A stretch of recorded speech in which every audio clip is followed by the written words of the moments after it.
what's going on? Wait, is my mic on? Yeah, it is, okay. What's going on? Yo, yo, yo.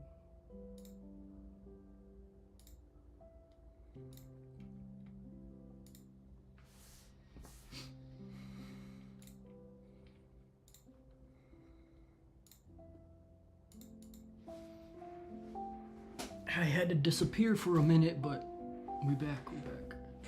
Basically ran out of internet data in my plan for the month, so. But we're gonna get new internet this weekend with unlimited data. So we'll be back. Well, we're back now, but we'll be back forever. Unlimited data. Fiber optic too.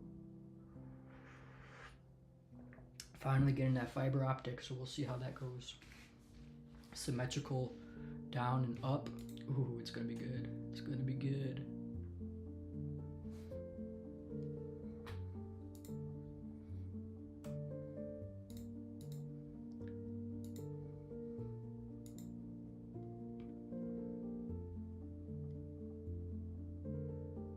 Nice.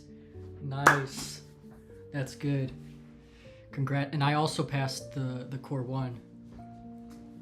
So we got that. I just finished. Before I turned on the stream, I was just accepting my Credly badge from CompTIA for the A+. So I'm sure you got that too now with the core 2. So congratulations. Yeah, I barely passed the core 1.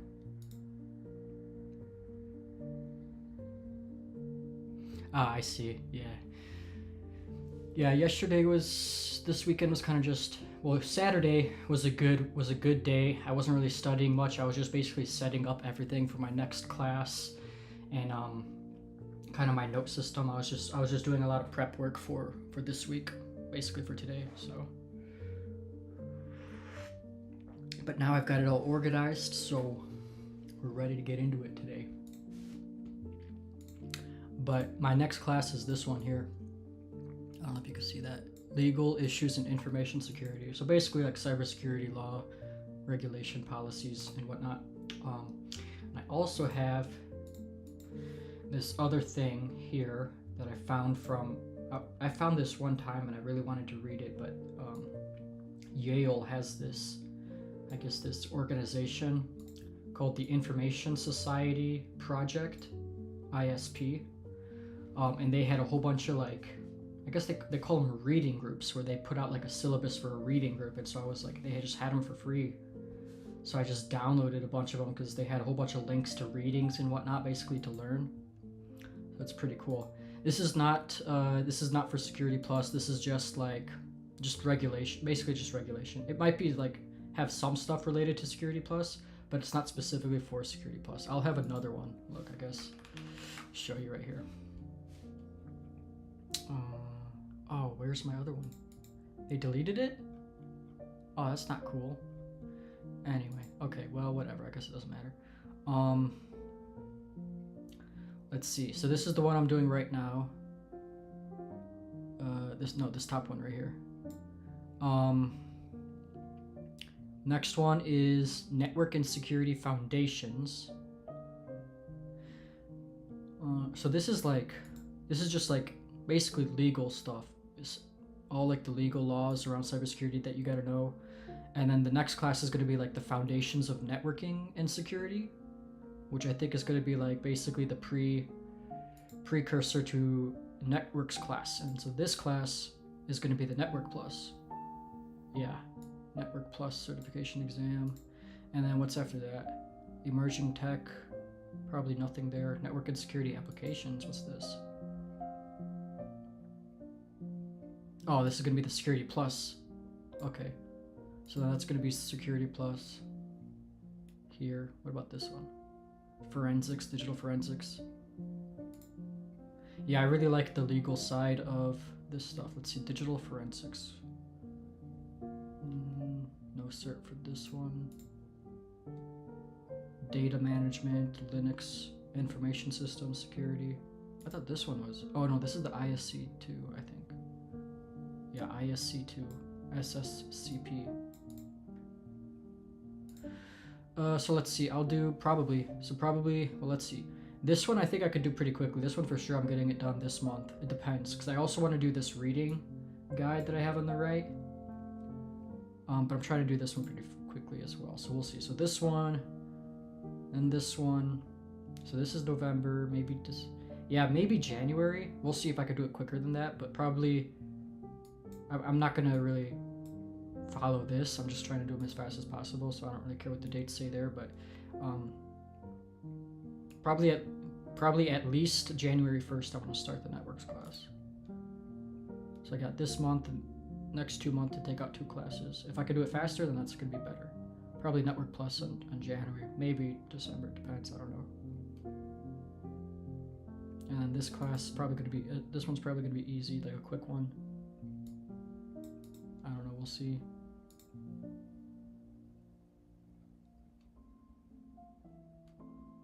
So we'll see. But for today, we're going to get started with this one basically, with the class I'm working on right now. So I got this one all set up with the, let's see, where is it? Got my whole notes set up here. Got a whole bunch of resources that they provided us. I got the links added. I've got the book here, the syllabus added.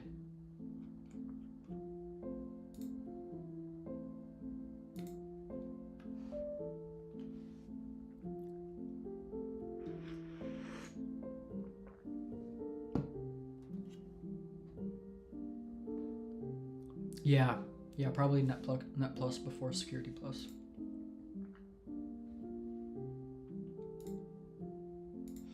Network Plus is going to be good because that's going to really dive into networking and really give you a good, because like so far everything was just like, honestly, to go from 0 to the amount that you know in A plus is still a good amount, because people that have like 0 IT understanding, like you learn a ton with just the A plus. Like you understand how a basic network works, which is, most people have no idea how that works.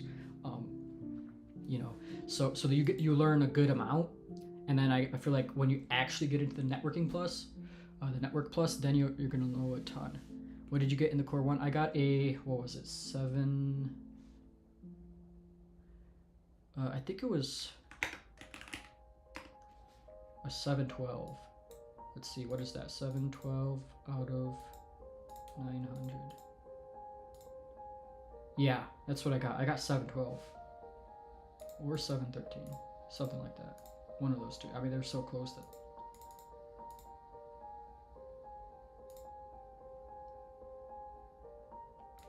Something like that. So 712, 730. I just got just under 80%. I got a 79%. I know that. Whoops, what am I typing?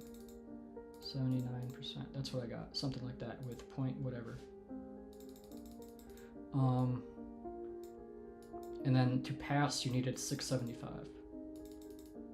So it wasn't that hard. There wasn't that many tricky questions, like really detailed questions that are hard to remember. It was more so just the wording of the questions was really weird. I can say that's the best way to say it. It's just weird.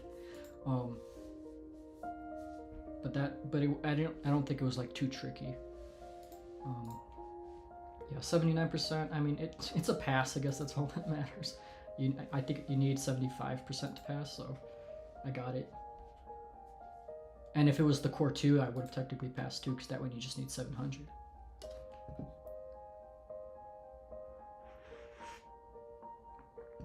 Let me see, what was 727 out of 900? 80, yeah, 80% on the core 2. That's what you got. What did I get? I think I got this. What is that? 82. Yeah, did a little bit better on the core 2. I also studied for longer. Yeah, so this is the syllabus for my next class. I'm gonna be splitting up, I think, each day between this class and this other. It's basically called a reading group. It's on cybersecurity, technology, and policy, and they have this basically just like a. The best way to describe it is like a book club, but I guess they call it a reading group, and it's by Yale, people in Yale who work in cybersecurity and specifically in the law school. And so this is like, I guess, a basic introductory kind of reading stuff. Oh, we need a 720 and 750. We'll see. Maybe I'll do better. Maybe we'll do better. But this is basically like whatever the people, if you're in Yale and Harvard and all those stuff, like they're the people that are literally in all of the, you know, governing organizations that literally set the laws and requirements, and kind of the thought leaders of everything. So if this is what they're reading, then this is kind of like a lot of very important stuff to know to become an expert in the field. So I found this for free. It's pretty awesome that you can find this for free out there. And so I'm going to basically read this, and I don't think I'll be able to keep up with their pacing for week 1, week 2, because it's a lot of reading. This is like graduate school level reading, which is like many hours. And I want to split it between my actual class. So I think I'm going to do like 1 reading a day and see how that goes. Except for some of these, like this one's like long, so this one I might have to split up into like a whole week, but we'll see. But that's basically what I'm gonna do, I think.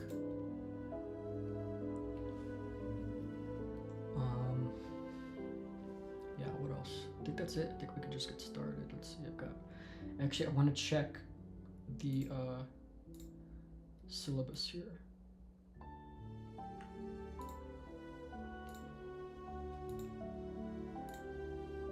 Because this one, LinkedIn Learning wasn't working before. Let's see if it works now. LinkedIn Learning.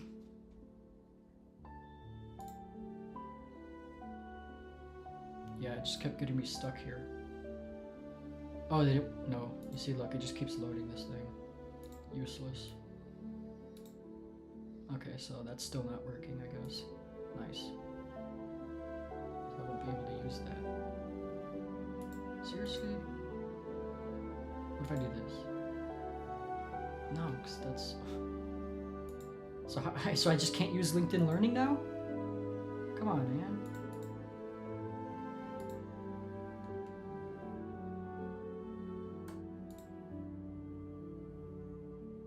You just can't log in. It's amazing. LinkedIn.com. So my cousin did the Network Plus and Security Plus. He actually just recently passed the Security Plus. How do I get to learning from here? Oh, here, learning. Same thing, okay. Garbage LinkedIn.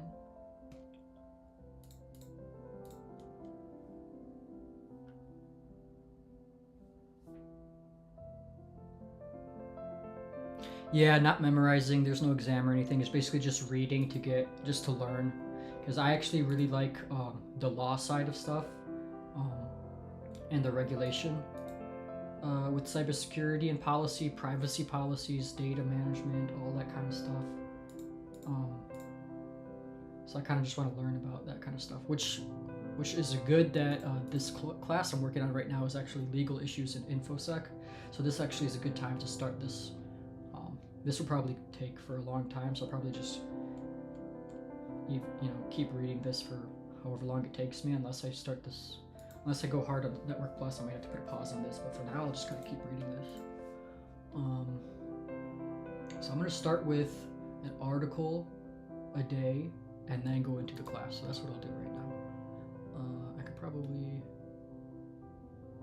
minimize this. I've got the PDF here. Can I annotate in here? Let's say I make a highlight on something. Oh, I can highlight to file or copy link to section, embed link, quote, highlight. What if I do this? What happens? And now what? I click it. Could I add a note? Oh, I can. So what if I say this is a test annotation? Opacity.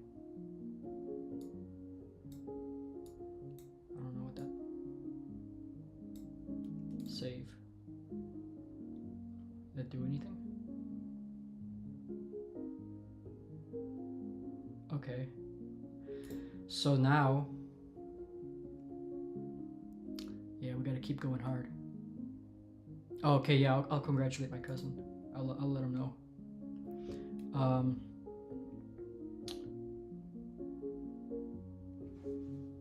Are you starting on that right now? Basically? The Network Plus, basically, the starting for that? Yeah, you start on it, let me know how it goes, and then by the time I get to it, you'll probably be done. So let me see. Okay, so I want to see if this is actually in the PDF files. Let me open this up in Finder. Okay, and open with like Acrobat. Wait, what else do I have? Anyway, okay, so let's see.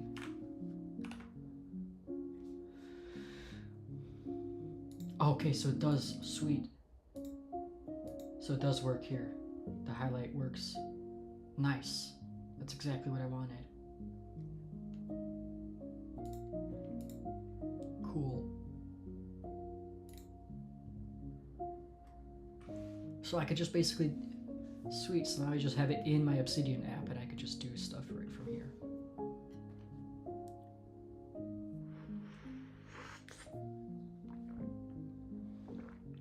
Okay, how do you know it's going to be easier? If they haven't even come out with N009. Let me open this up. Whoops, let me move this over there. Yeah, there we go. Net plus N009.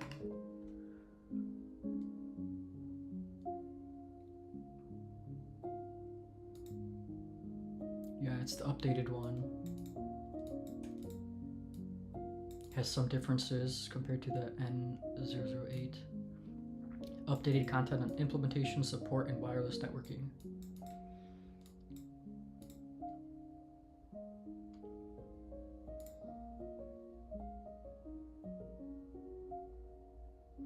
Oh, it was already released. Okay. What is this? Get out of here.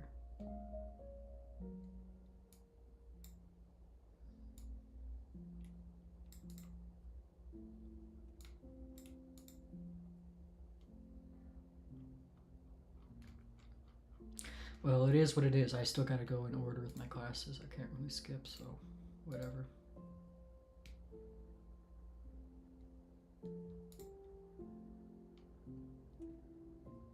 Okay, what is security engineering? Cool. So okay, so and I can delete this. Can I? Maybe right click? Yeah, delete annotation. Nice.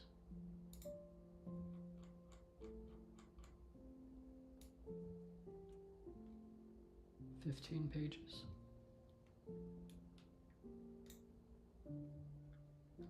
Well, we'll see. We'll see. Good luck. Let's get on the grind. Okay. What is security engineering? Out of the crooked timber of humanity, no straight thing was ever made. Immanuel Kant. The world is never going to be perfect, either on or offline, so let's not set impossibly standards for online, as Third Dyson. This is by Anderson Ross, Security Engineering. What is security engineering? Is that a textbook or something?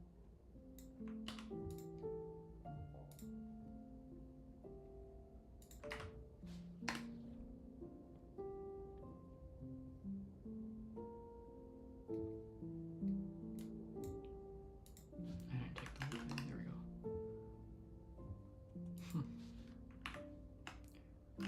Ross Anderson, Ross Anderson or Anderson Ross? I don't know.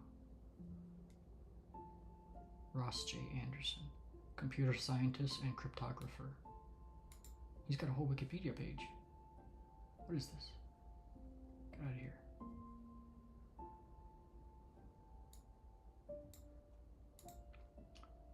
Oh no, he died? He just died this year.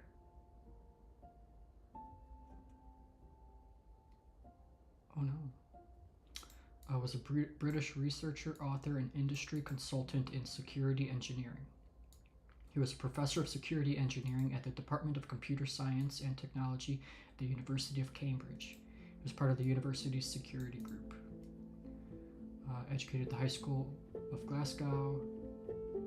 Graduated with a BA in Math and Natural Science from Cambridge. He was undergrad at Trinity College, Cambridge.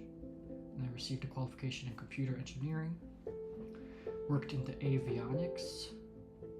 Okay.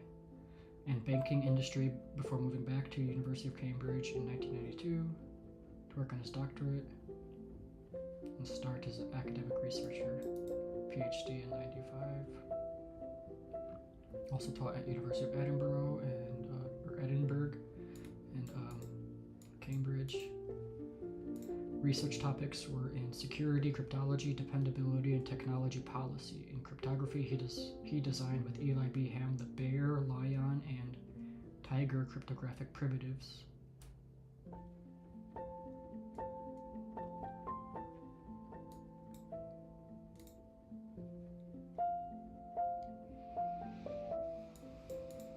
Campaigned for computer security to be studied in a wider social context.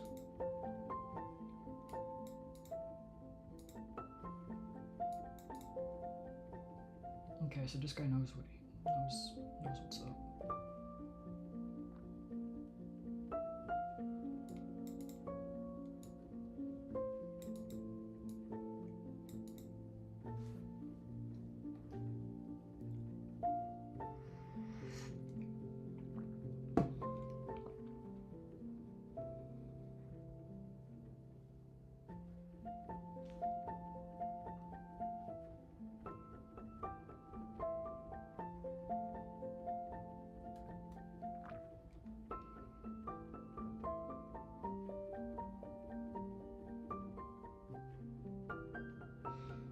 Okay.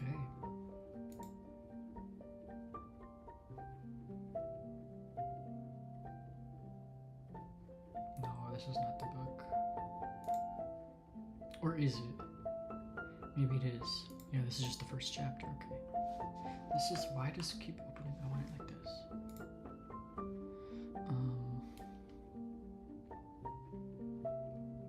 Let me delete this, because that's the chapter. Ross Anderson, security engineer. I think it's this one. It's gotta be this.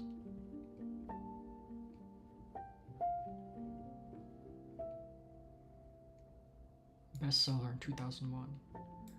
And helped establish the discipline of security engineering.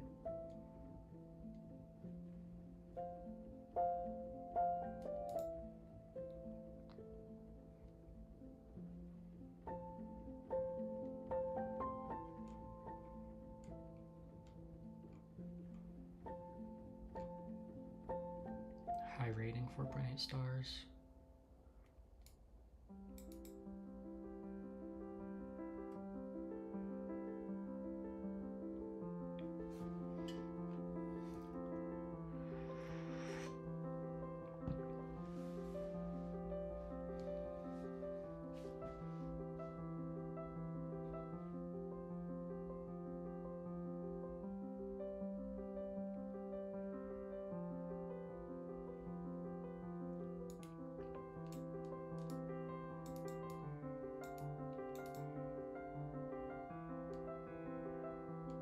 Okay, cool.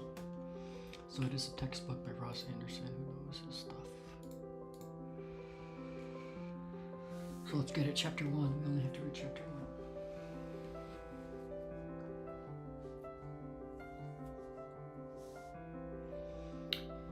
1. Introduction. Security engineering is about building systems to remain dependable in the face of malice, error, or mischief.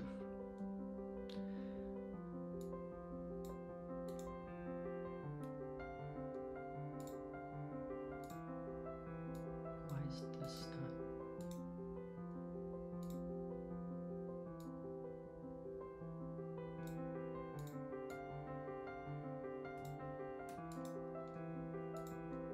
There we go. As a discipline, it focuses on the tools, processes, and methods needed to design, implement, and test complete systems, and to adapt existing systems to as their environment evolves. What other tools do I have here? Just highlights.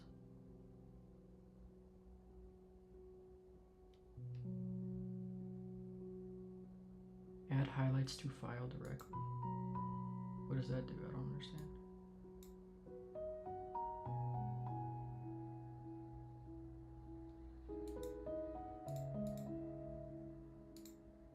I don't know what this is doing.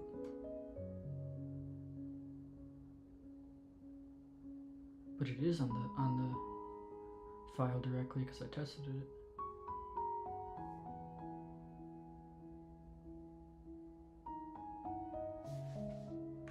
I'm gonna read that just because that's, let's see.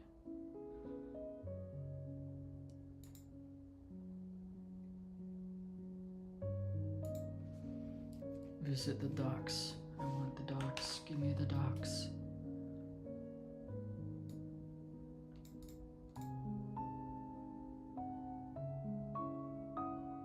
Ooh, you can create notes in like something like that. But I don't want something like that. I want it in the thing, like how it was.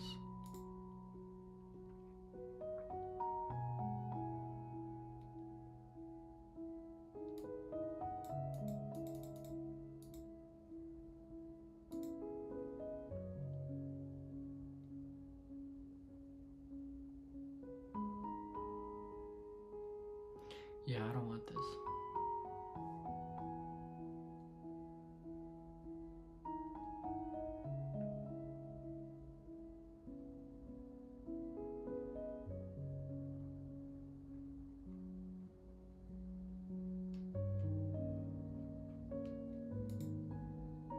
This one.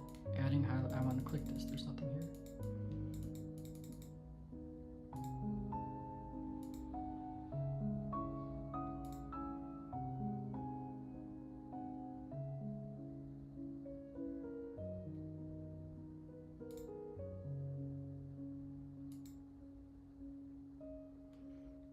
What's that? Wait, what was it called? Add highlights to file directly.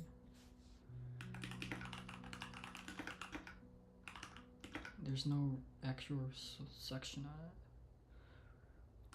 Directly.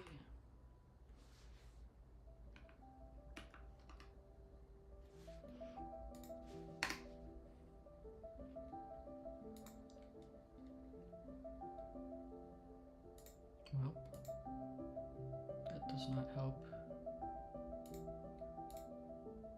So what's the difference? Oh, here.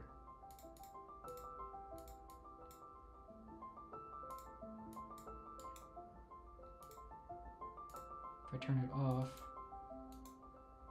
Yeah, so either this section is just this.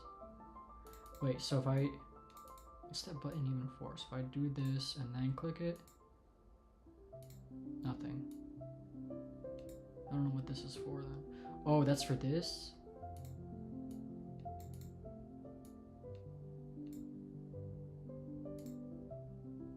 I see.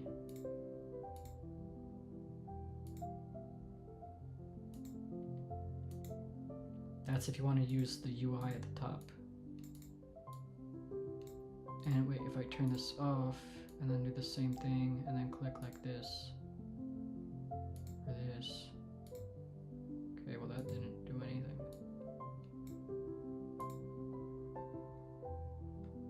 I don't know what that's supposed to be doing.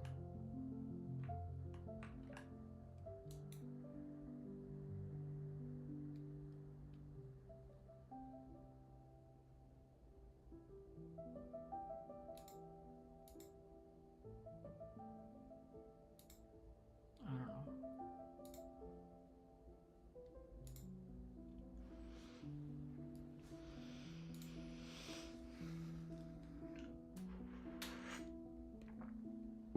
I want it on the file directly anyway. Let's restart here. As a discipline, it focuses on the tools, processes, and methods needed to design, implement, and test complete systems and to adapt existing systems as their environment evolves. Security engineering requires cross-disciplinary expertise, ranging from cryptography to computer security, through hardware tamper resistance and formal methods to a knowledge of economics, applied psychology, organizations, and the law. That's a pretty interesting field. I quite like it.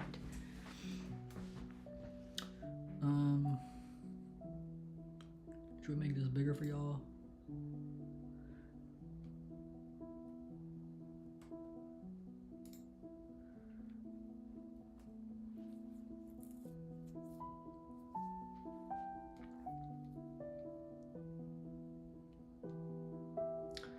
System engineering skills, from business process analysis through software engineering to evaluation and testing, are also important, but they are not sufficient, as they deal only with error and mischance rather than malice.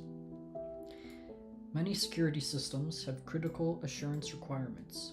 Their failure may endanger human life and the environment, as with nuclear safety and control systems, do serious damage to major economic infrastructure, cash machines and other bank systems, endanger personal privacy like medical record systems, undermine the viability of the whole business sectors, pay TV, and facilitate crime, burglary, and car alarms.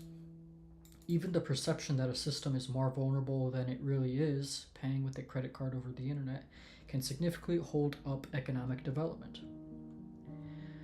The conventional view is that while software engineering is about ensuring that certain things happen, John can read this file, security is about ensuring that they don't. The Chinese government can't read this file.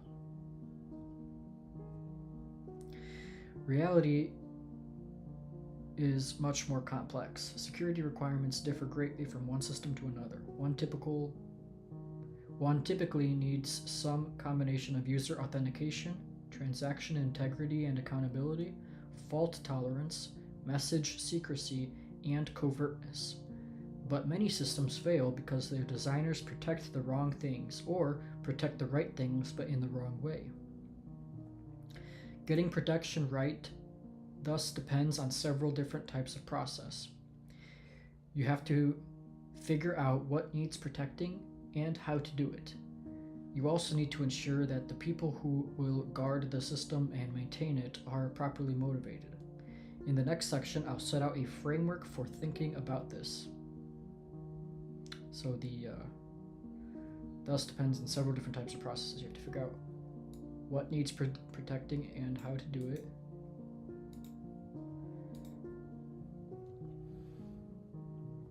You also need to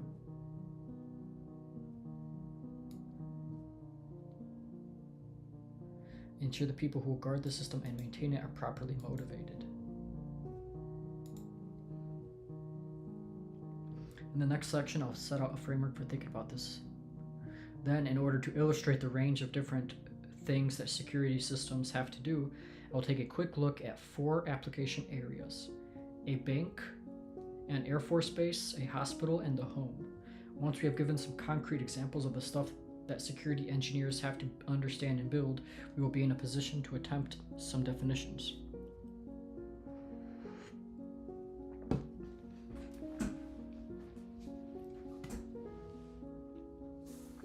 (1.2) A framework. Good security engineering requires 4 things to come together.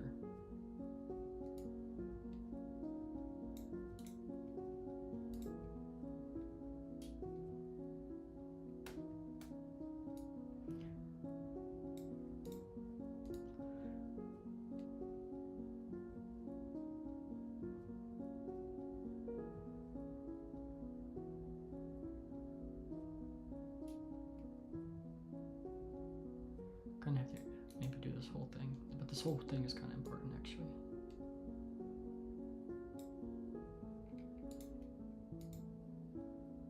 I'll get better at highlighting later. Good security engineering requires 4 things to come together. There's policy, what you're supposed to achieve; mechanism, the ciphers, access controls, hardware tamper resistance, and other machinery that you assemble in order to implement the policy. There's assurance, the amount of reliance you can place on each particular mechanism. And finally, there's incentive, the motive that the people guarding and maintaining the system have to do their job properly, and also the motive that the attackers have to try to defeat your policy. All of these interact.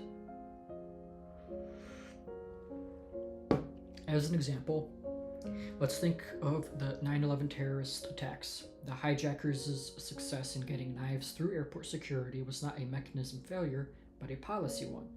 At the time, knives with blades up to 3 inches were permitted, and the screeners did their task of keeping guns and explosives off as far as we know. Policy has changed since then. First, to prohibit all knives, then most weapons. Baseball bats are now forbidden, but whiskey bottles are okay. It's flip-flopped on many details. Butane lighters forbidden, then allowed again. Mechanism is weak because of things like composite knives and explosives that don't contain nitrogen. Assurance is always poor. Many tons of harmless passengers' possessions are consigned to the trash each month. While well below half of all the weapons taken through screening, whether accidentally or for test purposes, are picked up. So the framework here: policy, incentives, assurance, mechanism. It's just everything pointing to each other, basically.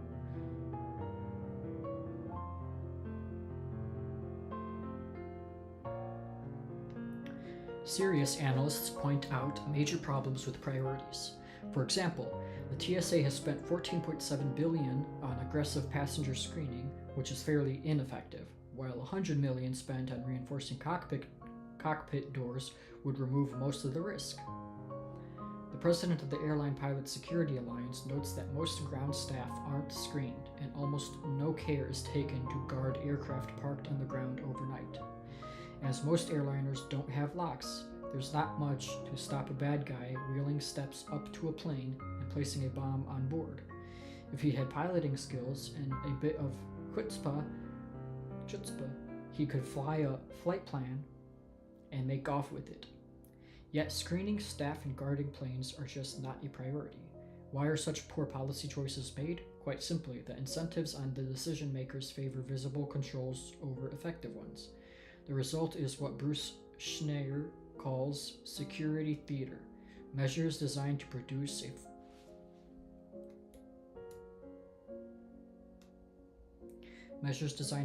feeling of security rather than reality.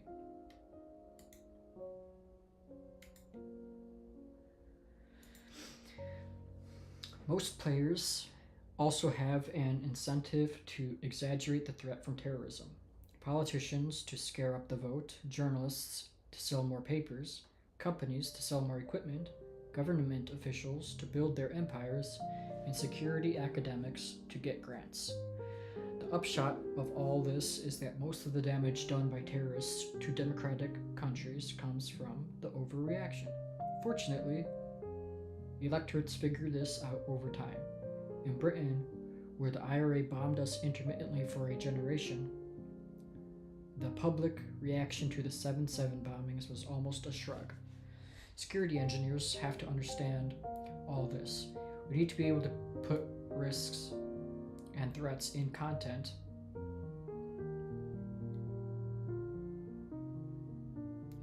or in context. We need to be able to put risks and threats in content, make realistic assessments of what might go wrong, and give our clients good advice. That depends on a wide understanding of what has gone wrong over time with various systems, what sorts of attacks have worked, what their consequences were, and how they were stopped, if it was worthwhile to do so. This book is full of case histories. I'll talk about terrorism, specifically in part 3. For now, in order to set the scene, I'll give a few brief examples here of interesting security systems and what they are designed to prevent. Example 1, a bank.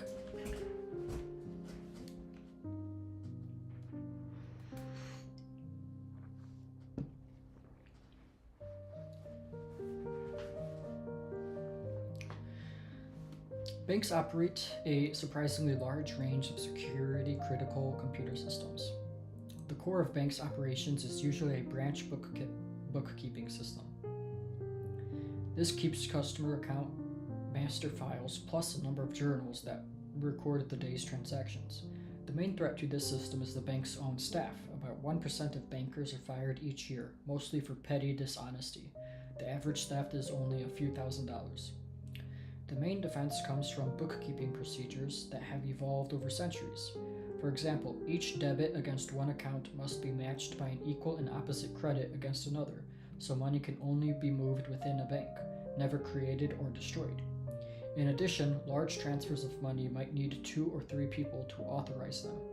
There are also alarm systems that look for unusual volumes or patterns of transactions, and staff are required to take regular vacations, during which they have no access to the bank's premises or systems. One public face of the bank is its automatic teller machines, authenticating transactions based on a customer's card and personal identification number, in such a way as to defend against both outside and inside attack, is harder than it looks. So authenticating transactions based on a customer's card and personal identification number is harder than it looks. There have been many epidemics of phantom withdrawals in various countries when local villains or bank staff have found and exploited loopholes in the system. Automatic teller machines are also interesting as they were the first large-scale commercial use of cryptography, and they helped establish a number of crypto standards. It's kind of a cool tidbit. Maybe I'll highlight that, I guess.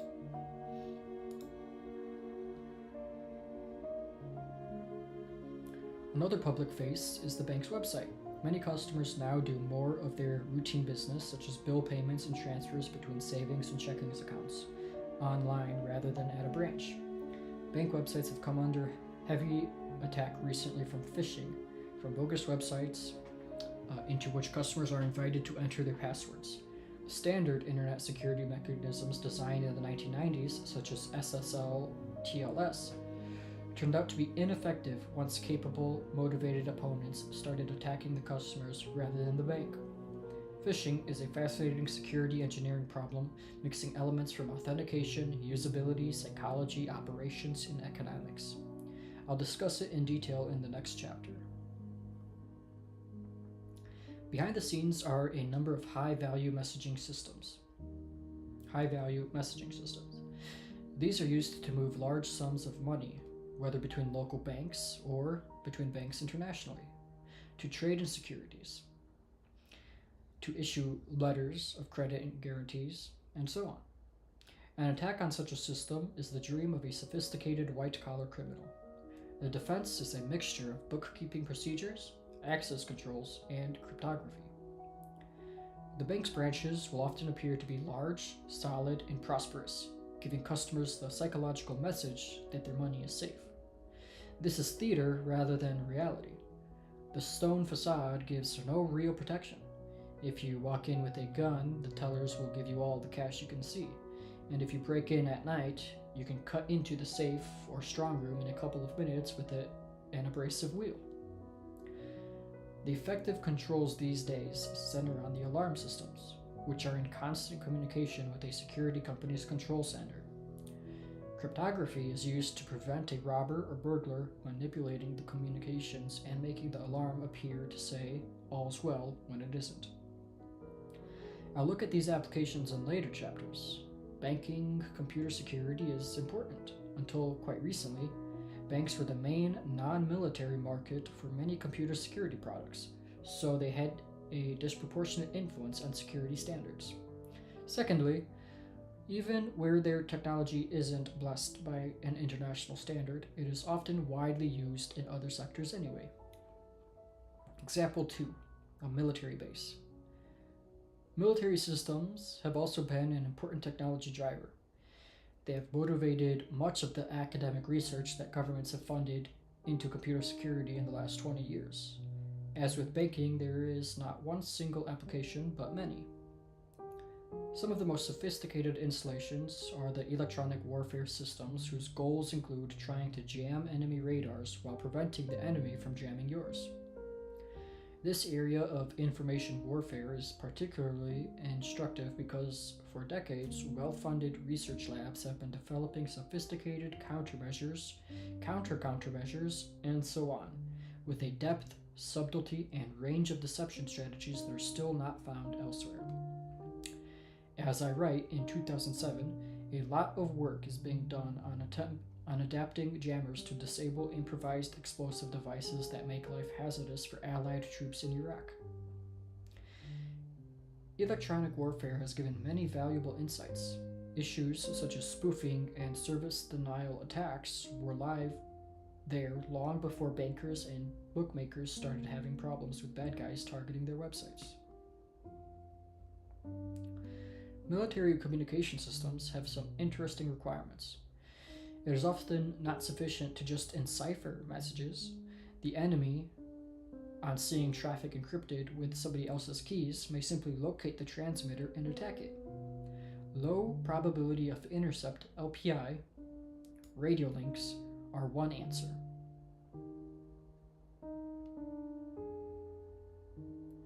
They use a number of tricks that are now being adopted in applications such as copyright marking.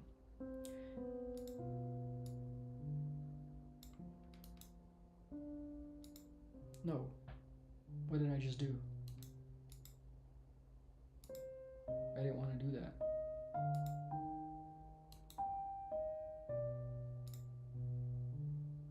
I don't even know what quote does.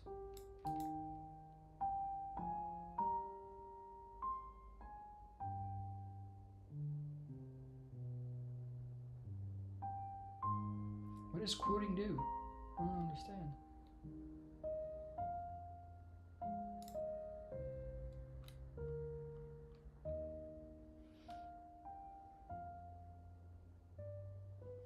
Covert communications are also important in some privacy applications, such as in defeating the internet censorship imposed by repressive regimes. Military organizations have some of the biggest systems for logistics and inventory management, which differ from commercial systems in having a number of special assurance requirements. For example, one may have a separate stores management system at each different security level, a general system for things like jet fuel and boot polish, plus a second secret system for stores and equipment whose location might give away tactical intentions. This is very like the businessman who keeps separate sets of books for his partners and for the taxman, and could cause similar problems for the poor auditor. There may also be intelligence systems and command systems with even higher protection requirements. The general rule is that sensitive information may not flow down to less restrictive classifications. So you can copy a file from a secret stores system to a top secret command system, but not vice versa. The same rule applies to intelligence systems which collect data using wiretaps. Information must flow up to the intelligence analyst from the target of investigation, but the target must not know which of his communications have been intercepted. Managing multiple systems with information flow restrictions is a hard problem and has inspired a lot of research. Since 9/11, for example, the drive to link up intelligence systems has led people to invent search engines that can index material at multiple levels and show users only the answers they are cleared to know. The particular problems of protecting nuclear weapons have given rise over the last 2 generations to a lot of interesting security technology, ranging from electronic authentication systems that prevent weapons being used without the permission of the National Command Authority through seals and alarm systems, to methods of identifying people with a high degree of certainty using biometrics such as iris patterns. The civilian security engineer can learn a lot from all this. For example, many early systems for inserting copyright marks into digital audio and video, which used ideas from spread spectrum radio, were vulnerable to desynchronization attacks that are also a problem for some spread spectrum systems. Another example comes from munitions management. There, a typical system enforces rules such as don't put explosives and detonators in the same truck. Such techniques can be recycled in food logistics, where hygiene rules forbid raw and cooked meats being handled together.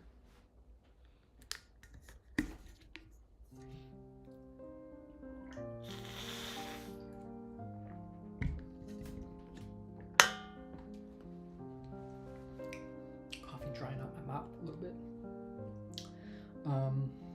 Example 3, a hospital.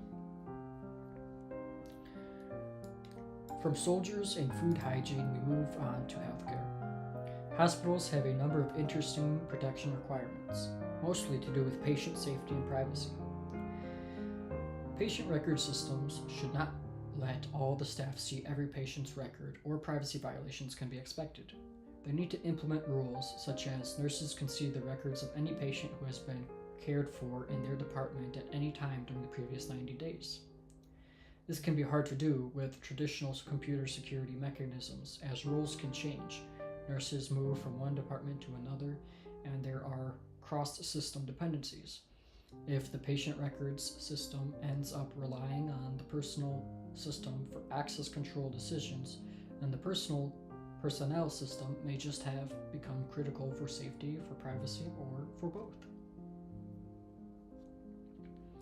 Patient records are often anonymized for use in research, but this is hard to do well. Simply encrypting patient names is usually not enough, as an inquiry such as show me all records of 59-year-old males who were treated for a broken collarbone on September 15, 1966 would usually be enough to find the record of a politician who is known to have sustained such an injury at college. But if records cannot be anonymized properly, then much stricter rules have to be followed in handling the data, and this increases the cost of medical research. Web-based technologies present interesting new assurance problems in healthcare. For example, as reference books, such as directories of drugs, move online, doctors need assurance that life-critical data, such as the figures for dosage per body weight, are exactly as published by the relevant authority, and have not been mangled in some way. Another example is that as doctors start to access patients' records from home or from laptops or even PDAs during house calls, suitable electronic authentication and encryption tools are starting to be required. New technology can introduce risks that are just not understood. Hospital administrators understand the need for backup procedures to deal with outages of power, telephone service, and so on. But medical practice is rapidly coming to depend on the net in ways that are often not documented. For example, hospitals in Britain are starting to use online radiology systems. X-rays no longer travel from the X-ray machine to the operating theater in an envelope, but via a server in a distant town. So a network failure can stop doctors operating just as much as a power failure. All of a sudden, the internet turns into a safety-critical system, and a denial-of-service attacks might kill people. We will look at medical system security too in more detail later. This is a much younger field than banking, IT, or military systems, but as healthcare accounts for a larger portion of GNP than either of them in all developed countries, and as hospitals are adopting IT at an increasing rate, it looks set to become important. In the US in particular, the HIPAA legislation, which sets minimum standards for privacy, has made the sector a major client of the information security industry.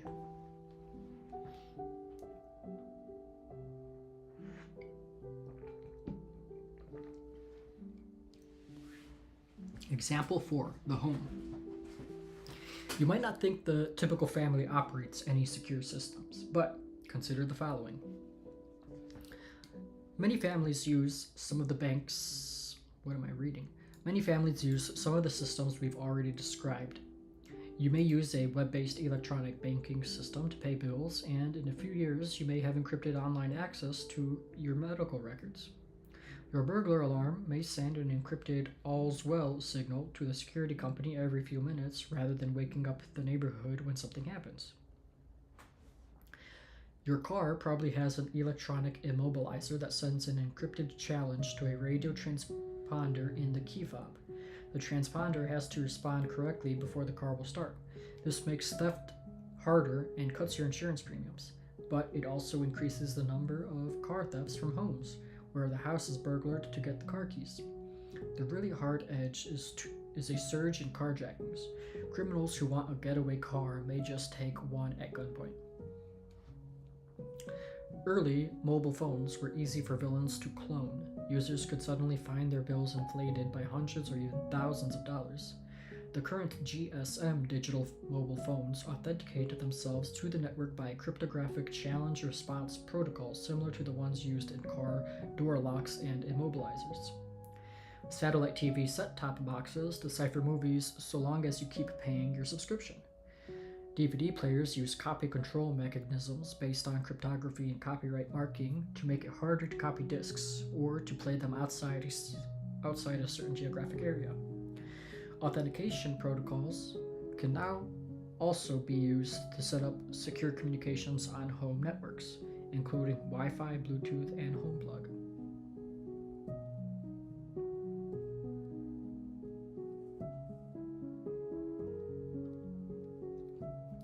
In many countries, households who can't get credit can get prepayment meters for electricity and gas, which they top up using a smart card or other electronic key, which they refill at a local store. Many universities use similar technologies to get students to pay for photocopier use, washing machines, and even soft drinks. Above all, the home provides a haven of physical security and seclusion. Technological processes I need to read. I'm like making up words. Technological progress will impact this in many ways. Advances in locksmithing mean that most common house locks can be defeated easily. Does this matter? Research suggests that burglars aren't worried by locks as much as by occupants, so perhaps it doesn't matter much. But then maybe alarms will become more important for keeping intruders at bay when no one's at home. Electronic intrusion might, over time, become a bigger issue, as more and more devices start to communicate with central services. The security of your home may come to depend on remote systems over which you have little control. So, you probably already use many systems that are designed to enforce some protection policy or other using largely electronic mechanisms. Over the next few decades, the number of such systems is going to increase rapidly. On past experience, many of them will be badly designed. The necessary skills are just not spread widely enough. The aim of this book is to enable you to design such systems better. To do this, an engineer or programmer needs to learn about what systems there are, how they work, and, at least as important, how they have failed in the past. Civil engineers learn far more from the one bridge that falls down than from the 100 that stay up. Exactly the same holds in security engineering. 1.7 Definitions. Many of the terms used in security engineering are straightforward, but some are misleading or even controversial. These are more detailed definitions of technical terms in the relevant. There are more detailed definitions of the technical terms in the relevant chapters, which you can find using the index. In this section, I'll try to point out where the main problems lie. The first thing we need to clarify is what we mean by system. In practice, this can denote a product or component, such as a cryptographic protocol, a smart card, or the hardware of a PC. It could also denote a collection of the above, plus an operating system, communications, and other things that go to make up an organization's infrastructure. And the above plus one or more applications, media player, browser, word processor, accounts and payroll package, and so on. Or for any or all of the above plus IT staff. 5. Any or all of the above plus internal users and management. 6. Any or all of the above plus customers and other external users. Confusion between the above definitions is a fertile source of errors and vulnerabilities. Broadly speaking, the vendor and evaluator communities focus on the first and occasionally the second of them, while a business will focus on the sixth and occasionally the fifth. We will come across many examples of systems that were advertised or even certified as secure because the hardware was, but that broke badly when a particular application was run or when the equipment was used in a way that the designers didn't anticipate. Ignoring the human components and thus neglecting usability issues is one of the largest causes of security failure. So we will generally use definition 6 when we take a more restrictive view. It should be clear from the context. The next set of problems comes from lack of clarity about who the players are and where they are trying to and what they're trying to prove. So let's see. Let's highlight some stuff here. So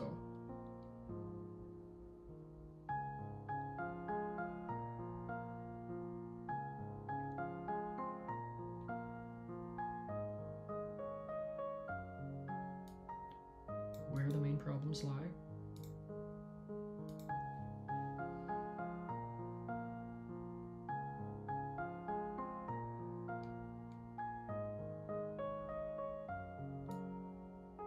Confusion between definitions. We'll do this as a yellow-red note important.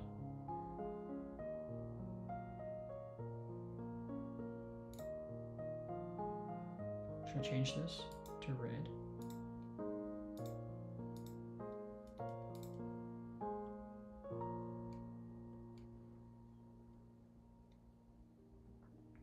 Next set of problems. Problems comes from lack of clarity about who the players are and what they're trying to prove.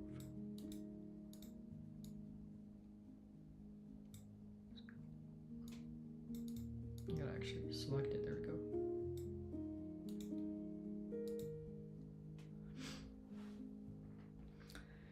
In the literature on security and cryptology, it's a convention that principles in security protocols are identified by names chosen with usually successive initial letters, such as hurricanes, and so we see lots of statements such as Alice authenticates herself to Bob. This makes things much more readable, but often at the expense of precision. Do we mean that Alice proves to Bob that her name actually is Alice, or that she proves she's got a particular credential? Do we mean that the authentication is done by Alice, the human being, or by a smart card or software tool acting as Alice's agent? In that case, are we sure it's Alice and not perhaps Cherry, whom Alice lent her card, or David, who stole her card, or Eve, who hacked her PC? By a subject, I will mean a physical person, human, ET, in any role, including that of an operator, principal, or victim. By a person, I will mean either a physical person or a legal person, such as a company or government. A principal is an entity that participates in a security system. This entity can be a subject, a person, a role, a piece of equipment such as a PC, smart card, or card reader terminal. A principal can also be a communications channel, which might be a port number or a crypto key, depending on the circumstance. A principal can also be a compound of other principals. Examples are a group, Alice or Bob, a conjunction, Alice and Bob acting together, a compound role, Alice acting as Bob's manager, and a delegation, Bob acting for Alice in her absence. Beware that groups and roles are not the same. By a group, I will mean a set of principles, while a role is a set of functions assumed by different persons in succession, such as the officer of the watch on the USS Nimitz, or the president for the time being of the Icelandic Medical Association. A principle may be considered at more than one level of abstraction. For example, Bob acting for Alice in her absence might mean Bob's smart card representing Bob, who is acting for Alice in her absence, or even Bob operating Alice's smart card in her absence. When we have to consider more detail, I'll be more specific. The meaning of the word identity is controversial. When we have to be careful, I will use it to mean a correspondence between the names of two principles signifying that they refer to the same person or equipment. For example, it may be important to know that Bob, in Alice acting as Bob's manager, is the same as the Bob in Bob acting as Charlie's manager, and in Bob as branch manager signing a bank draft jointly with David. Often, identity is abused to mean simply name and abuse entrenched by such phrases as user identity and citizen's identity card. Where there is no possibility of being ambiguous, I'll sometimes lapse into this vernacular usage in order to avoid pomposity. The definitions of trust and trustworthy are often confused. The following example illustrates the difference. If an NSA employee is observed in a toilet stall at Baltimore Washington International Airport selling key material to a Chinese diplomat, then, assuming his operation was not authorized, we can describe him as trusted but not trustworthy. Hereafter, we'll use the NSA definition that a trusted system or component is one whose failure can break the security policy, while a trustworthy system or component is one that won't fail.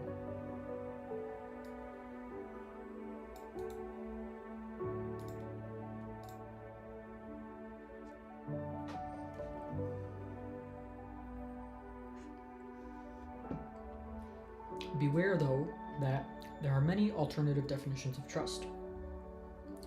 A UK military review stresses the auditability and fail-secure properties. A trusted systems element is one whose integrity cannot be assured by external observation of its behavior whilst how do you say that? Whilst in operation. Other definitions often have to do with whether a particular system is approved by authority. A trusted system might be a system which won't get me fired if it gets hacked on my watch, or even a system which we can insure. I won't use either of these definitions. When we mean a system which isn't failure evident or an approved system or an insured system, I'll say so. The definition of confidentiality versus privacy versus secrecy opens up another can of worms. These terms clearly overlap, but equally clearly are not exactly the same.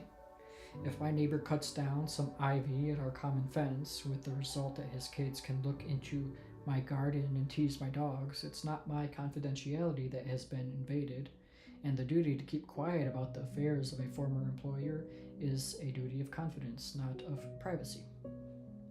The way I'll use these words is as follows.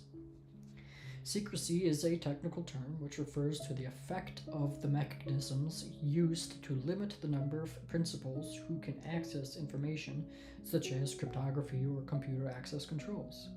Confidentiality involves an obligation to protect some other person's or organization's secrets if you know them, and privacy is the ability and or right to protect your personal information and extends to the ability and or right to prevent invasions of your personal space, the exact definition of which varies quite sharply from one country to another. Privacy can extend to families, but not to legal persons, such as corporations.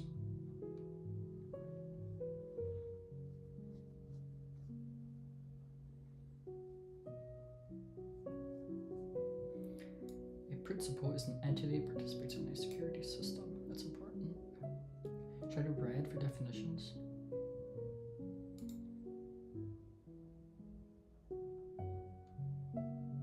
That means this should be like, is it green? This is all I have. Note. Important.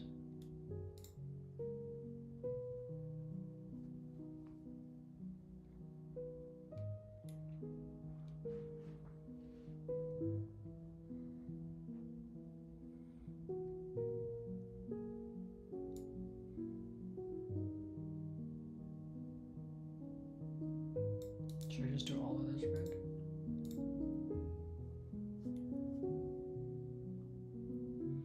And then role is a set of functions assumed by different persons in succession.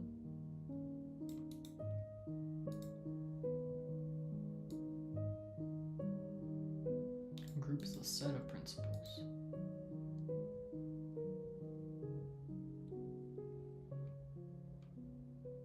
So a principal is an entity that participates in a security system. A group is a set of principles.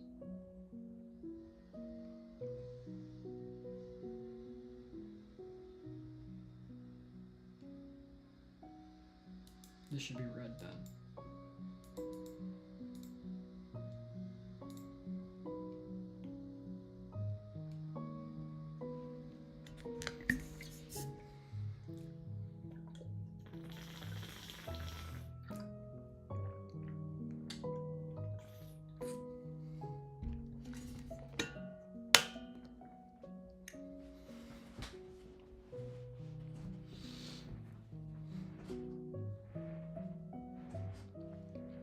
Beware, though, that there are many alternative definitions of trust. A UK military view stresses auditability and failure-secure properties. A trusted systems element is one whose integrity cannot be assured by external observation of its behavior whilst in operation. Oh, I read all this.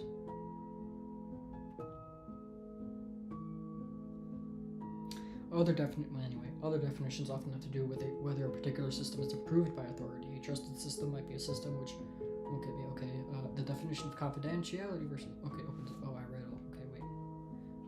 Where am I? Oh, okay, here.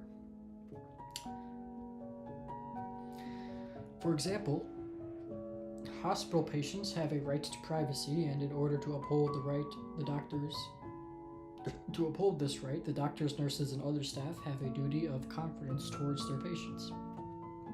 The hospital has no right of privacy in respect of its business dealings, but those employees who are privy to them may have a duty of confidence.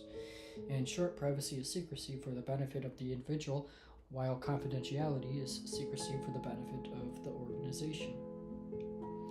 There is a further complexity in that it's often not sufficient to protect data, such as the contents of messages. We also have to protect metadata, such as logs of who spoke to whom.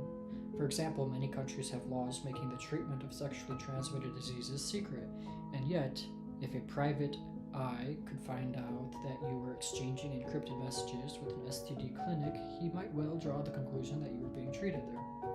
A famous model in Britain recently won a privacy lawsuit against a tabloid newspaper which printed a photograph of her leaving a meeting of Narcotics Anonymous. So anonymity can be just as important a factor in privacy, or confidentiality, as secrecy. To make things even more complex, some writers refer to what we've called secrecy as message content confidentiality, and to what we've called anonymity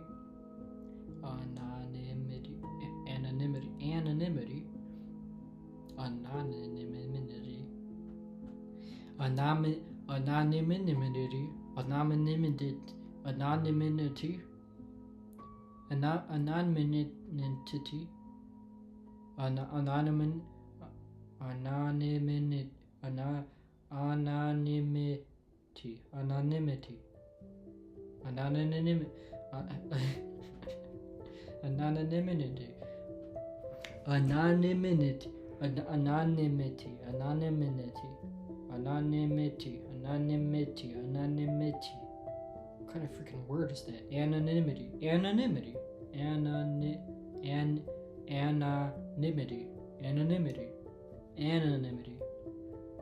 Now we're talking. Anonymity. So anonymity can be just as important a factor in privacy or confidentiality and secrecy. To make things even more complex, some writers refer to what we've called secrecy as...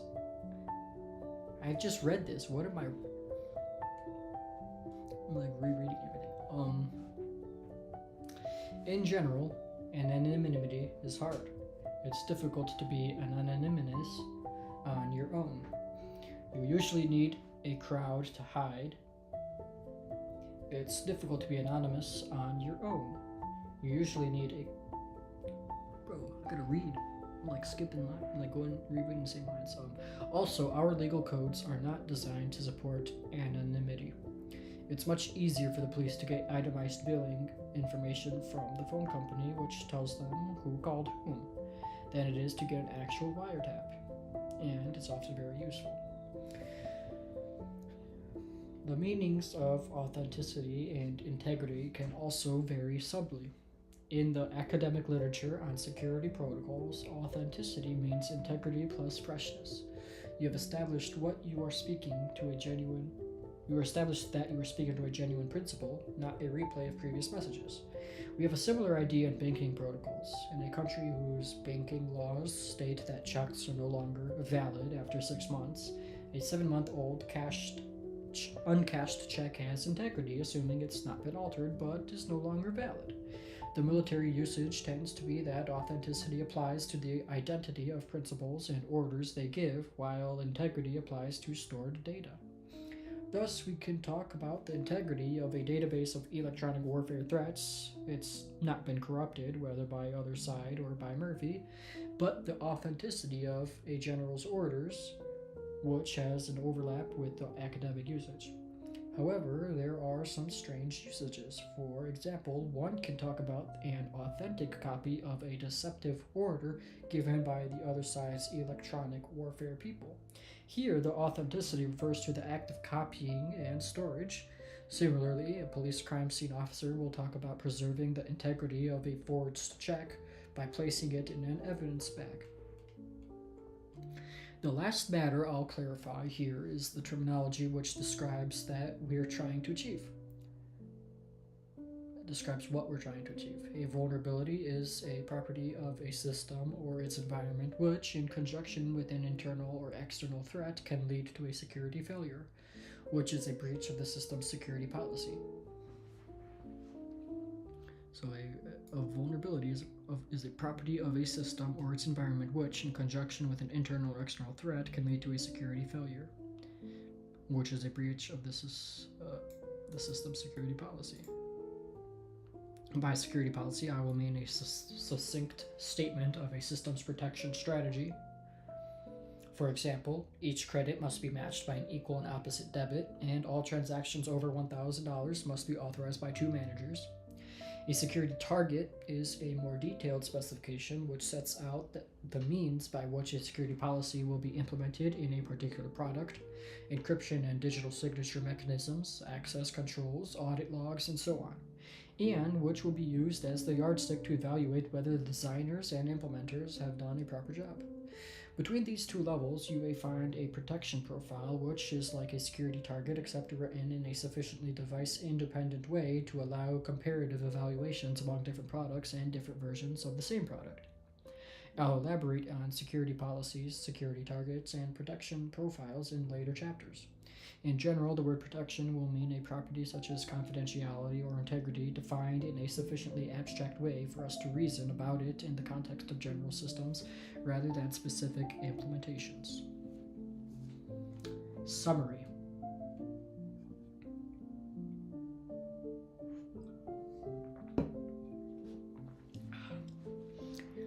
There is a lot of terminological confusion in security engineering, much of which is due to the element of conflict. Security is a terribly overloaded word which often means quite incompatible things to different people.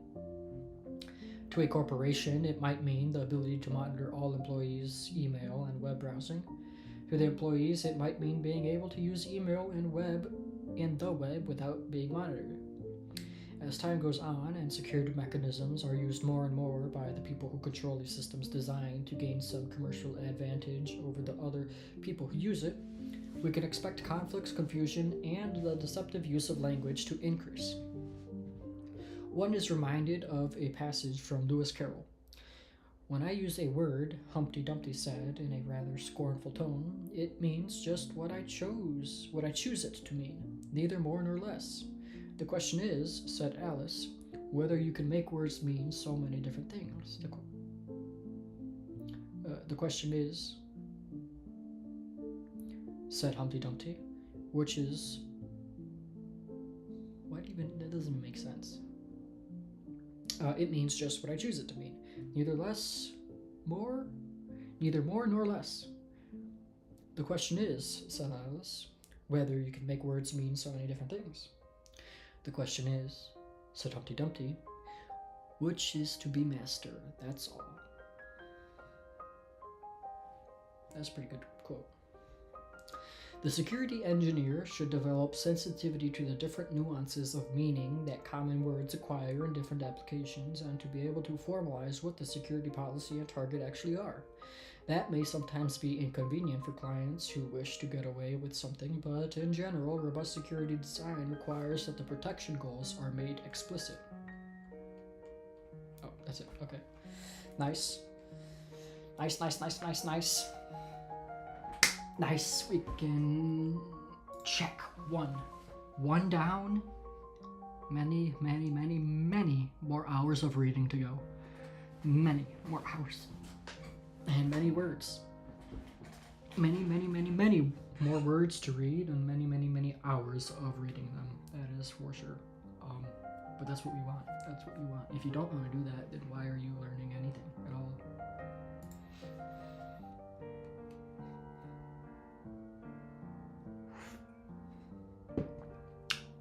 Nice. So I have a problem here.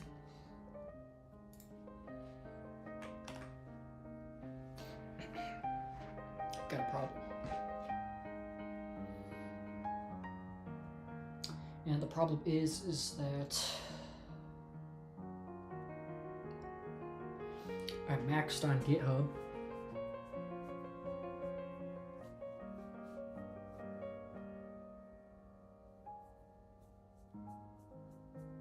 I'm absolutely maxed on GitHub. So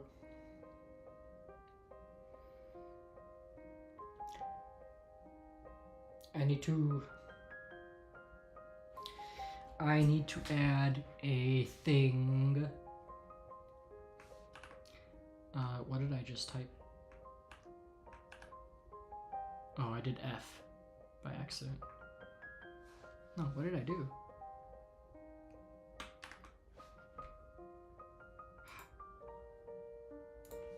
Command H? Oh, I was on there. Command H is hide?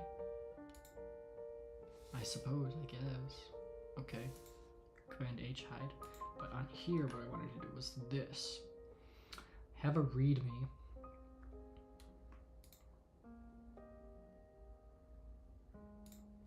But what I need to do is add a .gitignore.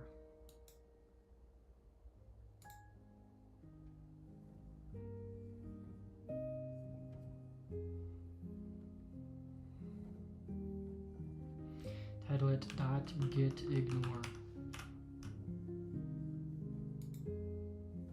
I guess I can't do that.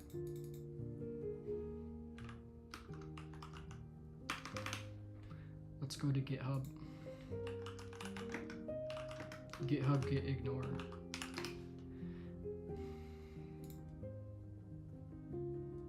That, okay, this is just some guy's thing. That's funny.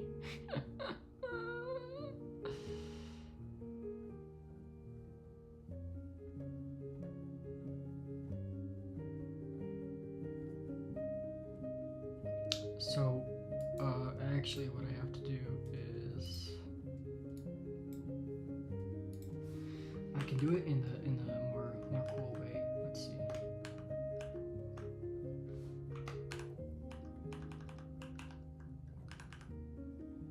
Here.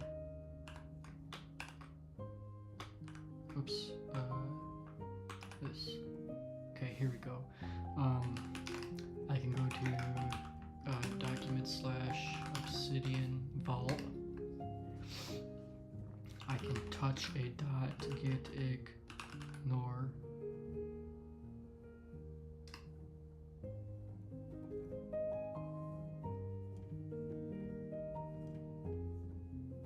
And then I can, how do you write to it? Is that cat? What's cat? Help cat. How do you type cat help? No, man cat. Man cat.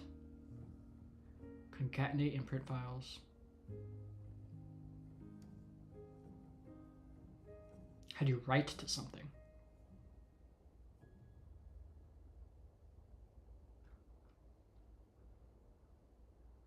I don't remember.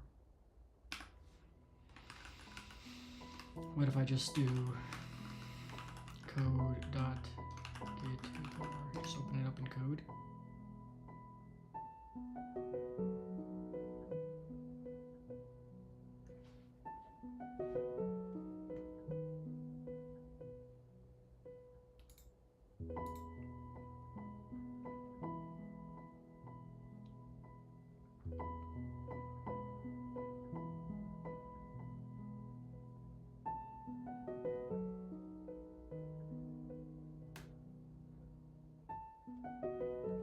So we want to ignore the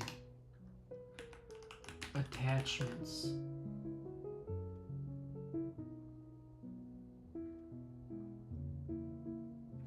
What's an omnivore?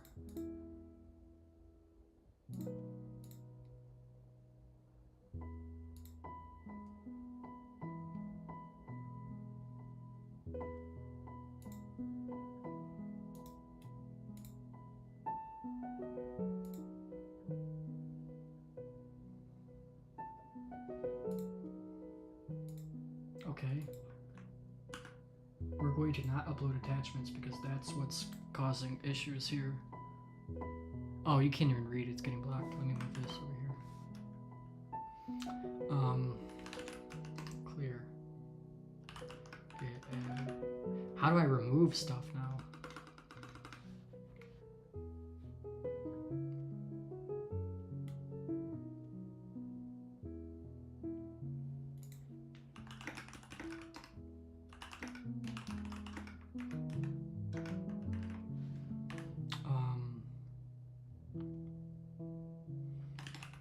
Cybersecurity, technology, and policy. Remove page. Now is this still going to be full? Now that I'm ignoring the documents? Yeah, it looks like it. Because it's already uploaded.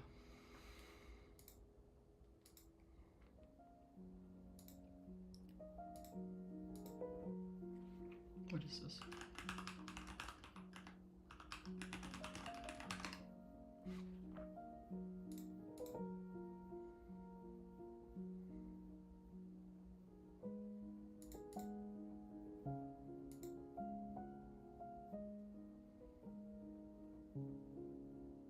This.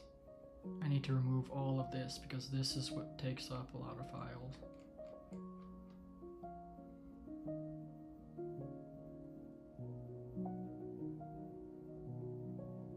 There's literally no PDFs in here. Oh, there are.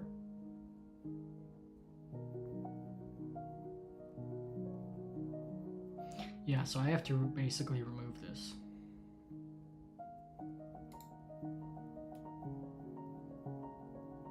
What the heck is sync?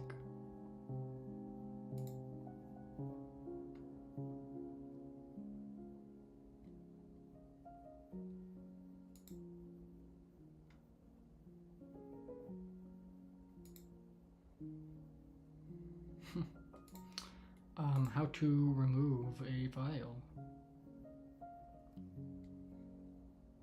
using it.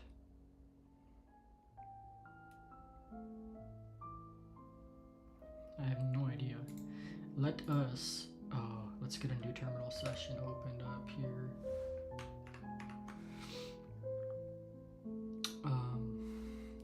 Let's go to here, let's do that, let's do this, let's do cd space here. Let's start up doc. Oh wait, you can't. Yeah, man, you can't even do that. Okay. Let's do llama run llama 3. Get that started while we start up Docker desktop.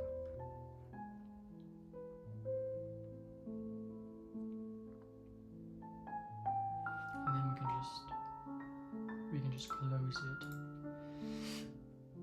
And then this we can quit with this. We can do Docker PS and what is going on? Health starting.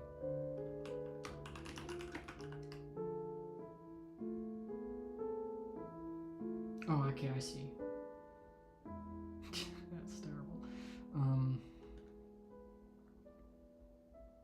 Okay.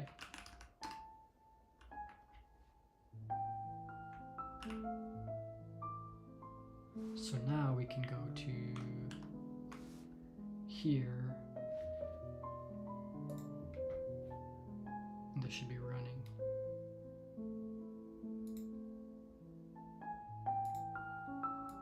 What did I want?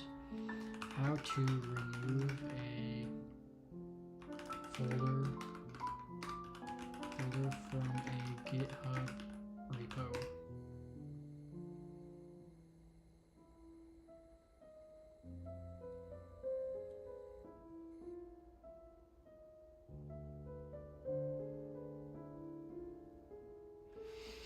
I can just delete it from here. No, I can't.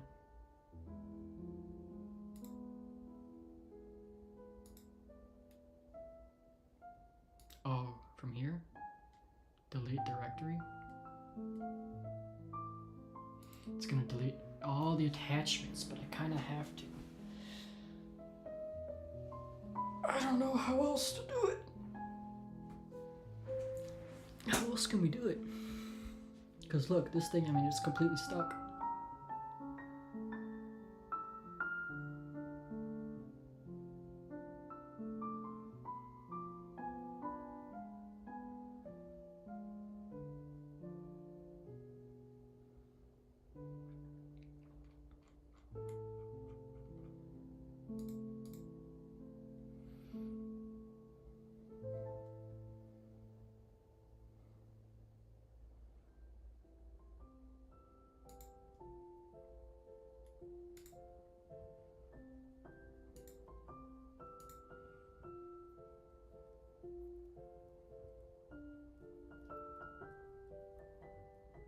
Oh, writing objects 100% error.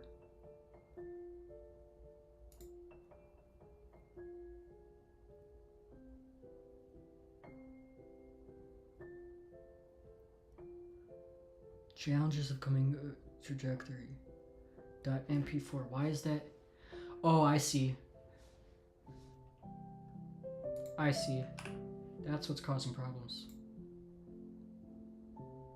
The challenge, the here, mp4. This should not even be in here. Delete. Bam. Whoa. Nice.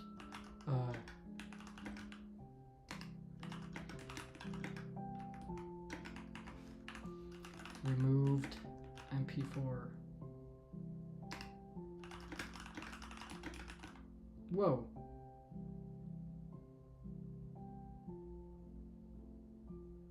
What the heck just happened?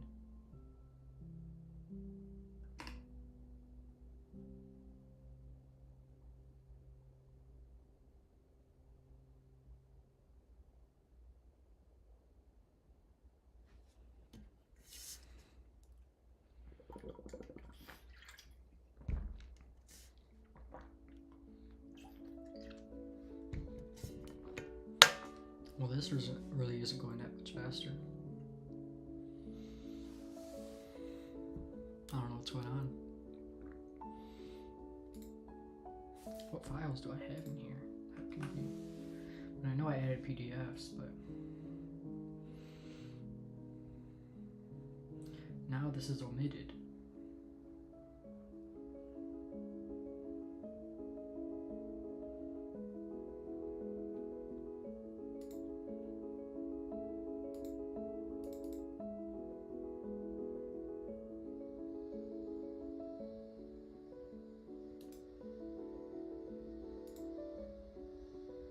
Where is it? This? Show view options.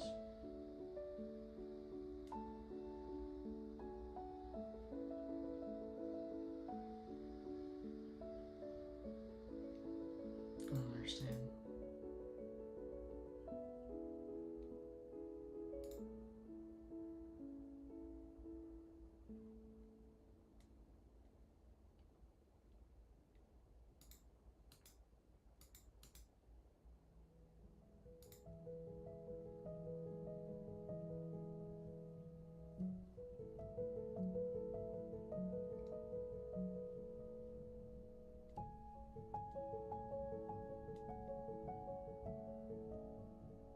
I want to get info.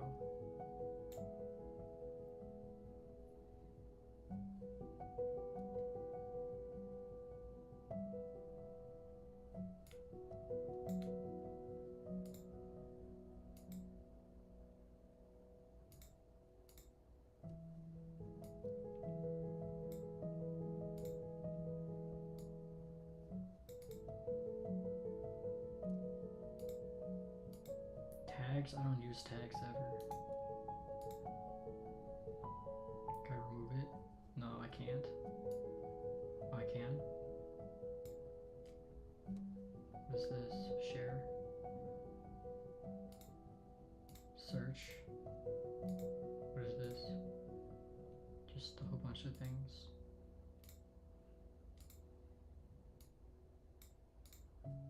What is this?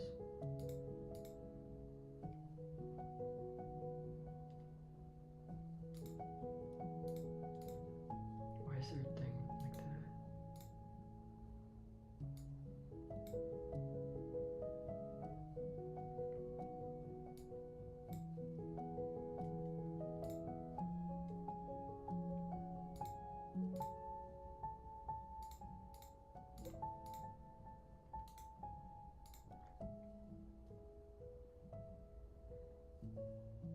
Preview?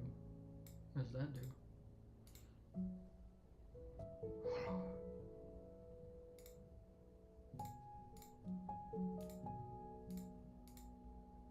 What about a picture?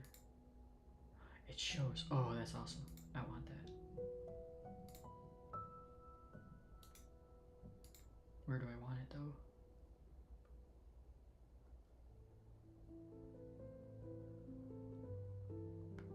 PDU? Yeah, I don't know what any of that stuff is. I probably won't be able to help with that. Try like some sort of chat GPT or Claude, something like that, to explain it to you and like ask questions with it. That honestly, that helps so much. It's such a hack being able to use AI to kind of like ask questions about stuff. It's like you're talking to someone right then and there to have them explain it to you. That should help a lot, actually. Let's see. Where should I preview? Here? Quick look. What's quick look do? If I click this, what does this do? Whoa.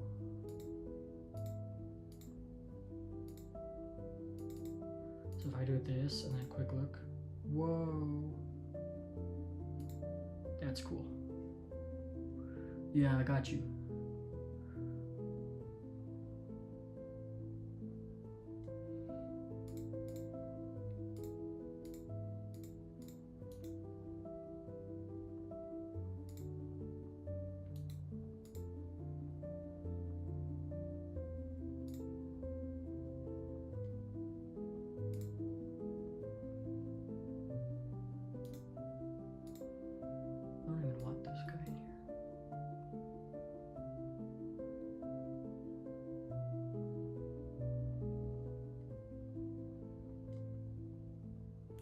Search.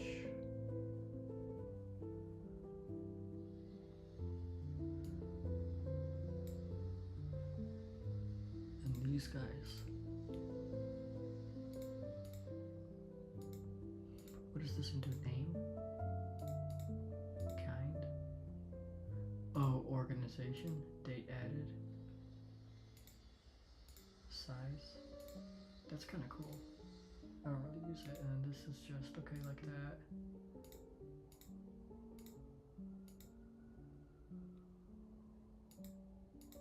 This should be then customized. This should be on this side here with those guys.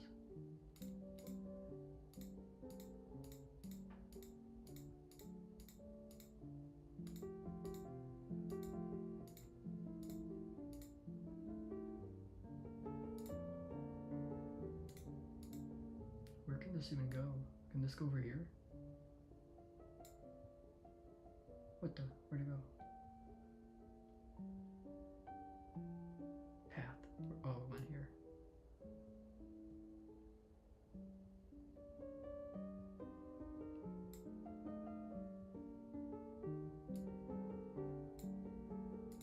Where should path be? Maybe I don't need it. I have this. Yeah, I don't need this one.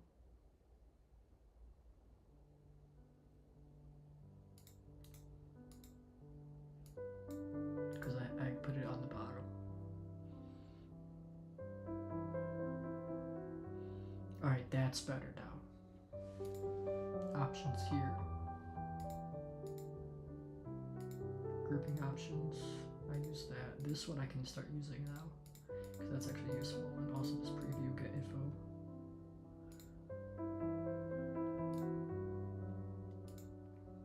Nice, I like that. So I can go to like this thing, info, pops up. I don't have to right click it or anything. I can just preview. And for these things probably doesn't matter.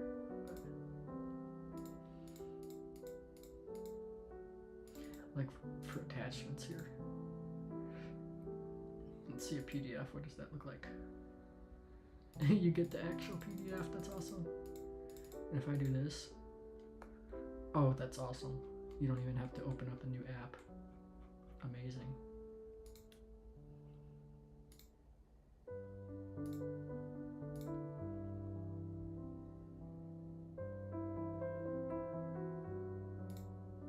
Perfect.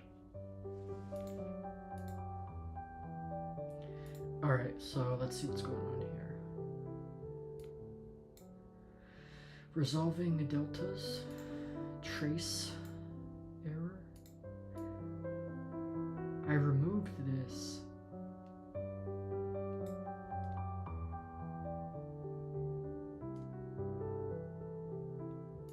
Thought I removed it. T.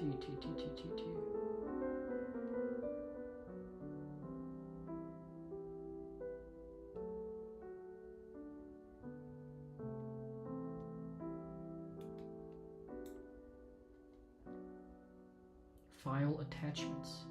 Yeah, should not be in here. EMRST.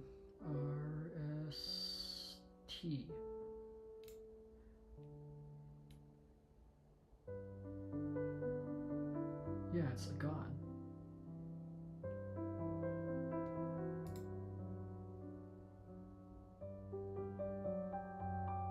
Because that was not supposed to be in there.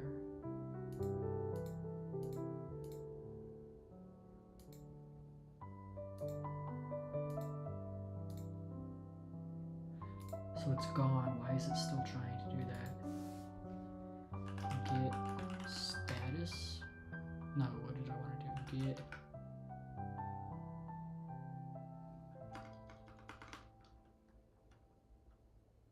because look at that. I want it gone. It's not supposed to be there. Can I do help get help?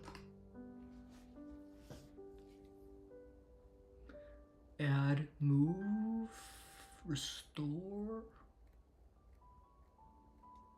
Remove files from the working tree and from the index. Merge, rebase, apply commits on top of another base tip. Reset current head to the specified state. Switch branches.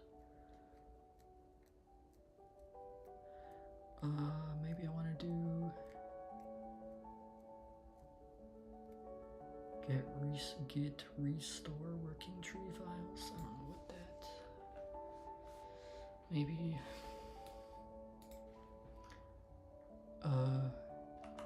get rm attachments slash the challenges tab complete of the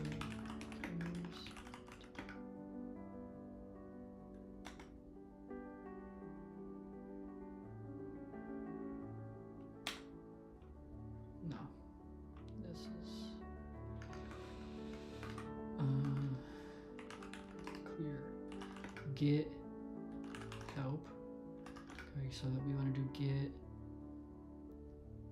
restore. What does that do? Please don't do anything bad. I'm gonna specify paths to restore. Get restore attachments. Okay. I don't know what that did. Get status.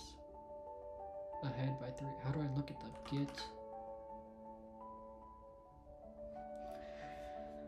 get show? What does show do? Get show. It doesn't help with removed MP4. What else is there? Git tag switch reset rebase. Reset? No. Yeah. Reset the current head of the specified state. Git reset. Uh-oh, I don't know what that is. Git status. Still ahead by 3 commits. Diff. Git diff.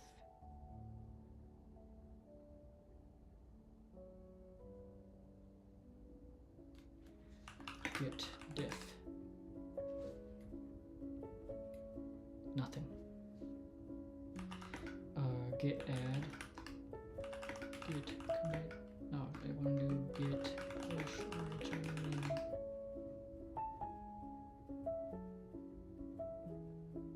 It's still hung up on this MP4. I don't know why. How do I clear out what I'm trying to do here? I want to just like I want to undo all the git adds. Oh, I see what I have to do. I have to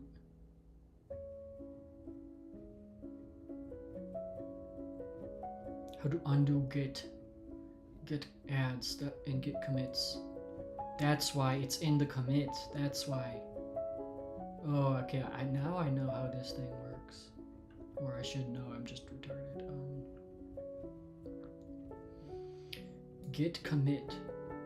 Record changes. I want to delete the commit. How to delete commit. Examine the history and state.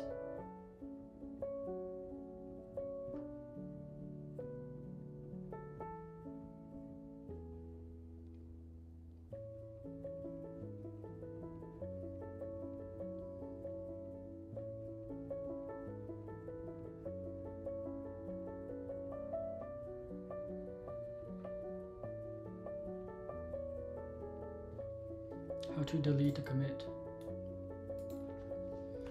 How to remove a commit.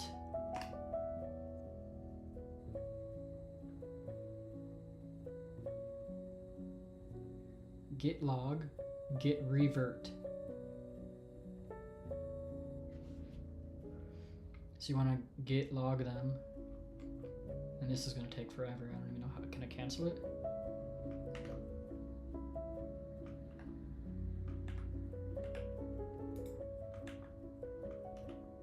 Can.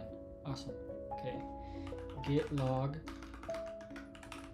So it's going to show me the commits. And I want to like undo from when somehow that got added into here, which I don't want to do.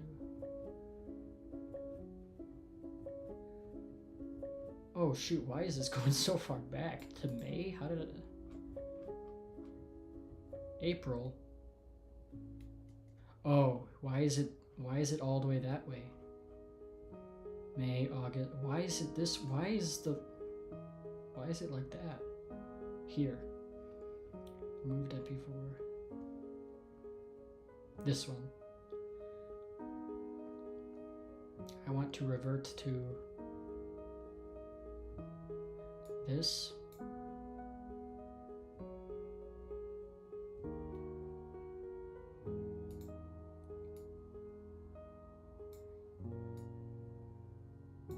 Maybe this one. Yeah, this was the last. Git reverts to this guy right here. Copy.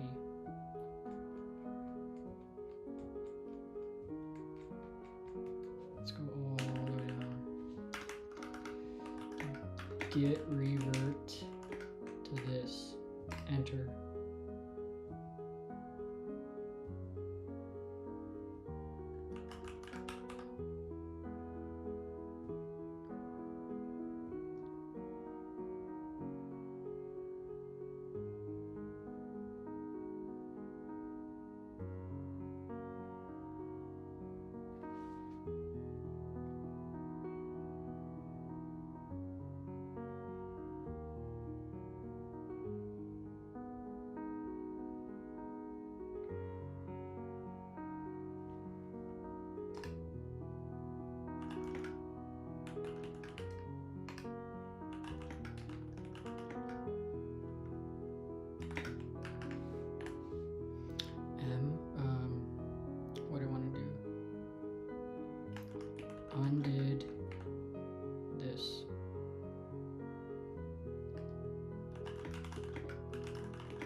Still taking long. Something is not right.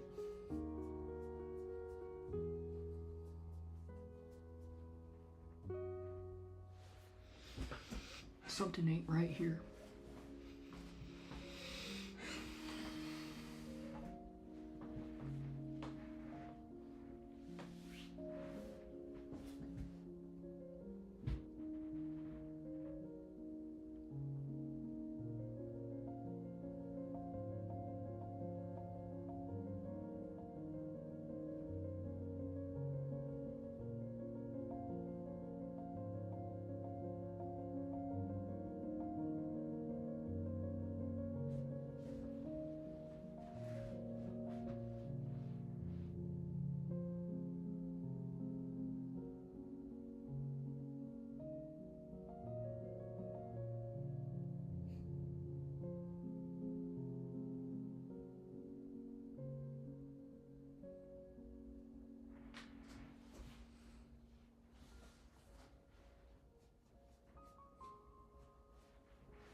Yeah, this is...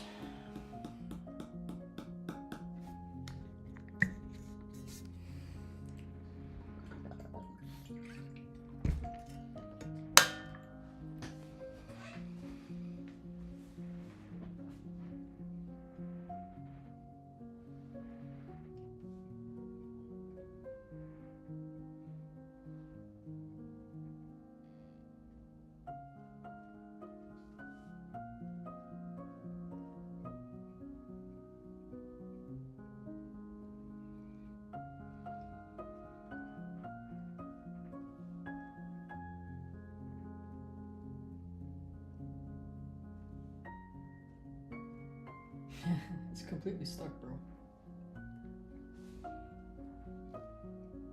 I mean, it's not, but...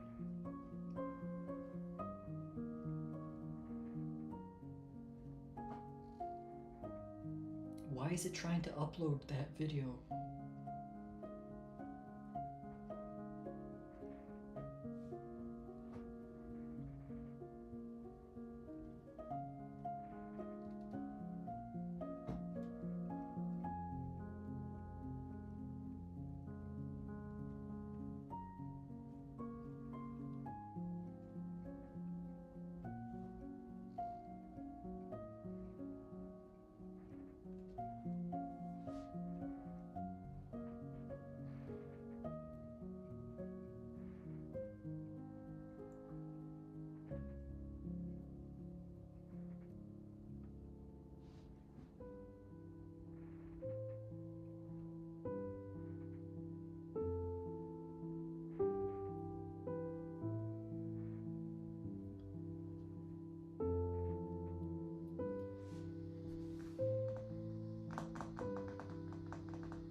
Jeez.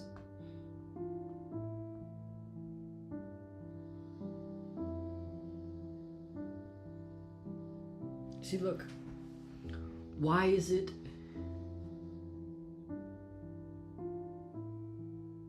Trace. Oh, is this the commit? Command C. Git log. Log me that jit, bro. Come on now. Oh, I can have the page up. Okay.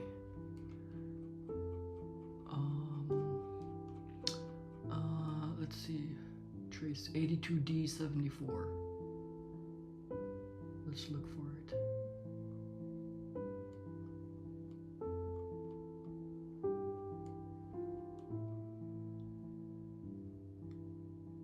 What is even going on? 83, 82D. It's not any of these, bro.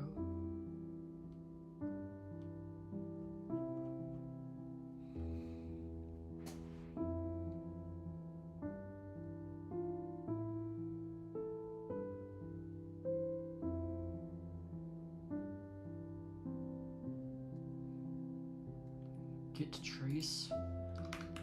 What is git trace?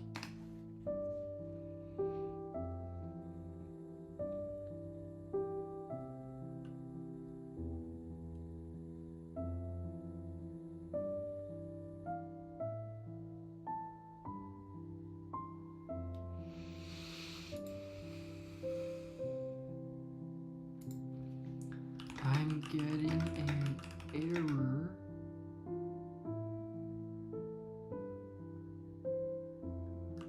That a file size exceeds the limit. How can I remove the file from all commits?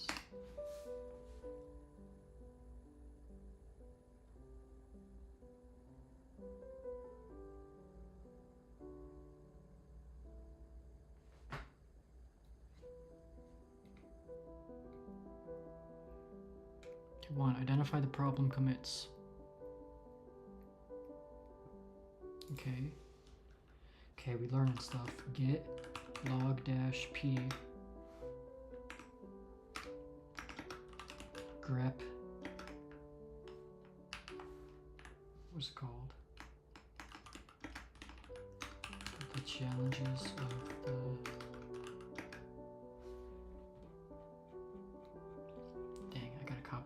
I can copy the whole thing actually, because this is a lot of scrolling. The challenges of the coming century. Copy. And then I can just do this. Or maybe I can't. But I can do paste. No, I can't. That's amazing. I can't even do that. Paste. Oh no. Oh no. Why can I not?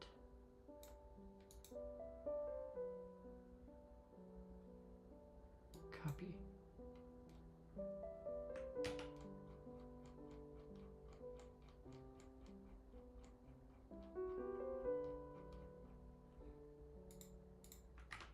There we go. Nice. Enter. Nothing. Failed. So that doesn't even work.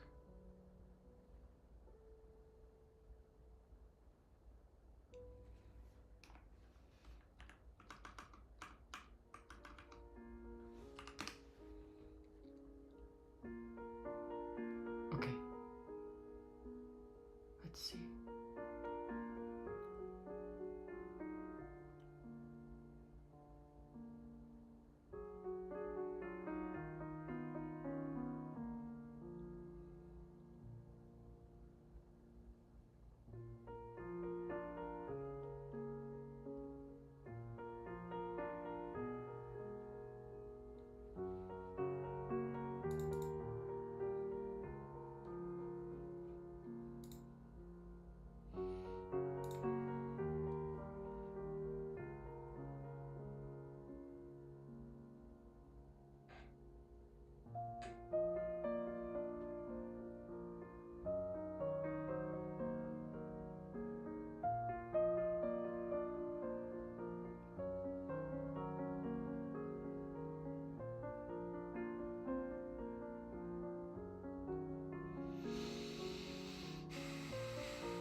This is too complex for me to do.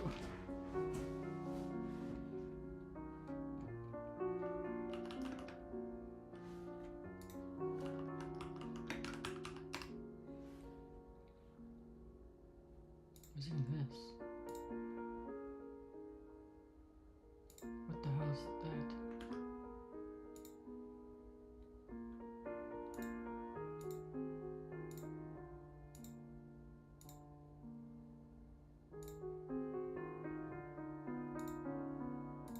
Why is that?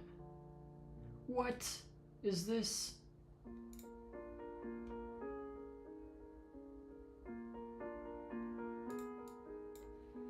What did I do? Oh no. Please don't tell me I ruined everything. Oh no.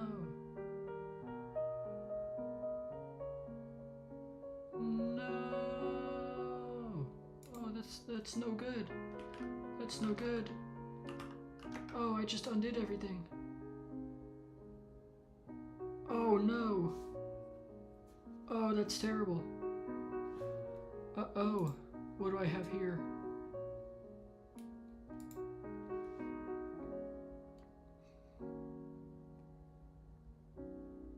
I'm gonna do a git pull. Git pull.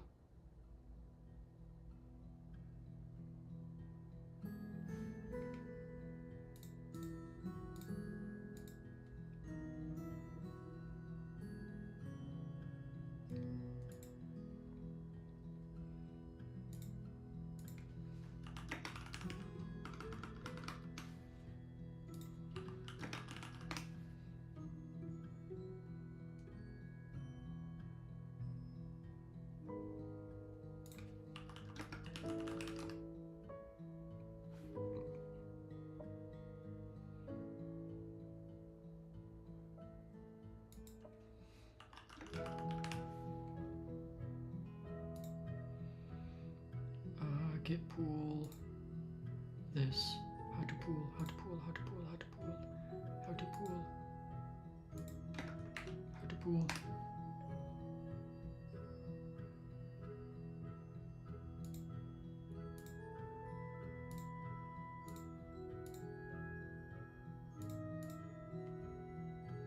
How to pull. How to pull. This. Whatever is here, give me. Do not push. Whatever I do, do not push.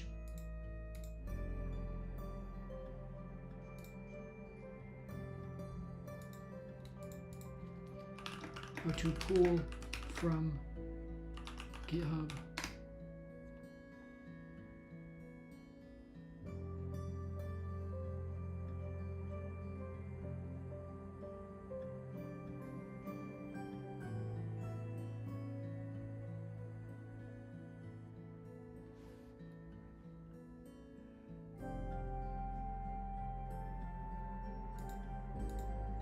What is this? Or what do you mean already up to date? What branch? I don't know how to do this. How to do main branch main git pull main. Git pull this main. Gimme it. This is all completely messed up. Please don't. I spent a lot of time doing that. Uh-oh. I done messed up whatever I did. I done messed up. I thought it would just change this stuff, but it actually changed the files. That's not good. I don't know how to do this. I don't know how to use this freaking Git. Monday, November, that's today. Wait, okay, so when was this? And this, and this. Okay, I can do this. Okay, I can redo these. Okay, bet. Let's just do all of this. Let's restore. I think that's how you do it.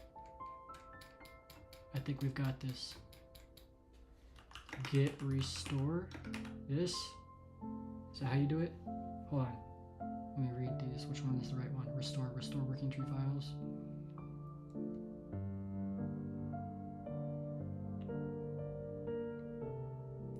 reapply commits, reset. Revert this, restore? Maybe what if I do that? Error. That does, okay, get revert to this.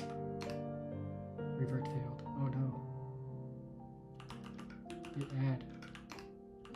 Git revert. This.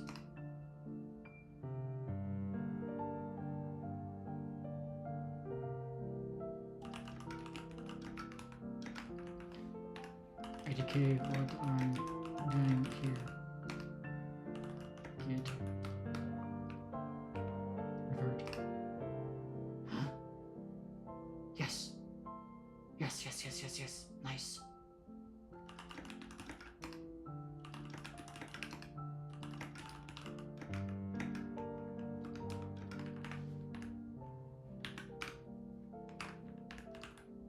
Reverted this to bring back my notes. How to remove the freaking video! That's all I want! Okay. Okay. Git log.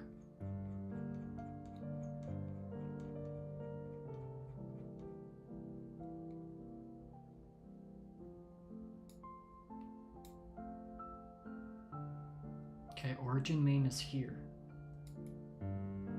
And this is me. Okay. So how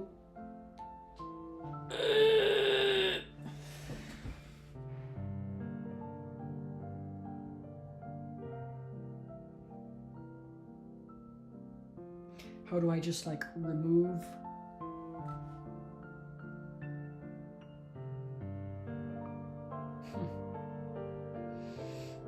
I don't think I can.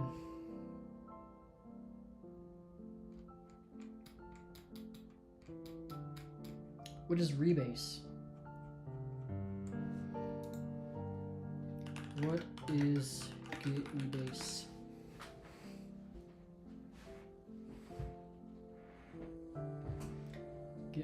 Rebasing is a powerful technique used to reorder, squash, or rewrite commits in your commit history. It's like editing a manuscript. Ooh, I think that's what I want to do. You can rearrange, remove, or add pages, commits to create a new narrative.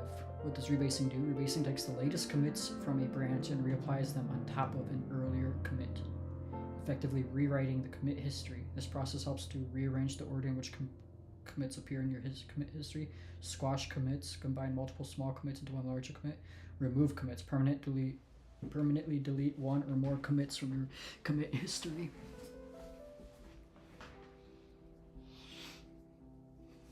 This is at least a good learning experience here.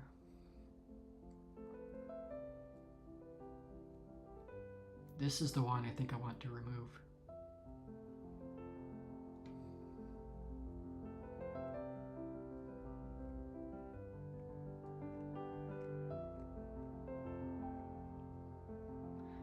Check out the branch you want to rebase.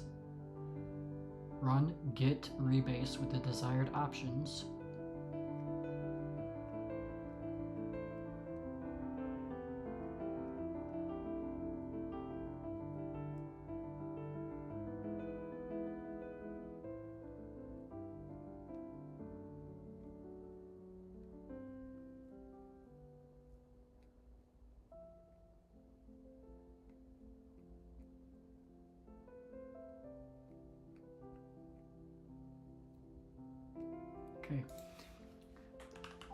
Okay, how to remove a commit from history with rebase.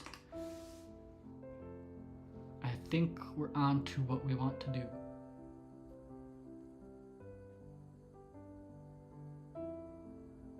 I think it's this that's causing the problem, and we want to completely just get rid of this. I don't care if we lose it, if we lose whatever changes we did to this one, but we want to keep everything after it. That's important.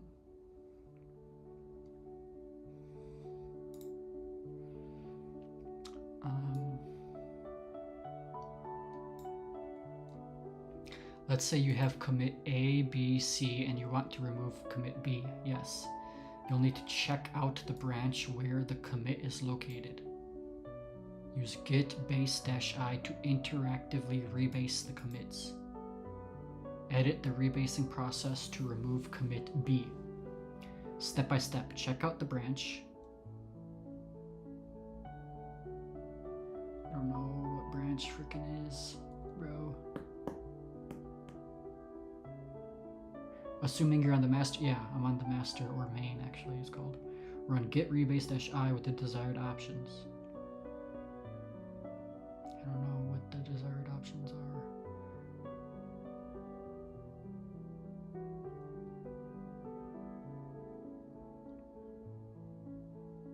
To remove commit B, follow these steps. Delete the entire line corresponding to commit B. The entire line starts with the pig commit hash. Commit and then hash, yeah, some message, which is this one. Okay, so we'll be able to find this one, and then we just save it. So we just remove it.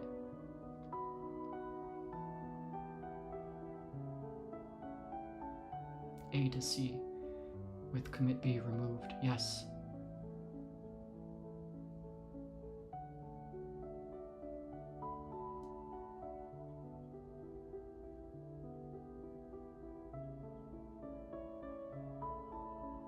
Okay. Okay, I think that's what I want to do. Let's see if that will work. I have no idea what I'm doing, but we will see if that will work. Git rebase-i head. I don't know what that even does, but let's see.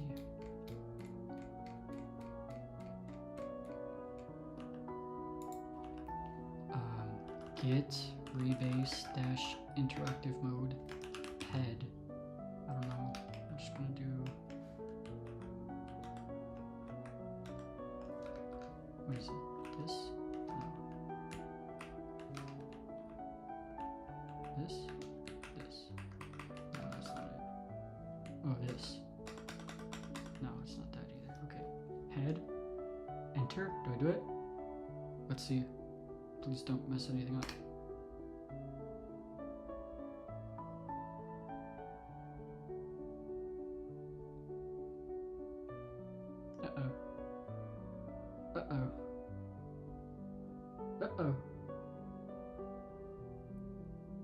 Uh-oh. Okay. Never mind. It's okay. Something's happening. Let me get it here. It's on my other screen. I'm gonna pull it over. Where am I? Oh, okay, here. Okay. I'll see that. It's in code. VS Code. Now what? What do I do? Git rebase to do. Nope. What is a nope? It says nope. It says nope, bro. What does that mean? Nope. Delete the entire line corresponding to commit. There's nothing in here.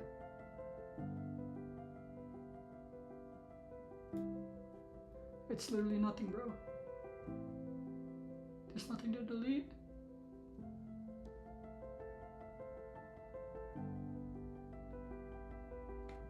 There's nothing to delete. There's nothing here to even do anything.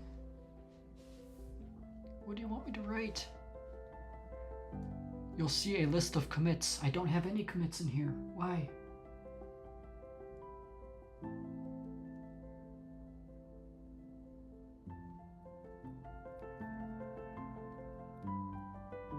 Close. Oh no. Oh no, I could have messed this up because that didn't work right. Uh-oh. Uh-oh. Uh-oh. Okay, I think we're still good. But that did not work at all. How to rebase. Rebase. How to rebase.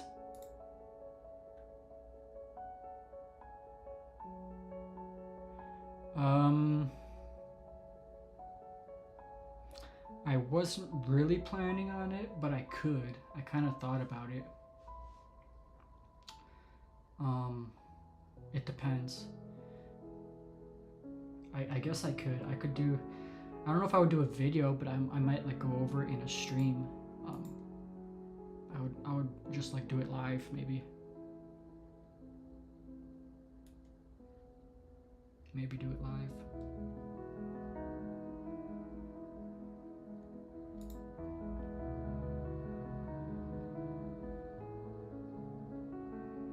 I love it. I happen to love it, but right now I'm facing troubles, mostly with Git, which is not Obsidian. It's with the Git and GitHub is what I'm struggling with because I messed something up, and I don't really know how to use Git too well. So now I have to try to fix it, which is taking time away from my class. But I had to fix this.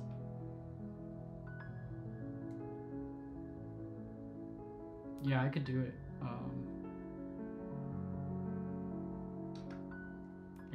I could just do it right now. Probably. I'm already. Before I lose everything. How would I showcase it? I could probably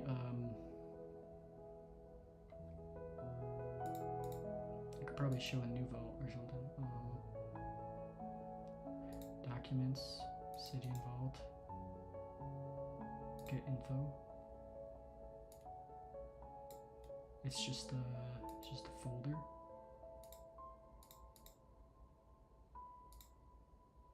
How do I create a new vault?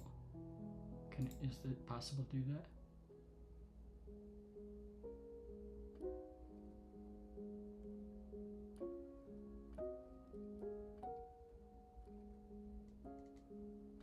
Oh, here.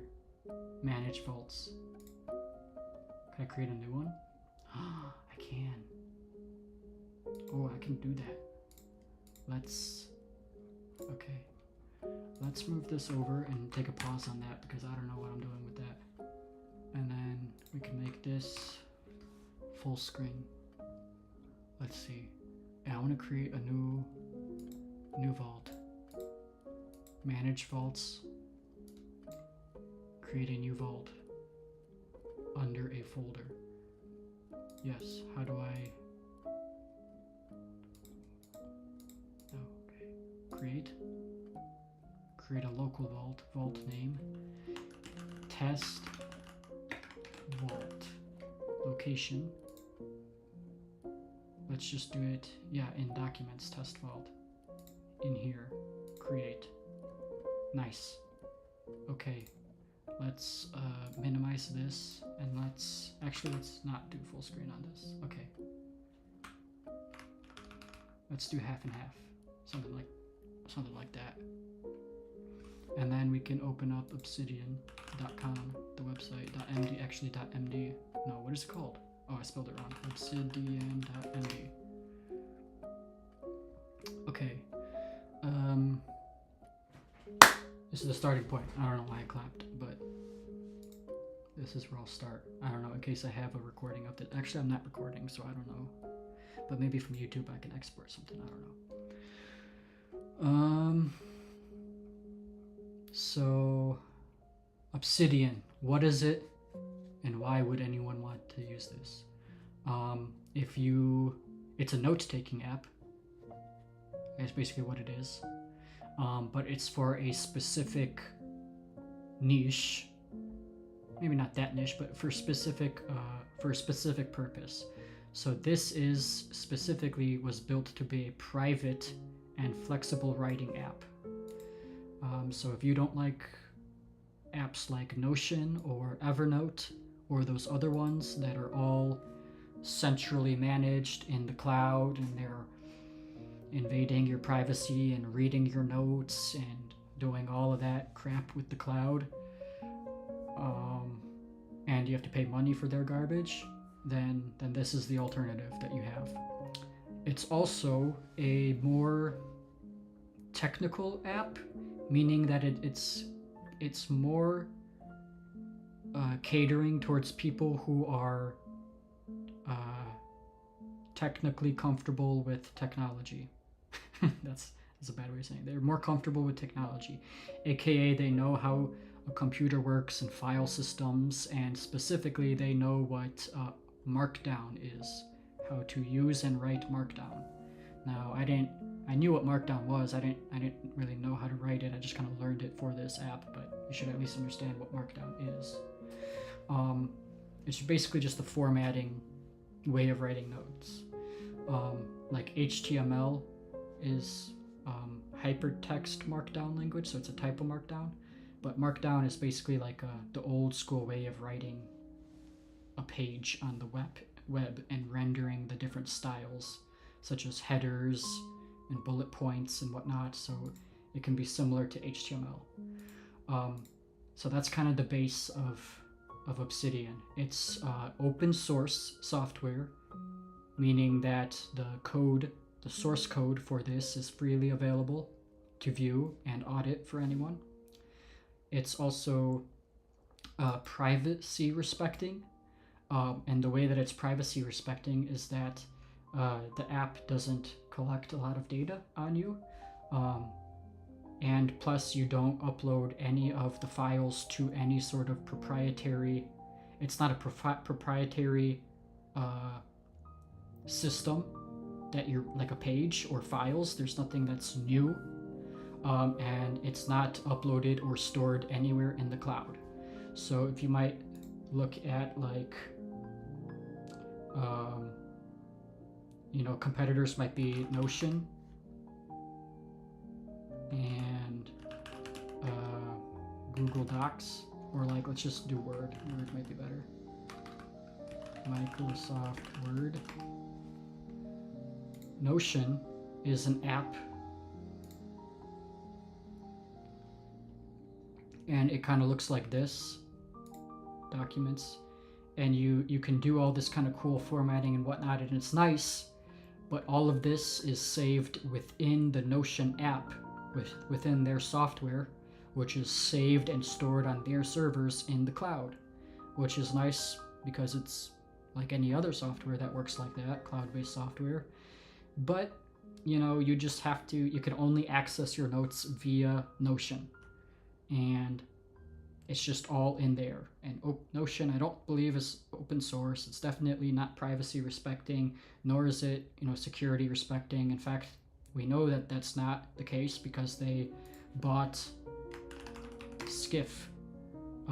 Skiff was a private, encrypted, secure email service, as well as not just an email service, but a whole entire product suite that was meant to rival the Google Docs product suite. So there's Google Gmail and Google Docs and Google Slides, and they're all by Google, and Google invades your privacy, sells your data, tracks everything about you, reads your emails, automatically scans your emails with AI, sells the data to people and everything. It's completely terrible. So Skiff was basically creating an alternative to Gmail and Google Docs and Google everything, Google Workspace, all of that, a whole suite of an alternative to Google, creating one that was privacy respecting. Notion bought them, and therefore Skiff is now shutting down. So we don't like Notion for that reason. But basically Notion is everything is saved in their app, in the clouds, and etc. You can think about Microsoft Word is also uses like a proprietary document style. Microsoft Word uses, when you save a file, it's doc, I think it is .doc. So file name .doc. And that's Microsoft Word, and you can only, in software can only open up .doc files can open up Microsoft Word files, document files. Well, so Obsidian is basically very bare bones. Every single page and note that you create, it's basically just a list of notes. It literally is a .text file. So instead of being some proprietary software page that's saved in the cloud and in Notion or whatever other note app you're using, it's a little bit closer to Word in that it just saves to your local machine, to your own file system. But instead of being a .doc file, it's just a .text file.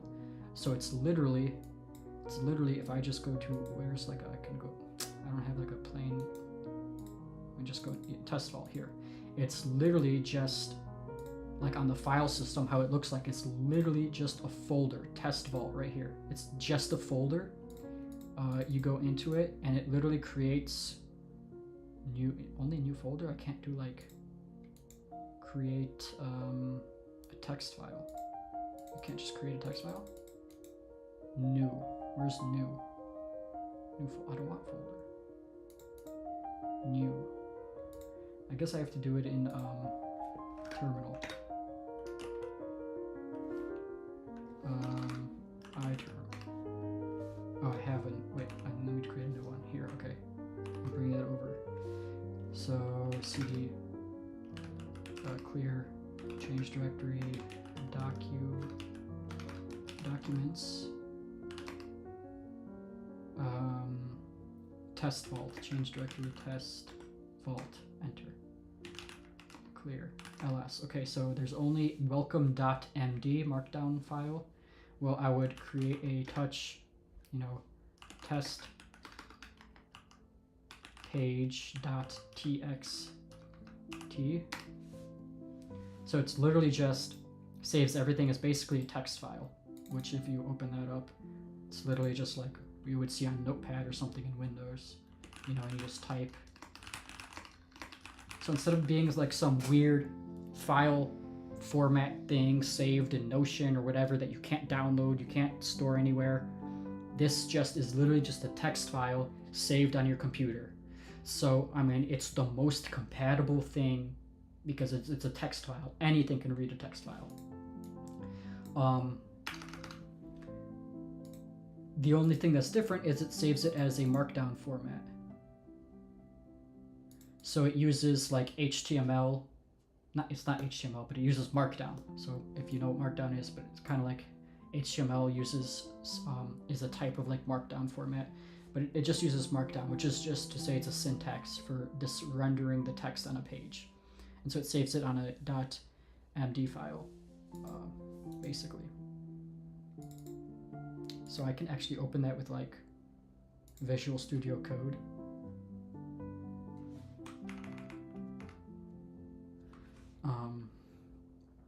And it just looks like actually let's just get, so this is basically like in Visual Studio Code, it's like the same thing. So if you want to code like HTML or something, you might do like HTML and whatnot. You might do like a list and then bullet 1. I spelled that terribly, and then it's going to be like slash li or whatever, and then that renders as like a bullet point.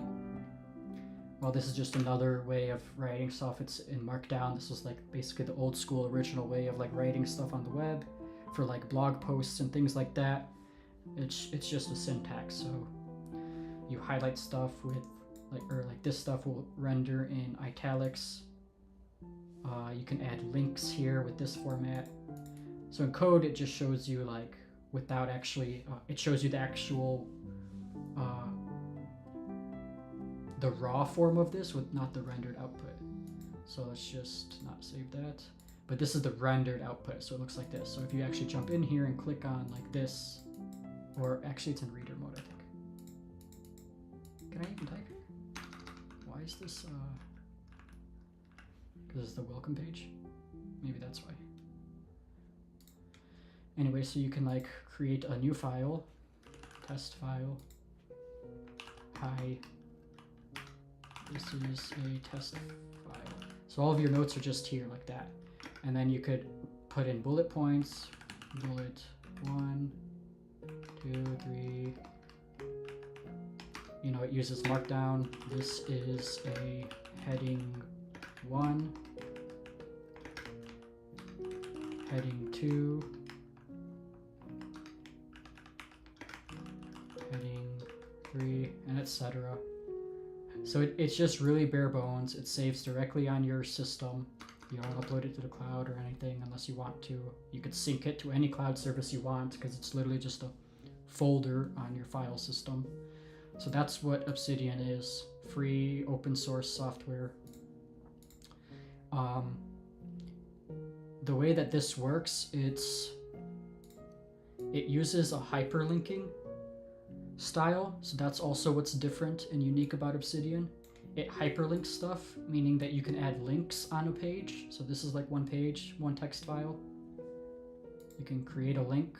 This created a new page. You could see it just created a new page. And these are saved as .md because they're markdown format, but they're literally just a document. This one's plain text, but it's just a document file. So you can like literally save it to any other, you can just open it up basically. Could you open .md with the text? What is it called? Text. What's the app called? Text edit, yeah. Can I open it with this? I can. Let me open one. Let me open this one. Welcome. To see what that looks like. Other. Text edit. Yeah. But this is going to be in raw because text edit is not going to resolve the markdown formatting. But basically, it's this. This is your new vault. Make a note of something.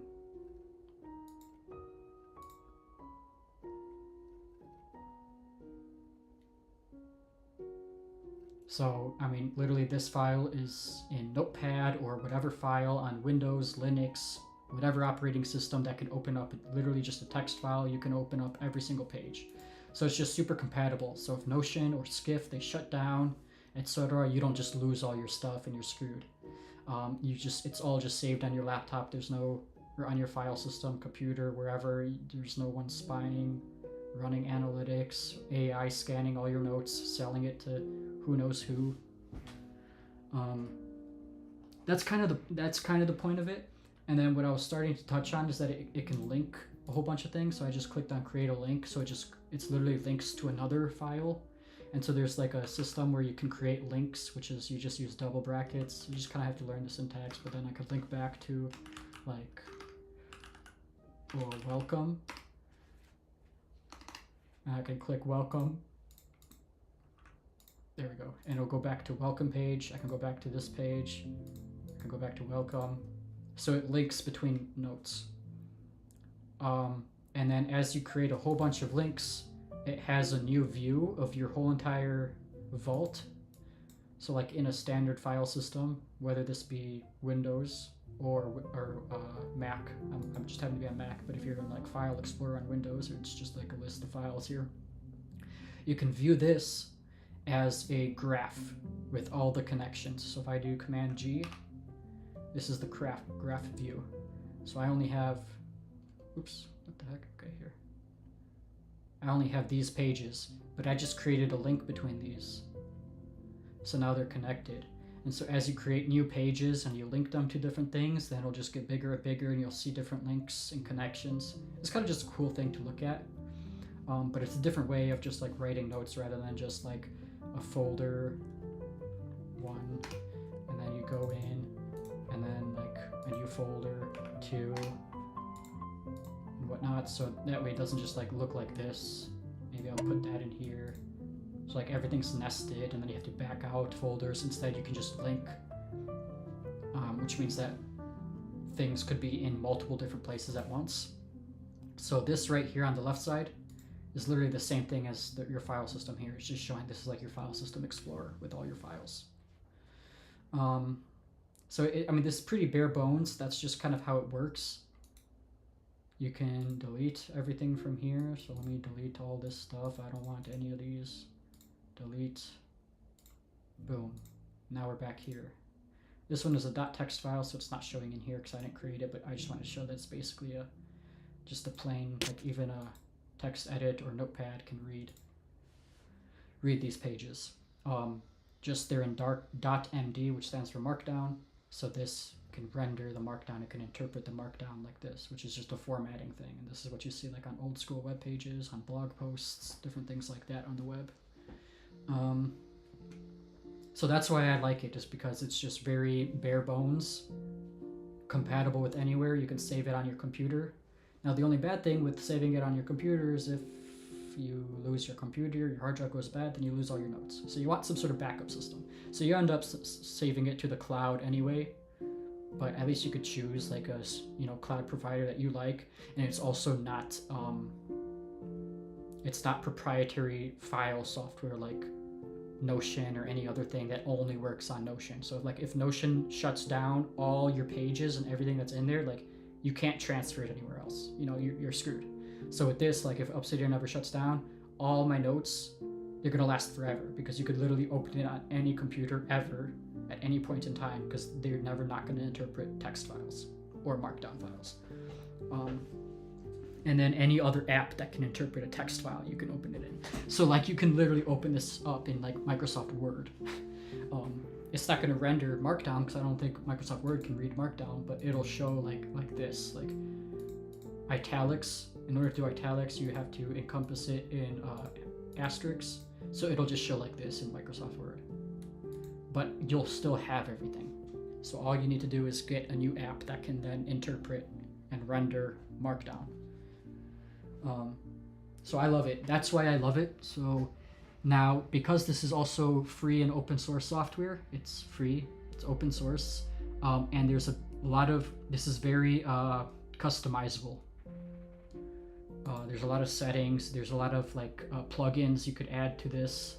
I like to keep mine more bare bones because I don't want to add a whole bunch of more plugins because more plugins just kind of make it less compatible in the future. Especially if you put a whole bunch of content on here from plugins, then obviously that changes a lot of the text benefits of the compatibility version. So I like to keep mine more bare bones. But you can literally style this however you want. So you can literally edit the CSS of this app to make it look however you want, literally however you want, which is pretty cool. So that's another cool thing about it. So the hardest part is like, how do you start to create notes that connect to each other? Like this graph view, like how do you even get started? And it took me a while to kind of understand what to do about it. So I'll just kind of share like what I did. What I like to do is you want to create, you can't avoid folders altogether, but you have to have some folders. Kind of the whole point of this is kind of get rid of folders, but or is at least to keep everything together so that way you can connect all your notes. But what I would do is I would do one note that is like the root note, because everything, it's like a file system. So if you think about a file system, everything is a root. It's just like a, what is it called, a binary tree or something like that. Everything is just, there's a root node, and just like in a file system on Windows or Linux, slash, you know, is the root of the file system, where there's always a root. There should be, you should have a root note. That way everything can connect to each other. So I like to have a root note. And then the root note will have, basically this kind of serves as your folder structure, basically. That's how I think of it. So instead of creating like, here, let's say, wait, let me delete that. I created a file. Instead of creating a folder 1, and then inside folder 1, let's say, actually let me rename it to like class 1. Let's say you're doing it for school. And then class 2. And then you have your notes in class 1 folder, and then your class 2 notes in class 2 folder. Instead of doing everything like this, which kind of defeats the purpose of using Obsidian, because then everything just looks like that. And why not just, then it's just like, what's the difference between just a regular file system and Obsidian? That you don't want to do that. Instead, you want to have a root page, and then create another page that's class 1. Oops, class 1.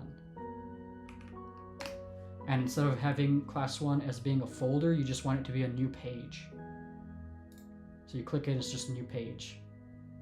So now you'll see that class 1 page appears. So it's just another text file. Now within class 1, this is what you'll see me creating for my class, which I did on Saturday. You'll have like whatever you want to add here. So I might want to do like resources as a heading, and then add whatever links are resources. And then maybe I want to do, this will be like my home page for the class 1. Maybe I want to add the syllabus here, so I can insert a file here. So you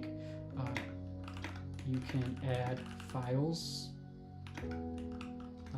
documents I should say you can add PDFs, images, etc.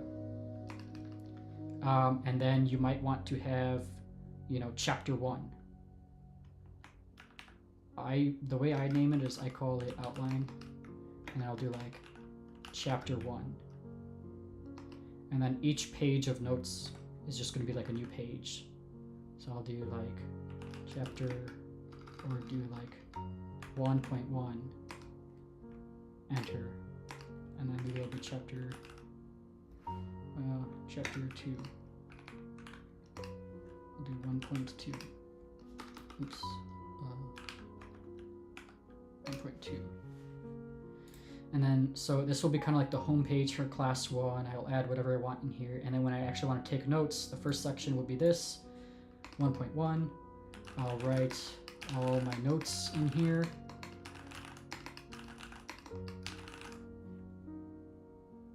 And go back, and it's there. And then in chapter 2, I'll add all my notes. Now, that's how you can do it for school. Eventually, you want to get a little bit, you want to start using some of the benefits of the hyperlinking feature of this app, which is just being able to link between each other. So all these notes are now linked to this. So if I showcase the graph view,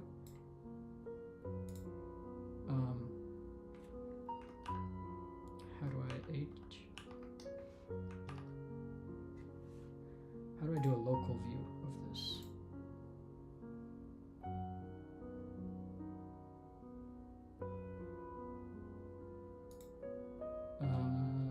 View, no, format, insert, edit file. Where's local view? I don't know what local view is because I don't have the, I changed the keylines for my version, but whatever. So just the graph view, I guess. So now class 1, notes 1, notes 2, they're all connected to class 1. Class 1's connected to root. Eventually you'll have class 2, class 3, class 4, and you can dive into them, and each one will have their sections or whatever. But let's say you have stuff that's in class 1, and then class 4, 5, 6, there's a topic that all the classes cover. You could actually connect one of these notes to class 2, you can connect it to class 3, 4, 5, whatever. So for school it's a little bit harder, but for some to like connect everything. But in some cases you might want to create stuff what's called atomic. You want to create an atomic note, which is like the smallest standalone piece.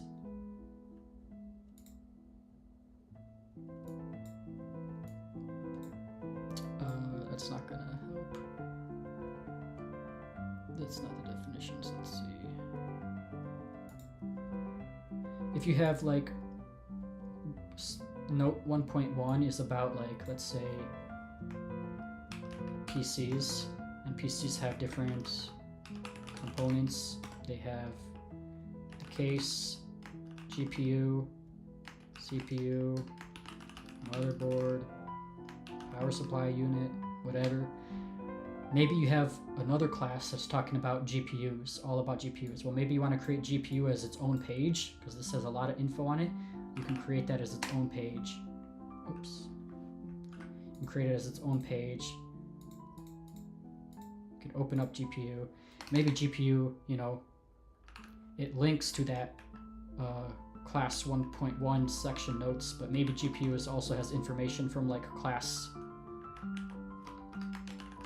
4, or maybe just like some book. Maybe you have notes on some book about GPUs, or maybe you are building a computer, and so you have a page on what, you know, components you want for your computer, and you want to link this GPU page because it has all notes on GPU info here. You know, you can like link stuff. So this page could link to whatever you want. It doesn't have to be just in class 1 as like a folder system might be, but now you could link it to GPU, you could link it to class 2, class 3, class 4, you could link it to whatever other page. It's going to make sense when I showcase mine and how mine looks like. It's kind of hard to grasp it with this, whatever I'm doing here. I feel like it's really hard to understand, but The idea is that like you want each page to be as small of a topic kind of as possible, because then you can kind of link it to different things. And I'll show examples of that in my vault when I open it up, but I just wanted to create a new one so you can see how it looks like blank. So that's like, the organization will kind of look weird here because every single note is something new. So typically there's an organization that I recommend. There's a couple different strategies people have on how they want to organize their notes. One thing that I like is, again, having this root folder here and having everything basically stem from at least one place, so that way you can like organize it out. So that's at least what I do. And then I'm just gonna delete all these basically. No, actually I'll delete the folders.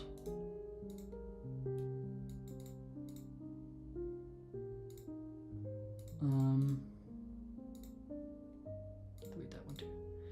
So what I recommend is at least having a couple high-level folders to organize some stuff.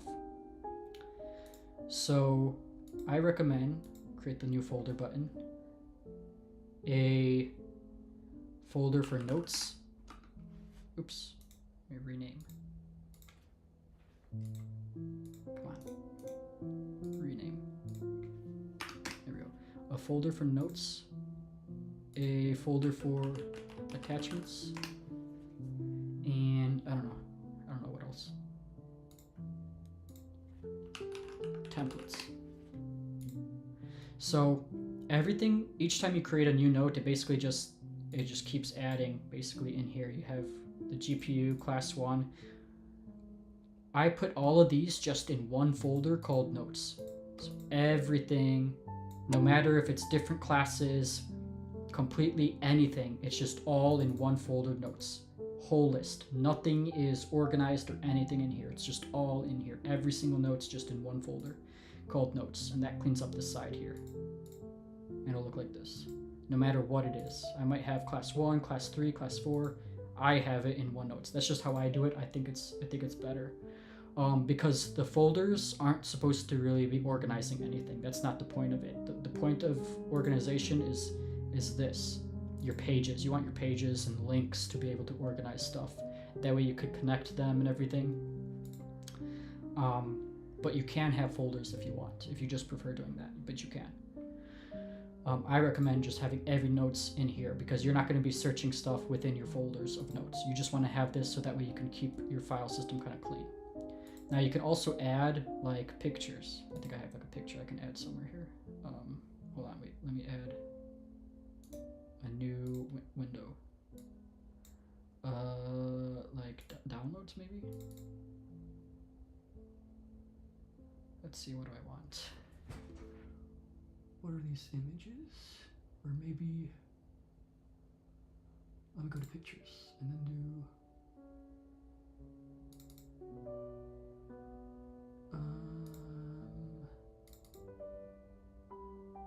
whatever, I'll just do like a random desktop background, whatever. So you can bring in like a JPEG and it'll be in here.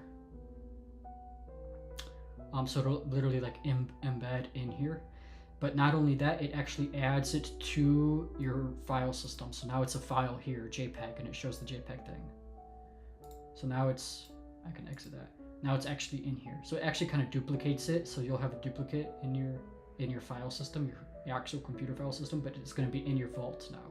The vault is just like what opens up your Obsidian. It's like what all the notes are stored in. It's called a vault. I don't know.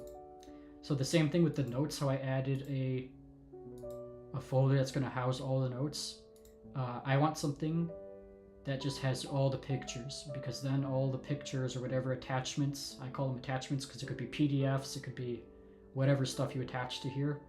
It just kind of clouds it and just makes everything unorganized. So I just throw everything into a folder called attachments.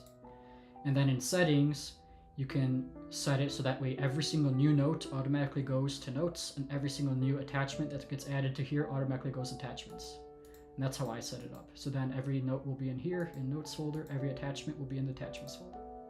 And they're not really used for like finding anything, really. They're just to house separately. You can create a template page. So this is class 1 resources syllable outline. So if you have a lot of classes, you might, instead of retyping all this out all the time, you might want to create a template that you could easily create a template. And so you can do that in the settings. You can turn on templates, and then you can create a folder for templates and house all your template files in here. And each time whatever's in here is going to be used as a template that you can quickly paste, and it's just going to look like this.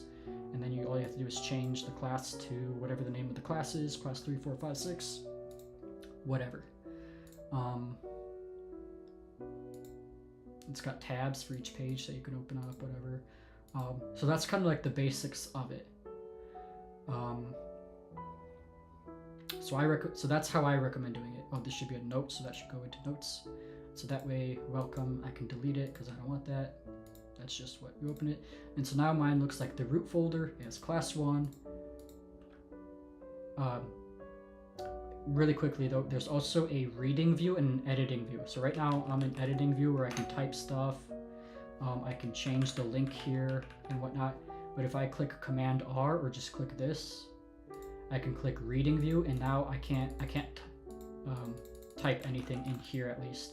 And this makes it easier to navigate here. I can look at this. I don't have to mess anything up if I click in here with my cursor. I can just read. It's easier for reading and whatnot. And I can go back, and then I can go to editing view. If I go to edit view, I can still click stuff, but now if I click in here, like, you know, I can edit this.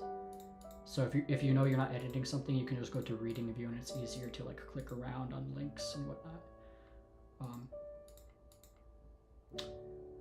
So yeah, that's it. Here's how this graph view is like a node that connects each link here.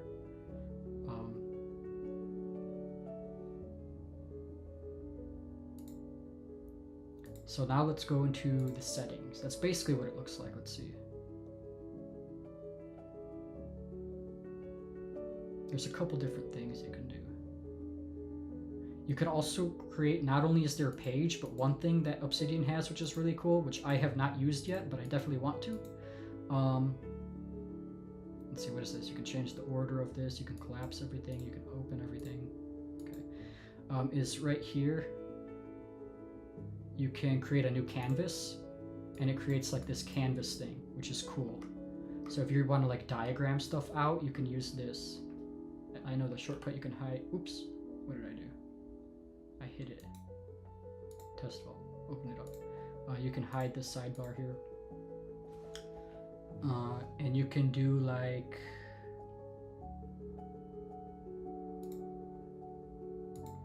let's say you want to do a diagram, like step 1. And then step 2. This is very useful for stuff. Oops. Step 1. And I think you can like connect things. Yeah, I haven't used this really, but so you can like do stuff, and each one's like a little thing that you can just like type in. Let's see. Whoa. Trash. What is this? Set color. Change the color on these things. What is this? Zoom. Oh, okay. You can add an image here. So the cool thing is once I added the image, the attachments on one page, I could reference that image on any new note or in here, wherever I want. So if I click this at the bottom here, add media from the vault, I can click it, and here's now / attachments. I mean, this is the only picture I have, but let's say this would open up everything, all the attachments I have, images, PDFs, whatever. So let's say I want to add it. Since it's already added in here, I just have to reference it. So I click that, and it adds in here. Now I have this thing. Maybe I want to reference step 2 is like, reference this guy here. What you can also do with this, so maybe you have like PDFs here or something. You can add a note in here. So one of your notes that you created on GPUs, let's say this is the create a computer, build a computer process. Here's a page on GPUs. Maybe this step 3 is like, I don't know, GPU or something. You can Maybe I want to change this to go to, oops, how do I select this thing? Maybe this goes here instead. Maybe I want to do something like that. And now GPU attaches to this, and here's a page on GPUs. Here's going to show you like a little render. You can click it to like open it up, I think. No, you could actually edit it right in here, which is pretty cool, but you could also like open it up somehow. I don't know. I don't really use this much. Yeah, this is awesome. I love it. I started using this when I started WGU. And when it took me a week to figure out what I was doing with like my note system and how to organize stuff instead of using folders and how to connect links and everything. I wasted like a long time trying to figure it out. Like it was frustrating me because it was kind of hard because you just had a blank canvas, and I was like, I don't know how to link stuff or anything. Like, what's a good way of organizing things? But I kind of figured it out. That works for me, and this is the way I like it, which is kind of basically the root system. And then these like root pages, class 1, that links to everything else, these are called map of content pages. So it's a page that maps out all the rest of the content. So this is like the root map of content because it's going to link to everything else. Maybe it's going to be class 2 here, and maybe this is going to be like 1, 2, 3 classes. And then maybe you have 1, 2, 3, you know, hobbies, or I don't know, music, or I don't know, piano. You're playing, like you're learning how to play piano and you want to take notes on piano. Maybe here you have projects, and you can make this a bullet point if you want to. Project could be like, let's say you have a project you want to build a personal website, and you want to create some notes or something, the whole page. The root page should house everything. It should link to everything you want, and then each one could be like a smaller organization page, but this helps to organize everything. Hobbies, classes, class 1, 2, 3. Maybe your root page gets so big that classes becomes its own page, and then you click on classes and then it has all the classes listed there. So it just depends. You could resize and change things and edit them however you want, whenever you want, whatever. So that's kind of the basics of using it. Now you can go into settings. So command comma is the shortcut. General. You don't need a commercial license. You don't even need an account. You don't need nothing. It's literally just saved on your file. Editor, you can, whatever settings you want. Readable line length, so the line when you're typing or something. Behavior, spell check, auto brackets, indent using tabs or not. Convert pasted HTML to Markdown. A lot of different settings you could change here in the editor. In files and links, deleted files, what did they do? You move to the system trash, or do you want to have a specific dedicated Obsidian trash folder? Do you just want it to permanently delete it?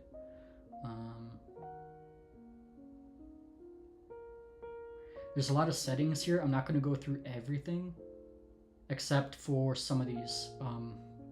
Default location for new attachments. So when I added the picture, you want it to go into, instead of just keep adding new pictures down more and more, 3, 4, 5, 6, 7, 8, 9, and fill up this whole thing, I throw everything into the attachments folder like I was saying before. So you just want to change this to be the default spot for attachments. So instead of the vault folder, I'll do in a specified folder, and I'll do folder attachment path, attachments. It automatically showed, like, look, it automatically showed all the folders I have, attachments. And then every new picture, PDF, whatever attachment I add will go into the attachments folder automatically. And I do the same thing for notes.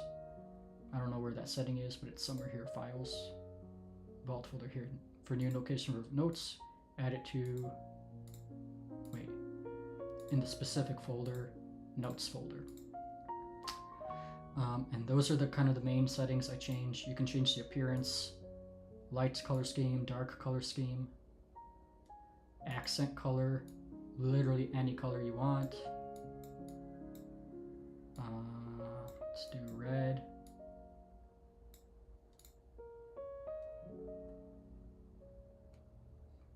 Fonts, you can change the fonts. Themes, you can download themes that actually change all of it. Like I said, you could literally change the CSS of this to customize however you want. There's a lot of files in here you can go through. Hotkeys, so these are the shortcuts that you can change and edit.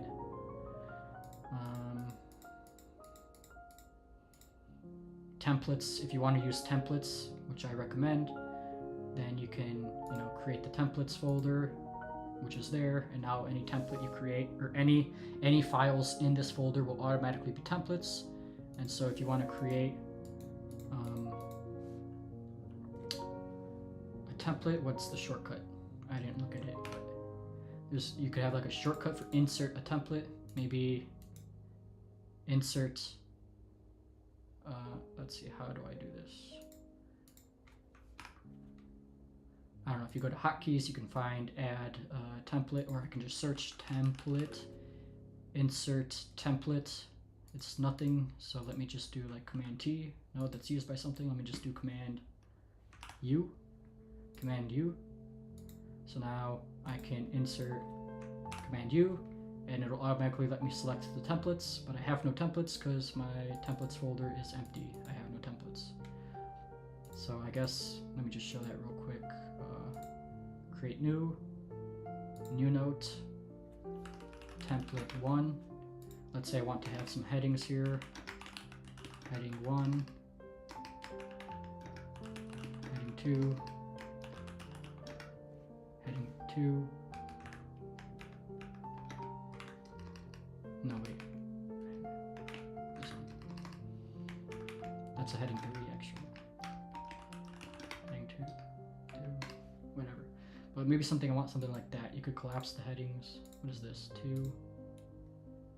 This should be heading 1, heading 2, heading 2, heading 2. Okay.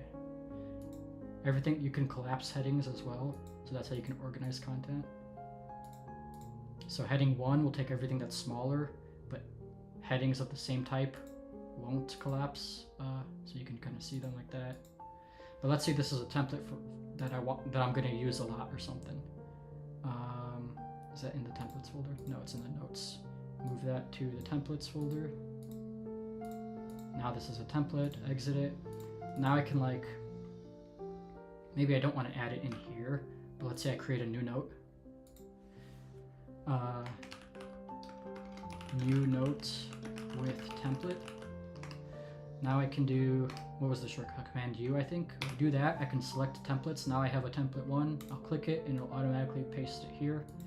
And that's just faster for creating new pages or whatever. That's how you would use templates.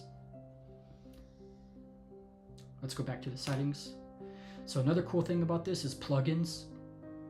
Community can code their own plugins and set up their own stuff that they want. Create their own little apps, plugins that will plug in and kind of extend the functionality of this. Now, there's a lot of plugins. As I said earlier, I prefer keeping mine more minimalist, more compatible, I guess is another way to say it, because the more plugins that change the functionality of this, if you add in what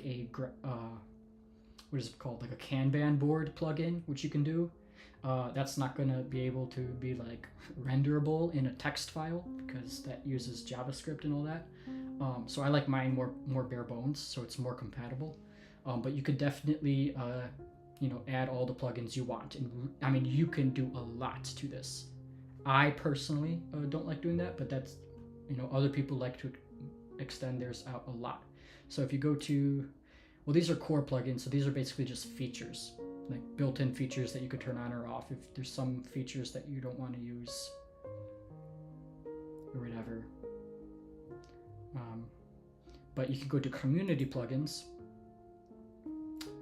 and you can turn it on. So it's going to say what this is, and you can turn it on, and then click community plugins, browse.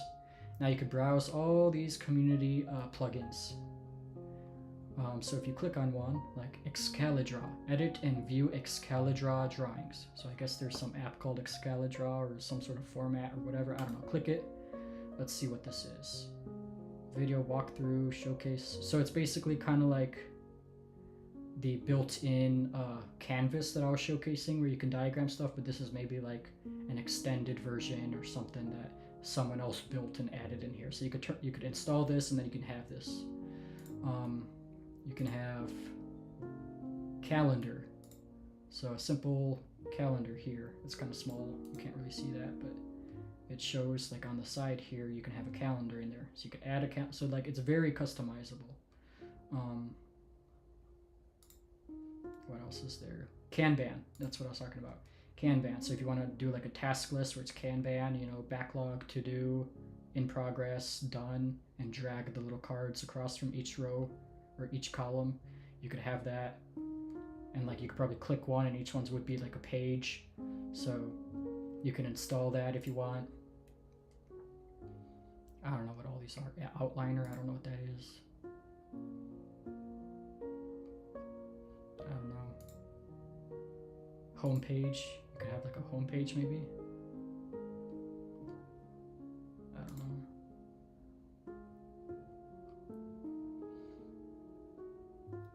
Highlighter, Markbind, Zotero integration.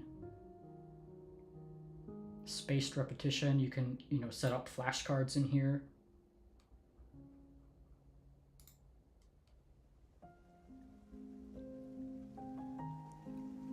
LaTeX suite, if you're like a researcher in college that writes like this mathematical stuff or whatever for your papers for smart people, then this is like LaTeX is like it's a syntax for writing this stuff, so you can add that in here. There's a whole bunch of stuff.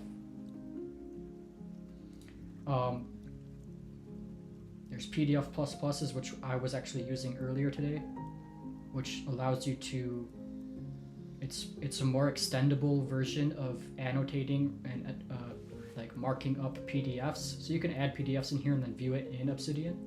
But this is like, you know, a more featureful version of this where you can actually annotate it, highlight stuff, and save it on the direct file. I mean, there's just a lot. It's like whatever you want to add in here. Obviously, these are third-party people, so they have to be maintained and updated by those people who create these apps. And if they stop updating the app, then it's not going to work anymore. But maybe someone else will create a newer version, etc., etc. But since Obsidian's open source, there's a big community. A lot of people use these. Like, look at this: 2 million, almost 3 million downloads here. Updated a day ago. Updated 5 months ago. Updated 12 months ago. So these are generally, you know, the popular apps get updated pretty frequently. That's another reason why I like to keep mine a little bit more bare bones, is, you know, less stuff to worry about potentially being outdated. I want to showcase the theming thing, how you could customize this, or how much you could customize, which is crazy. Let me go back to settings, plugins, appearance, themes, themes folder default, manage. Here, themes. So you can change a lot. So this is default. Let me make this full screen actually. Go back to manage. Is there no image here? This one does. Minimal. Can I make this bigger? No. Show dark themes only? No. Show all themes. Go back. Sanctum. It's kind of hard to see. Dracula, so this one's like pretty colorful. Solar, a lot of these have like a code editor type of themes, like you would see in VS Code or whatever if you're programming. Because that's like more technical people typically use this app. A lot of like engineers, programmers, or whatever, or even just like science researchers and PhD graduate students or whatever. Now here's another one with a whole bunch of stuff added to it. Let's see, I'm gonna see one that looks kind of crazy. This one's interesting. I mean, I don't like this kind of style, but there's this.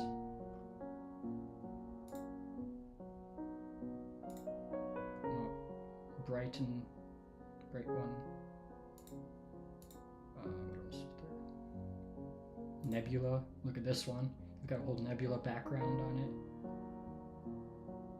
So, I mean, it's super customizable, and you could like download any of these themes and literally open it up in VS Code and edit the CSS directly, which is what I was doing for a little bit because I wanted to customize one until I found one that I could just customize because they added in a new menu on here to be able to edit it. Neo theme, so it looks like a code kind of going down. That's kind of cool, actually. Looks really cool. Let's say I install and use it. Instantly just applies just like that. Let's see. So it kind of changed it. I don't see where the background is. Maybe I have to go into settings. Maybe it comes with its own settings. I don't know. Maybe not. Appearance.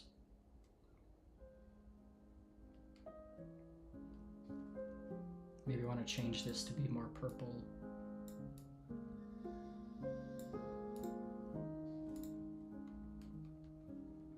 So I don't know, there's one theme that looks like it kind of changed it, but didn't actually look that different. You have to sometimes read the documentation on a theme to see like what exactly it is. There's this thing, I don't know what this is. Let me install it because this looks kind of crazy. Look how different this looks.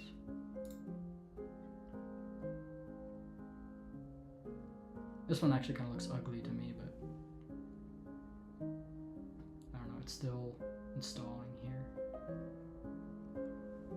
I assume you can like add somehow the background image, change the font,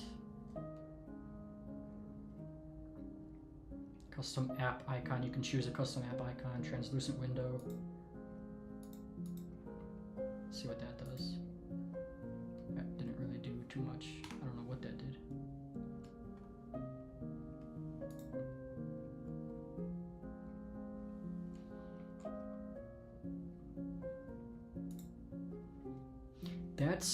That's basically everything in general as a quick overview. Let me go back to themes. And now you can choose the different ones that you installed. Maybe I want to, this is the one I'm using, Anu Puchin. There's like a theme that is popular for a terminal, for VS Code, for like programmers. That's called Capuchin, something like that. It's a color scheme, so I like to use everything with that because it kind of matches. So this one is just someone's name, I guess, created a version of it, but you can install this and then you can actually kind of edit some of the colors. So that's what I did. Prism. What does Prism look like? Install and use. This one's kind of cool, actually. Whoa, this one's got like a white outline and everything. It changes like the font, I think, and everything. Style settings plugin. So some of these themes need the style settings plugin, which just allows you to edit advanced plugins like from this kind of GUI interface. So let's go to that. Community plugins, browse, let's do style settings. This one here, install. This one needed it, so now it has it. So can I exit this? Oops, what did I do? I clicked hide. Forgot. For me, I did Command H to be a command in Obsidian, but it's not that on default. Anyway, settings, I could go to style settings. Oh, turn on. Okay, now it's on. Ooh, okay, so that's why. So that little, you needed that plugin to enable the custom color on everything. This is actually really cool, yo. I like this. This one is glitching out or something. And I assume you can change the color, so if you go to appearance,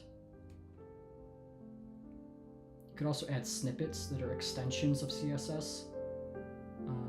But like, so let's say the color, I could probably change the color to like green. Maybe. Maybe not. It depends on the theme. Some themes allow you to change the accent color. Maybe this one doesn't. Style settings. Maybe, oh, you have to go in here. Okay, so this one uses a style setting. So a lot of themes use this to edit stuff instead.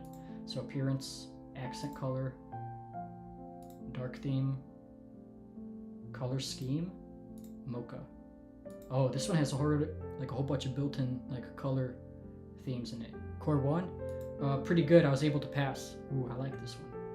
Dang, actually, I might keep this one on my my actual Obsidian. I kind of like how this looks like. I really like how this looks like. Custom, wait, cherry. So it has like some built-in. I'll touch on the Core 1 in a bit because I'm almost done kind of talking about this. So this is so customizable. You can see this guy just happens to have some, specific color themes already and schemes. So this is the theme, and then he's got color schemes here. Raven was the default. Mocha. Let's say I do indigo. I kind of like that one. Or custom. So let's see what happens if I do custom. Okay, so I don't know what that does. Oh, here, custom accent text. Maybe custom accent color scheme. I don't know where custom is. Refer to the wiki guide for custom. Okay, so you have to open up the wiki and learn how to use custom, whatever. But let's say I like this one, and then color scheme style. So I guess you can choose minimal. Looks like this. Border. Gives borders to a lot of stuff. Two-tone and border. Okay, adds like another tone for some of the sections. Okay, so it depends how you like it. I'm gonna do just the main one. Accent style. Border and filled. Plain. Minimal. So it changes some stuff. Filled. Okay, so some of those things here, you could choose how those look like. Border and filled, or just border, or just filled. What is plain? Plain is like that. Minimal is none of those. So each one is going to be a little bit different. Let's see, so that was custom accent text color. So accent text, you can like do something crazy, I guess. Maybe.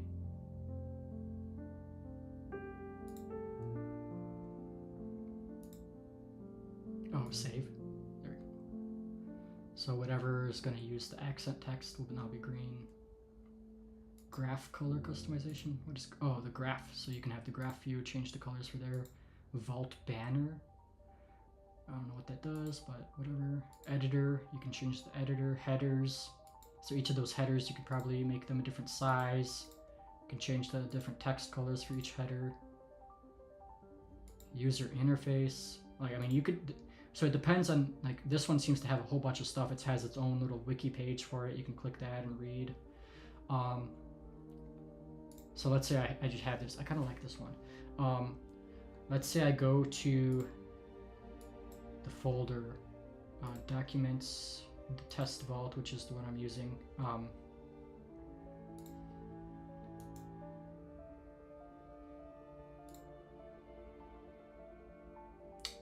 What is it that I wanted to show? I think I need terminal.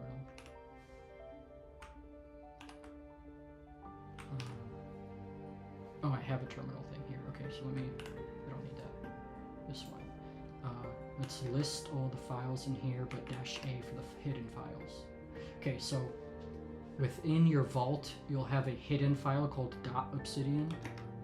So if I change into .obsidian, I'm assuming maybe you know how to use the Linux terminal or Mac terminal a little bit, because it's IT people in here, but so if I can go into .obsidian folder and then list everything in here, you've got your community plugins, appearance, your app. This is like the actual app files. There's a folder called themes and plugins. So let's say I go into, since I added a theme, let's go into the themes folder. And I'm using the Prism theme, so let's open the Prism. What's in here? theme.css. So let's say I open it with VS Code, which is code. Let's open theme.css, which is literally the CSS file. This is literally the code for the theme.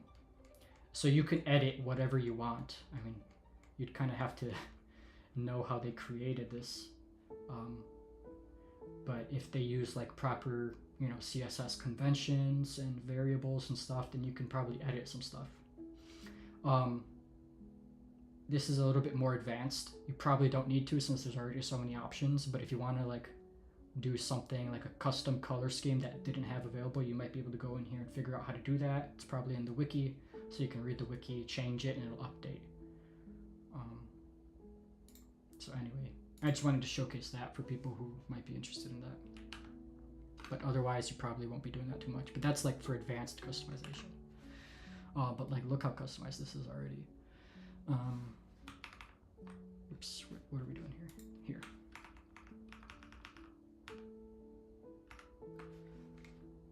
I mean, I think that's it. This thing is like installing like crazy. I'm gonna get rid of it because it's like stuck. Themes, manage. Maybe not manage. How do I go back?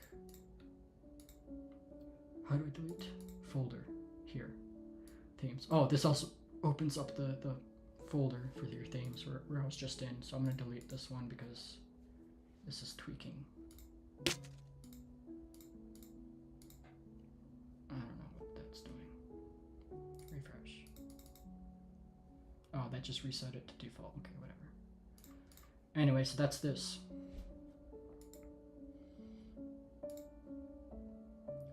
So if and everything technically writes to the file system like right away, which is like basically autosave. So if you make like a change or something, then boom, it's saved. Like I don't even have to click save, you just exit that. Yeah, but since this is saved to your own computer, then you probably want to find some sort of backup solution, whether that be a local hard drive where you just back it up on another drive, or you specifically get your vault and sync it to Dropbox or whatever, Google Cloud Storage, whatever you want to use. In my case, I set this up with GitHub and synced it to GitHub using Git version control system.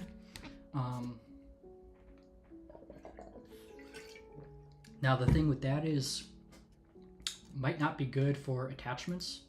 It was working me for a while, but I accidentally added a video. I wanted to see if this would accept a video. Like I dragged a video on here that was like 3 hours long, and it pasted in here, which means it added to my attachments folder, and I accidentally added that to GitHub, but it's way too big of a file to do that. It's like exceeding the limits, and I don't know how to undo it.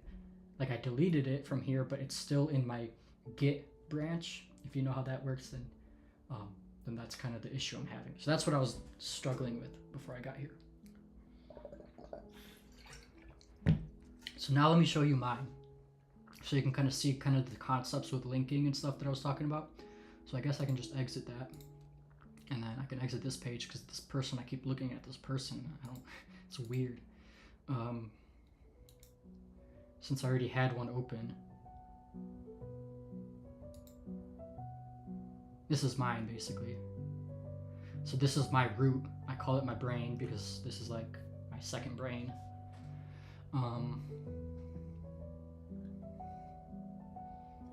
You can see how I had this, like I was talking about how I organized this. We see something's messing up here with, I'm messing something up with Git. I'm trying to fix, but anyway. But you can see how like I had this stuff organized like how I was saying. So I have like my classes, I just titled it education here, and then the different classes, class 1, 2, 3, 4, 5. I have stuff that's like not for school, law and government, health, life system, career, library. Not all of these are really built out, so like I started to create some notes here. You can like have stuff half built out or just started, set some ideas. Do I even have anything in here? Not really. Like this is like, it's gonna be an idea at some point. I'm gonna build that out. But for now, I'm kind of just doing school projects. I think I'm gonna make my personal website. Oh, why do I have 2 of those?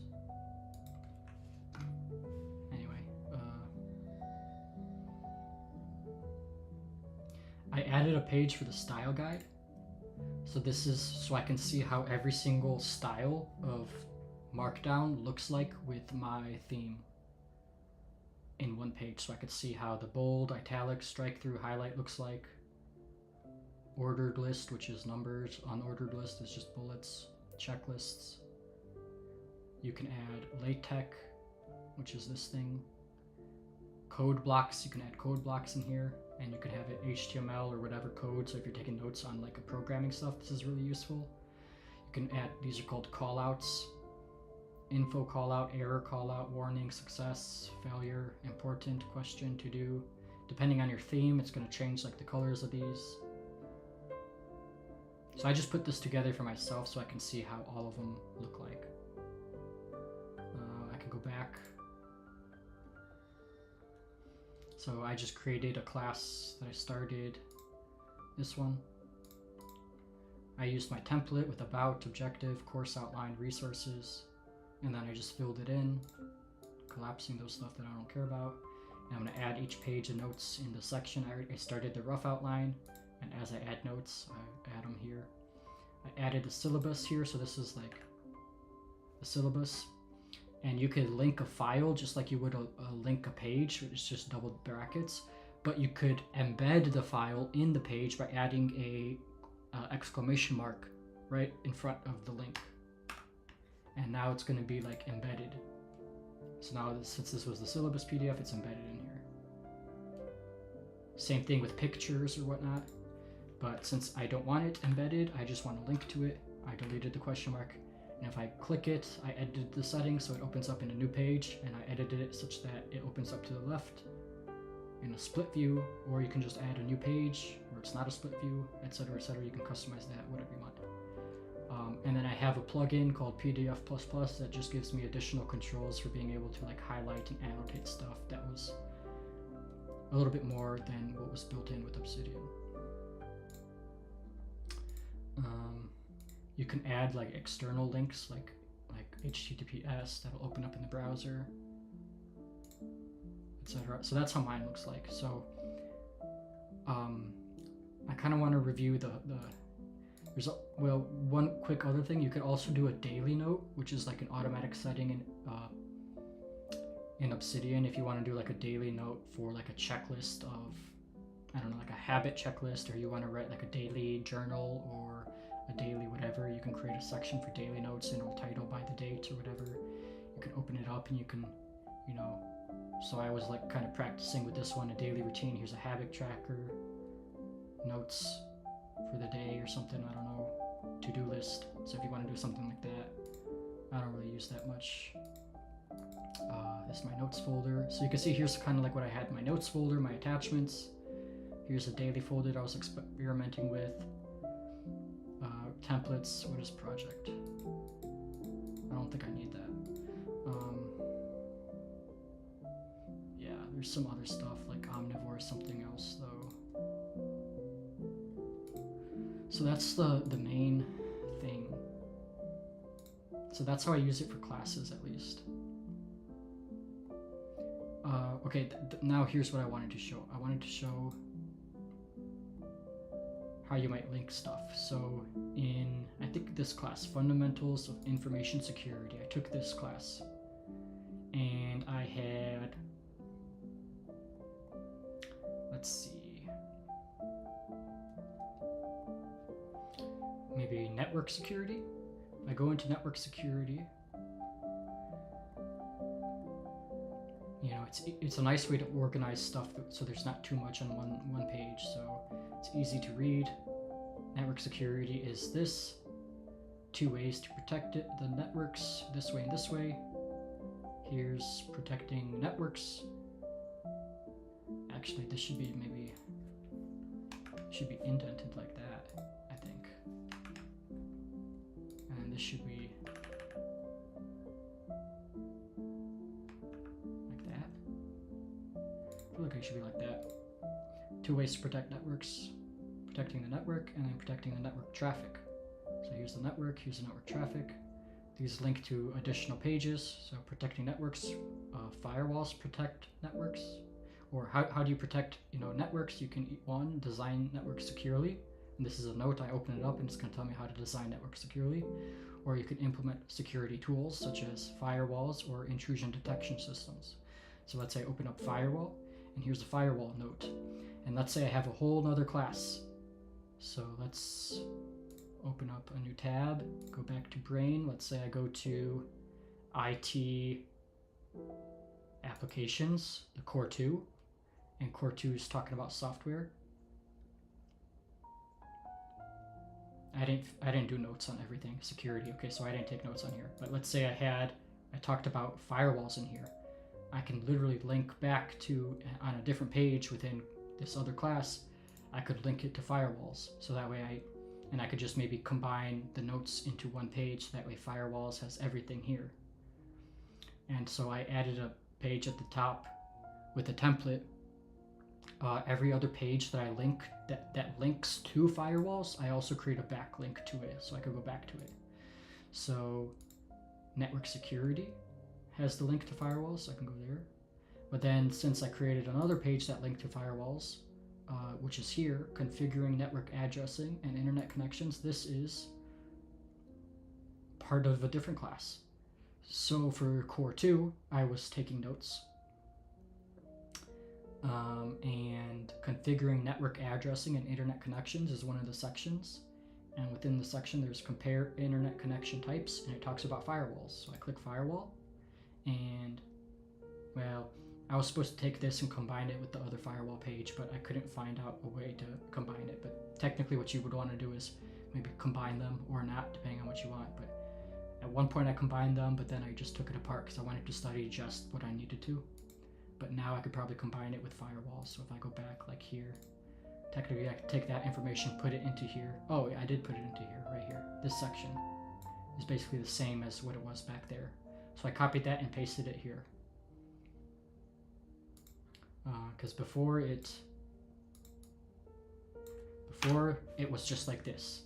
And so I was in a new class and I was like, well, this tells me more about firewalls. So let me paste that information here, and now my firewalls has some more information here. Types of firewalls. Now I can go into packet filtering firewalls, its own note. So this is what I mean by atomic notes. Atomic notes are like individual, like a single concept equals a single note. Now, not always, but when you get it, when you want to organize stuff, it's better to break down concepts into their small atoms, small atomic parts. It's kind of hard to decide when something should be a single note versus not. I think if you have a lot of information that it makes sense that one topic should be its own note, then you create a new note. Otherwise, just keep it in one note. So like I could have done all of these are in this note, each type of firewall. I just kept going down and down and down and writing everything here.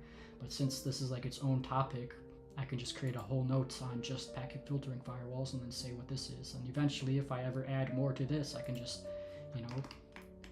how it works. And then maybe I might add a whole bunch of stuff as to how it works. And then maybe here's like another section where it's like, these are types, and then maybe there's like brands that make these firewalls. And maybe I, go into those eventually. So you can always like extend stuff. You can use the back button, but I always like adding links to each page so you can kind of navigate, and you kind of have to do that manually, but you can use the back button, but it's better to use these, I think. Anyway, it's pretty complex, but once you if you just set up this structure, like I said, notes and attachments, and then the root page, for me is brain, and you set up this root page, once you do that, then everything will fall into place. I suggest you just do that. Just create a notes, create an attachments, and then create a root page. And then from the root page, you can create your little other pages and link them back and forth to each other.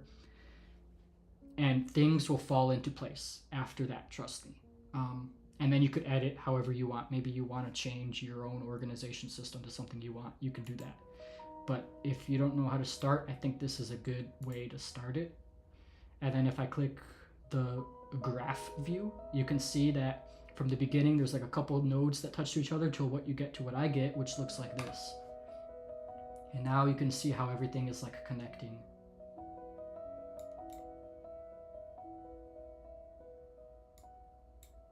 Some things connect to each other, some don't. You can kind of see like groups, like you could see like these are probably like different sections or classes somewhere here. You can see how they're kind of like the hubs of all the other smaller topics. And maybe this one connects to here, which connects to, look, this is IT foundations. These are the big topics here. You can kind of see how they connect. Now with a class structure, they're a little bit less connecting than what would be like freely available, but that's because classes typically have stuff very segmented and organized. So that's why it's kind of like this, but eventually over time you can make more and more connections to like something completely different from another class. Anything that's not connected to each other might be something like these. So I made some accidental pages. Actually, these should not. I gotta delete probably all of these. Yeah, like all of this stuff is like accidental stuff, but. This is like your full graph view. You can also create a local graph view. So let's say I'm on IT applications. I only want to see the graph of this page and then everything that's linked to this page, not like outside but underneath it. You can open up the local graph view. So for me it would be like this. And so here's all of these, and let's say filters, the depth. So mine's only at a depth of 1, so only one node off of this I want to see, but maybe I want it to be deeper. So let's say 2. I want everything that's connected to this and one additional one. So if there's anything connected to this and this and this, I want to render that once, like 1 out. So I can change that, and all of a sudden it gets pretty big. Maybe I want to do it to 3. I don't know if this is useful or anything. It's just kind of cool, to be honest.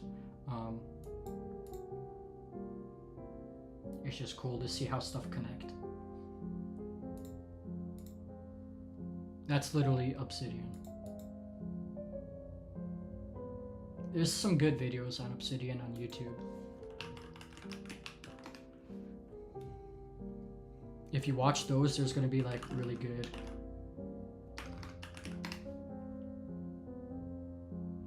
There's going to be a lot of good tutorials how to use it. This is Obsidian. This is 152. This is like a short video. This is Obsidian. Obsidian is not a notes app from a Silicon Valley megacorp. It's not a proprietary web service that can go down one day and take all your work with it. Obsidian is really just a folder. And what sort of weird database files are in this folder? Text files. Lots and lots of text files. But hey, what about these other folders? There must be something weird in there, right? Nope, just more text files, maybe some photos. Unlike most of the trendy note-taking apps of the day, Obsidian differentiates itself by being a bit old school, and in that way, timeless. See, if you take a bunch of notes in a web service, forget about it and stop paying, and come back in a few years, who knows if you'll be able to do anything at all with those notes. Maybe you won't even be able to get to them since the company hosting them went under. The notes I take in Obsidian are just text files, and as long as there are computers, text files will work everywhere. Even today, Obsidian's use of text files means my notes are already totally portable. Here's my Obsidian notes in Visual Studio Code, or Nova, or Ulysses. None of these are Obsidian, but they all understand what Obsidian is doing. Obsidian has a ton of features, and there are absolutely things that these other apps won't be able to replicate automatically.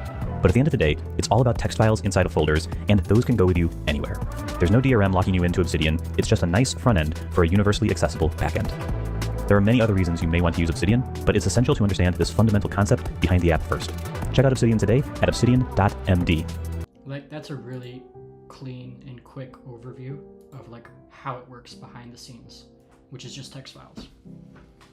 And I mean, there's like I watched so many different videos and hours of how to use Obsidian until I just kind of got into what I just explained now, because it was very hard for me to figure out how to even start. Like, I couldn't find a start. I just kept creating folders and then basically doing like how I would do anywhere else, like in a file system, just create a folder for, which basically the root page basically is just folders. That's because that's just how I use it, because I'm using it for classes and it's kind of hard not to have that structure. But for other stuff, let's say law and government, which is like no class. Here I have like a whole bunch of different acts that I took from a class actually, but I know that this is going to be used in a lot more places, so eventually this will be linked out to so many different things. So that's why this like one page is not in one folder. Instead it's a page with a link that can link to so many other stuff. And I actually forgot one other big concept, but I don't really use it. It's called tags. So you can literally add tags to stuff. How do I do that? Hashtag. Let's say this is law. I added a law tag, and then anything that's maybe related to law, I can add a tag onto it. And maybe this is also cybersecurity. Let's say I want to organize stuff with tags, which is actually a really good idea. I just don't use them yet. You can search stuff with tags, I think. How do I do this? Search. Can I search by tags? Law? Hashtag law. Oh, here, there's a tag page. Tags. So here will show you all the tags. So I have something in law. I can click it and it'll show me the pages. I could basically open up this page from searching tags without being in a folder. So that means this page could be in law folder and in the cybersecurity folder at the same time. Whereas with folders, one page could only be in one place, in one folder. You can't add it to multiple folders at the same time. Technically you can with like linking, or what do you call it? Symbolic links. You'll learn about that in Core 2. But that's no good. That's just used as a pointer. But this is like, so this is a little bit better for organization system. I don't really use it right now, but it would be good at some point to use it. It's better than folders. That's why you don't want to use folders, basically. What is this? Operating systems.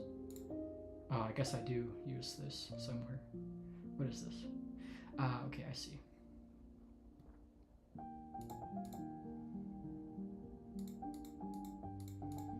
Anyway, I don't really use that much. Oh, this is the search here. You can search stuff here.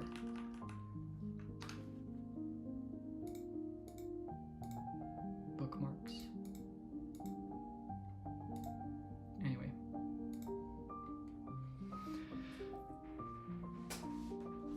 So if you just want to start, I recommend just doing this. Create a root folder. Create a notes and attachments, and then just start making notes. And then things will start to come together once you do that. You probably want to add templates. And then if you need to add any sort of like plugins, you can always do that, but probably just start by doing what you need to do first, like with notes.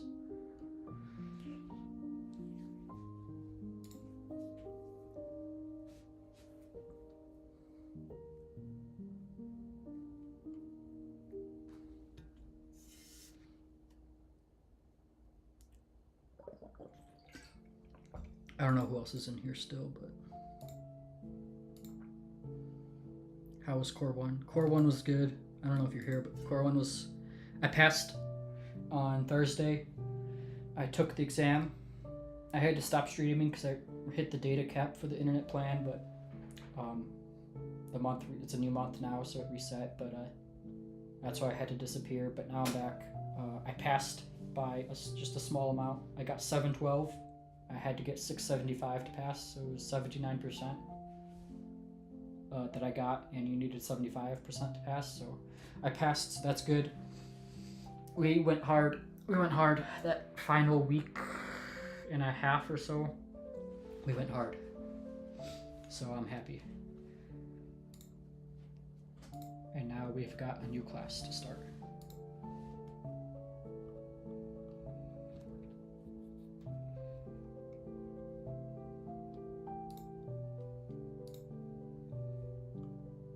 So this is how I would start a brand new class, which on Saturday I set up this, I added my template, I added a rough outline of the sections. There's 3 sections that I took from my class page here, section 1, 2, 3. I added the syllabus, I added the textbook here from the everything. There's some supplemental resources that the teacher provided, so I added them here. and now I'm ready to start taking notes. So on the first page, when I start section 2 here, I skipped section 1 because that's just intro, but this is technically section 1 for me. Fundamental issues.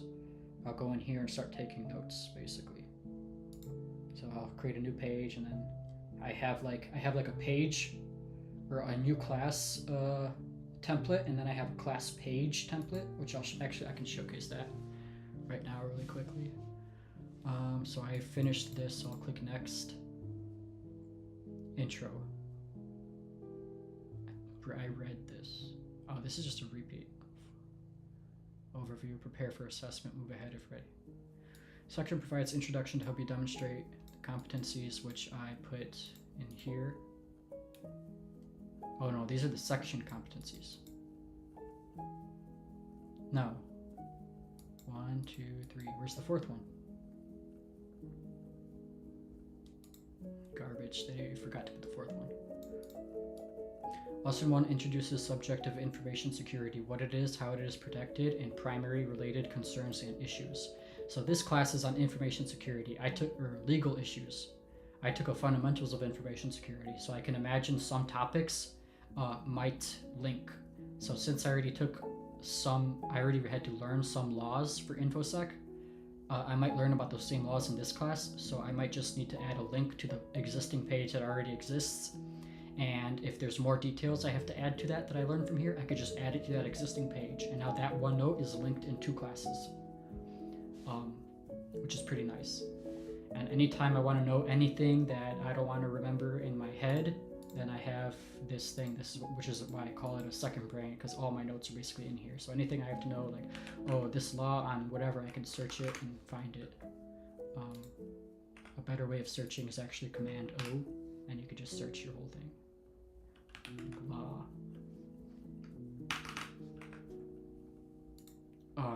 So let's say, okay. Lesson 1 introduces the subject of information security. Lesson 2 examines privacy in the context of information technology, why privacy is an issue, and the laws and threats relating to information privacy, the current approaches protecting privacy.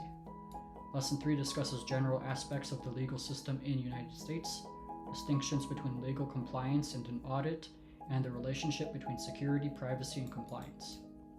Now this actually is related to what I was just reading. Let me create a new page actually. Command T. Yeah, Command T. And then search for, what was it? This thing. This is a reading group I found from Yale, which provided this like syllabus with a reading, like a reading, what do you call it? A book club type of deal for cybersecurity, technology, and policy. I found this on the internet, and I copied it in here.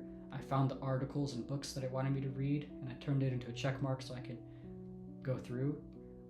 So I'm going to be reading one of these each day, because this kind of coincides with the class I'm doing. But this first article I read, the PDF. This one I read this morning, and I highlighted stuff. This exactly talked about the same exact thing as, where was I? As security, privacy, and compliance. This article already, so there might be like a lot of overlapping concepts, which is good. That'll reinforce my learning. So I'll do next. This is all just overview stuff. This is kind of, okay, to prepare for the competence or performance, ask yourself this.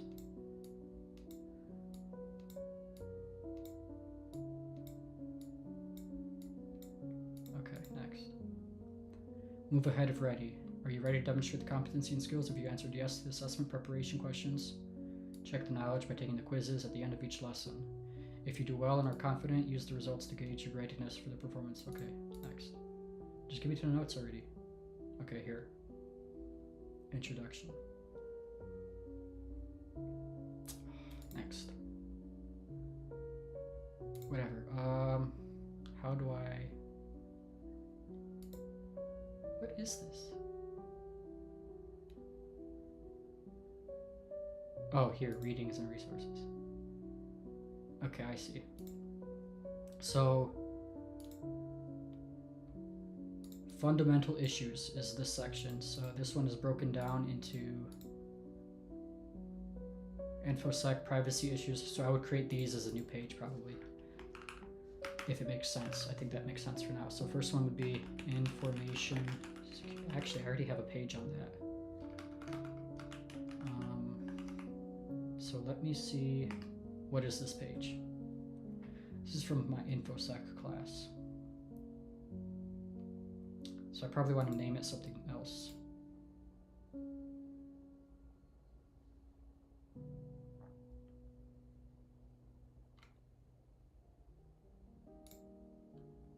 Yeah, I probably want to name it something else.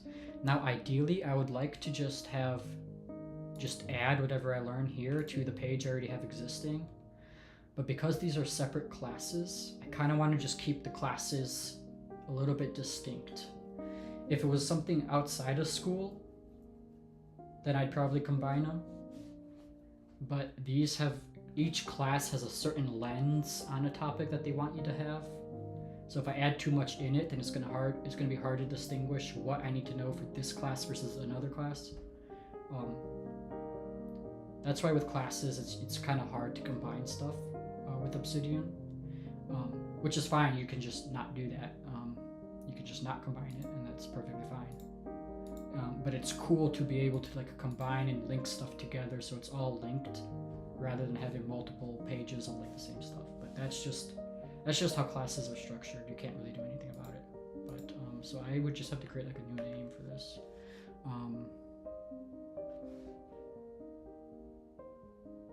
What would I want to say? Fundamental issue of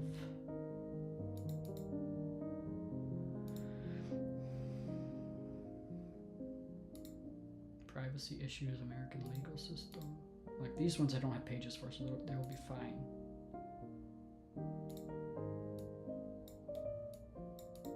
Well, there's also the book. Do I have a book on this? I think I do. I should add it in here. Documents, education, WGU, legal issues. Do I have the book? I do have the book. I can add it. Like this.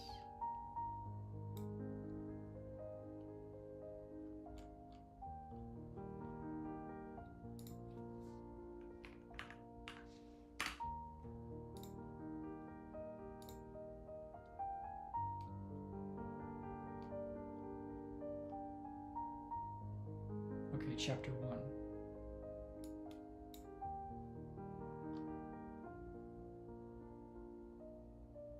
Okay, you see this this will... See, I already learned about a lot of this stuff with the other class. So I might be able to combine some of these notes. It would actually be really good if I can. But that makes it a lot harder to take notes, because now you have to like spend a lot of time to think about how to combine them. So it takes a little bit longer. So if you don't want to waste time and you just want to go fast, then might as well just create a new page for this stuff.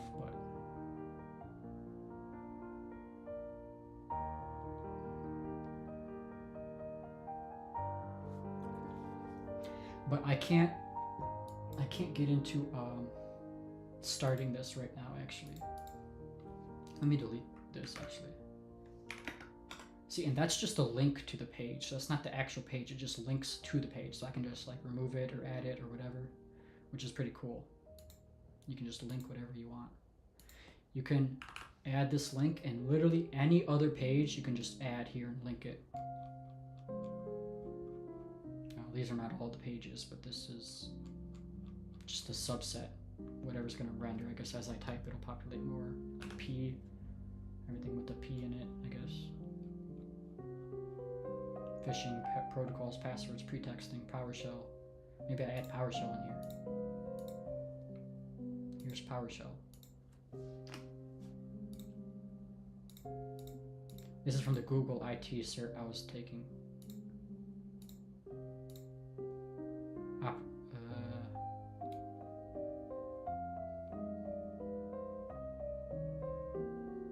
This was the first thing I was using with Obsidian. I was still learning how to set up Obsidian and how I should use it, but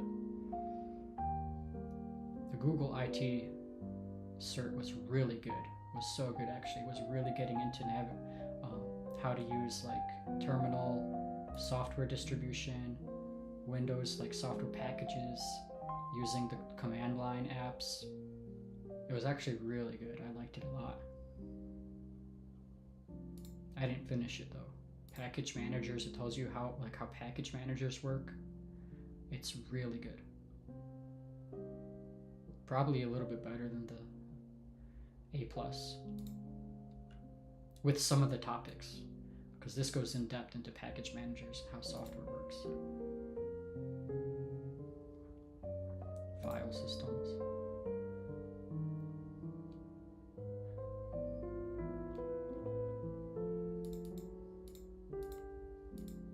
So if you know GitHub or Git and GitHub, I don't know if you know what those are, but Git is a version control system, so it's a software that helps you manage versions of files.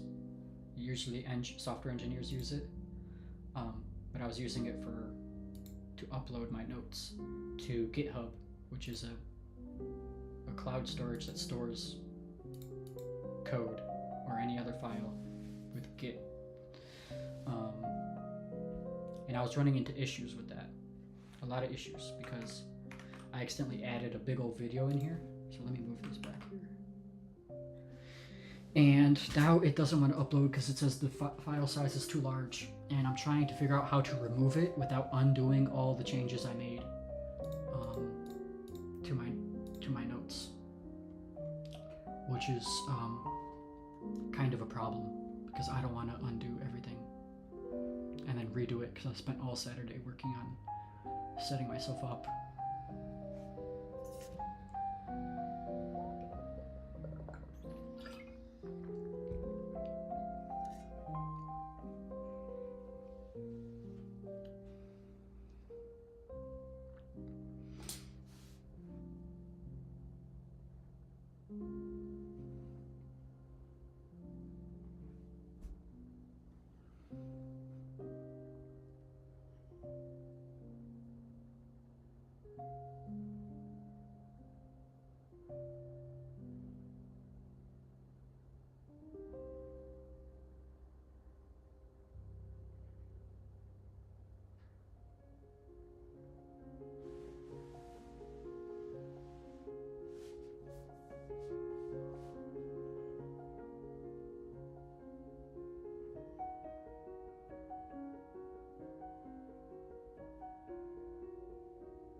My A+ certification is coming in.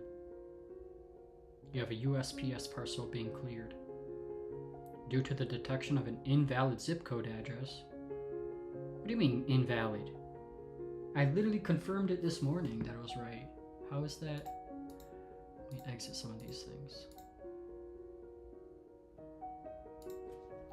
What was it? CompTIA?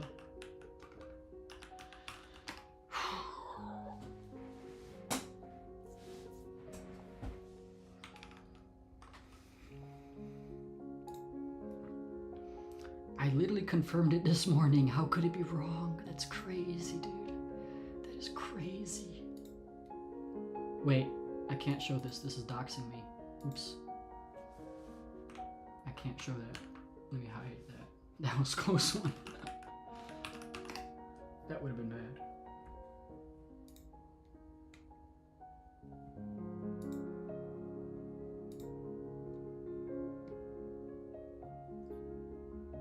How is it incorrect? Everything is correct.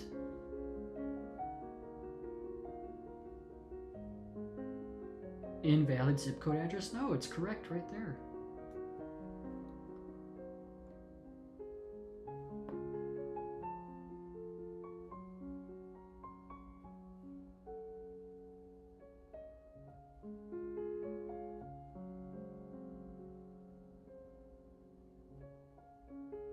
This has got to be a scam. This is probably a scam. I don't know what that is, but I know that.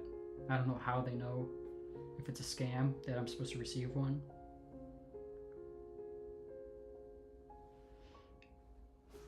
I'm gonna try it anyway. If I get hacked, I get hacked.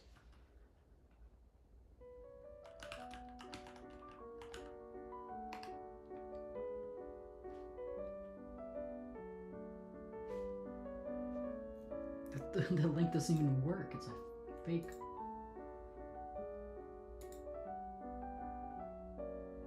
That's a fake. I'm just gonna ignore it.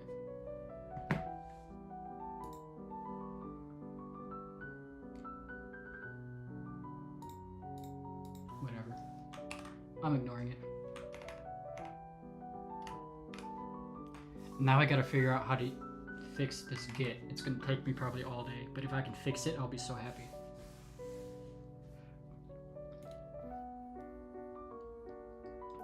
I have no idea how. I have this right here. This is my commit that I want to remove without removing all of this above it. I just want to remove this because this is causing issues because I accidentally added a file that's huge and it won't upload it to Git. And I don't want to upload it to Git. It was just an accident and I don't know how to remove it. Even though I removed it from the actual file, but in my history it's there, I think. So I don't know. I don't know. And I don't know how to freaking scroll this terminal. I gotta scroll 100 freaking miles down. And keep scrolling. What is going on? Oh, I'm at the bottom. So I don't know how to fix this.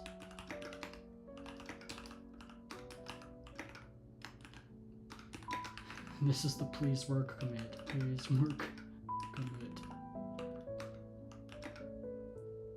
What else did I add? I didn't really add anything. This is just the please work. Please work commit. Git push origin name. Oh no, it's not. Writing objects. Yeah, you see, look, it's getting stuck. It shouldn't be doing that because it has that huge file, even though I deleted it. Attachments, go to T. Yeah, it's gone. I deleted it from here. How to fix ChatGPT's? This thing is too complicated. I don't know how to use it. Oh, it's moving faster, actually. 92%. No, it's not gonna work again. Okay, removing a commit from history with a rebase. Use the git rebase command with some clever options. So let's say you have commit A, B, C, and you want to remove B. Okay, that's exactly what I want to do. I want to remove this guy. I have all of these. It's not A, B, C, it's more like A, B, C, D, E, F, G, H, I, but I want to remove like one of them. Okay, this is where it's stuck. This is what's uploaded on GitHub. And then I accidentally added the video in this one.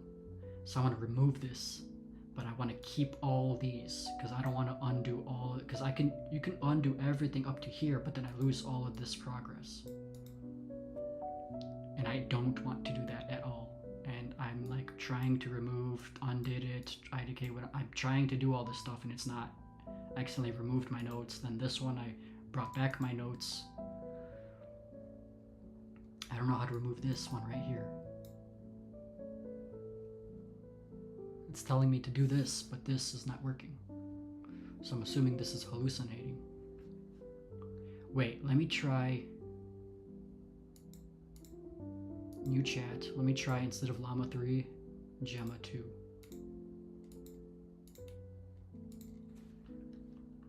How to delete a commit from commit history using rebase. Enter.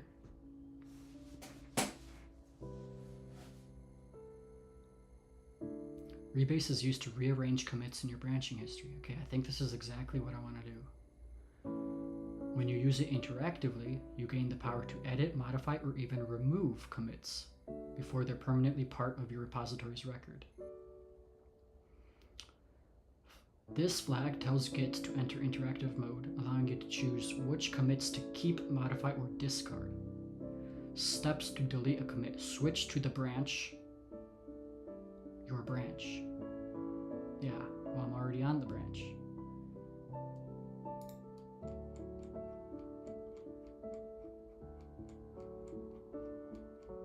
How do I just enter? Page down? No, what the heck did I just do? See, look, it's stuck. It's still uploading because it's this giant file. So I just want to cancel it because I know that it's not even doing. Okay. Git check out. Well, how do I know what branches I have? I'm on main. I'm on main. Already on main. Yeah, that's what this is. My branch is main.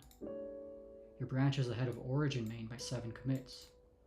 Use git push, but I can't git push because it's failing. So now I have to... Oh, the dash dash interactive. Okay, dash dash or dash I, because this one was... This was telling me dash I, but that was like... It kind of worked, but it wasn't showing me all the history. I'm gonna ask my friend. My friend is a software engineer.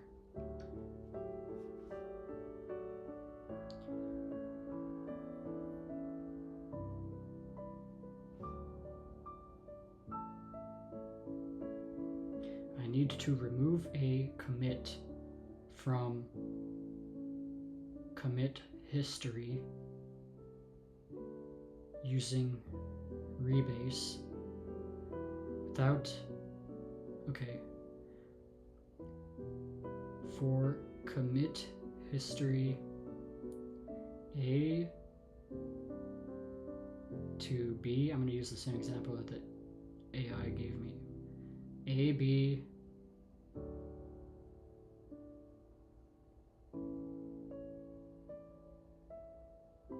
C, etc. I want to remove B while keeping all the rest.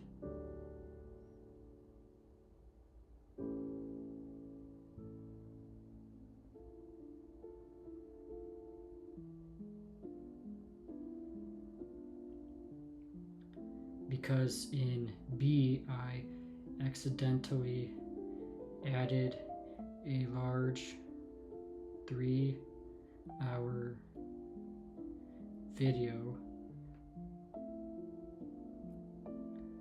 that I don't want and indicate how to get rid of it because I can't push to origin main because too large file.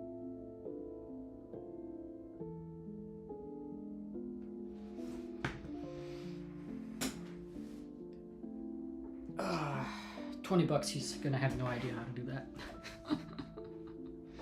He's just gonna say, ask AI. You know what he said? He said that, look, what do you want to guess his response was just now when I asked the question? Look.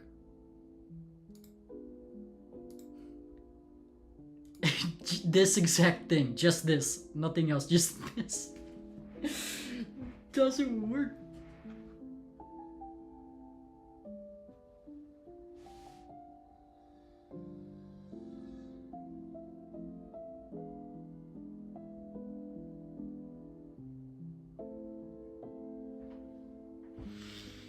Let me try it again. I don't know how to enter. Oh, wait, I can just copy it. Copy. Okay, what happens if I do it? Please don't break everything. Enter. Error. Nothing. Okay, bet. You cannot rebase. Have no. How do I do stuff, bro? I don't know how to use this thing. Cannot rebase. You have unstaged changes. Okay, so I have to stage everything. Add. Okay, now can I do it? Oops, what the heck did I just copy?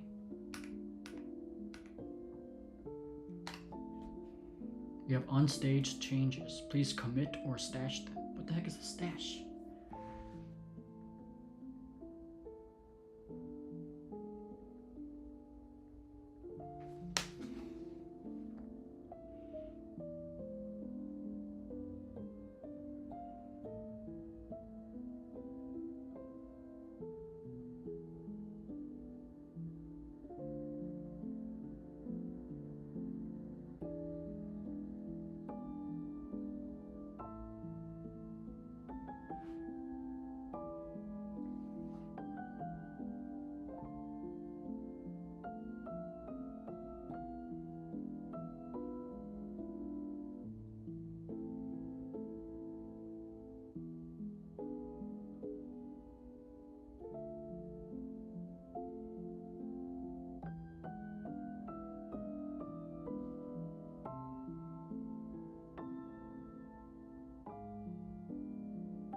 He says that's not even how it works. If I delete it, it should be gone. So, but I deleted it. It's not in here.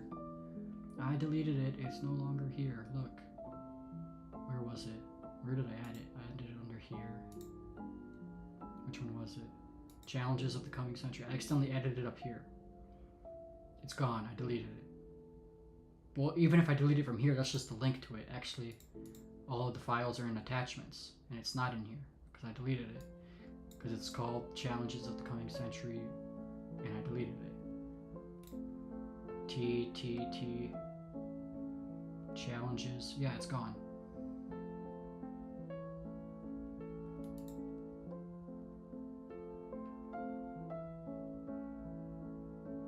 Git lens. What is the Git lens? Git lens. He says use Git lens to visualize for Visual Studio Code.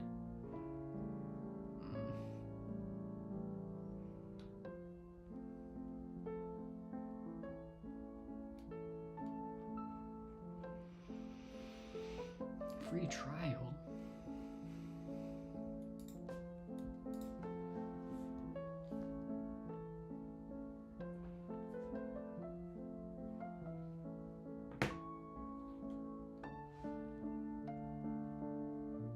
Hold on, I'm gonna show him. I'm gonna screenshot. Let me go to the right side. Here, messages. Okay. Screenshot. Wait, how do I? Oh, I don't have it. Oh, I do have it open. Okay. Wait, whoops. What happened? Oh, I went all the way down. Here. Okay. Git log.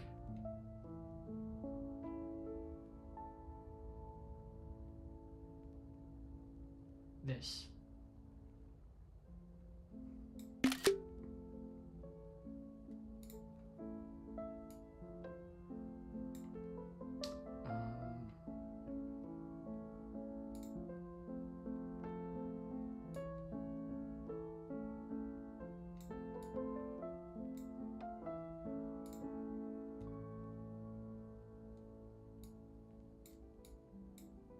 Actually, no. I don't need those. I'm just gonna show that. Done. Just copy, paste. That's my terminal. Git log.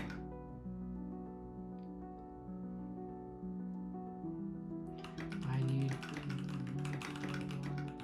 above origin name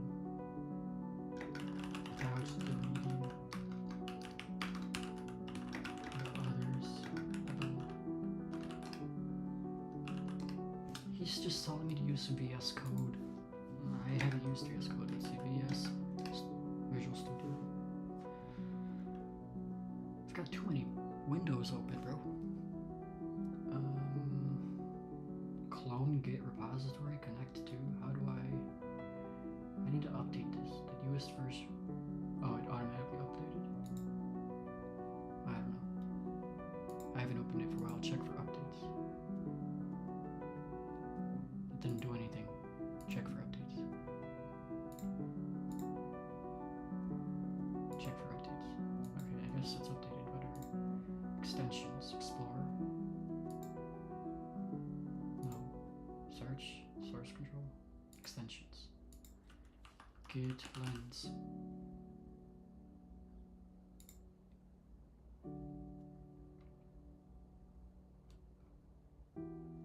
Install.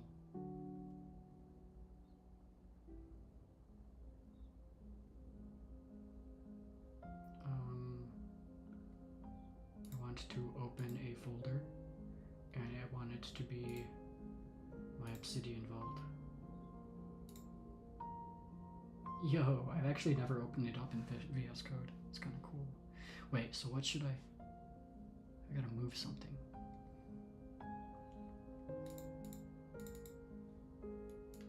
This is what he's sending me.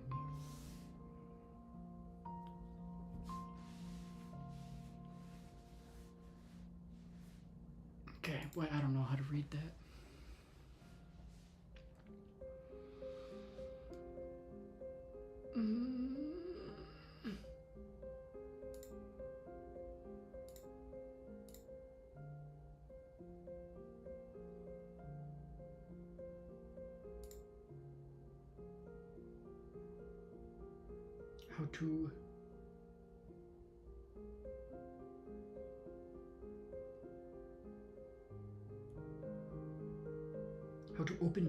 How to open with Git this thing? How to open with Git? Oh, this thing?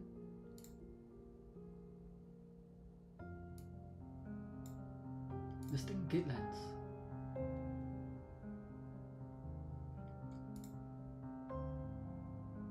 Authentication required, what you mean? Commit graph. You can now preview pro features for 3 days, after which you can start a free Git Kraken trial. What the heck is a Git Kraken? I don't know. What is this? Oh, here. Found something.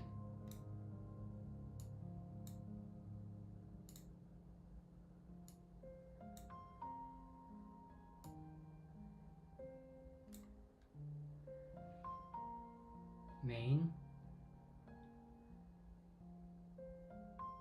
Okay, how do I... Let me get rid of this.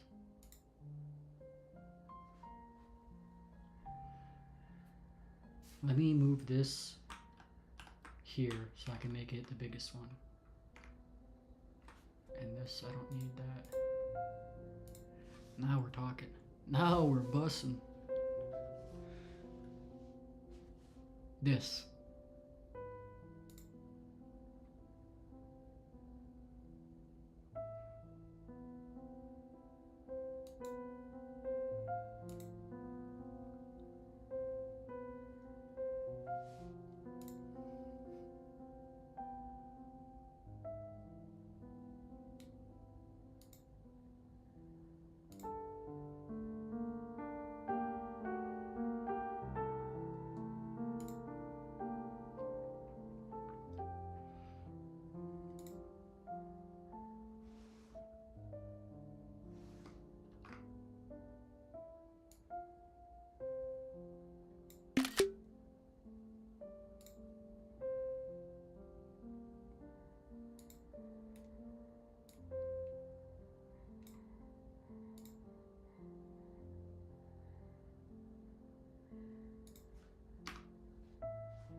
Done. Copy.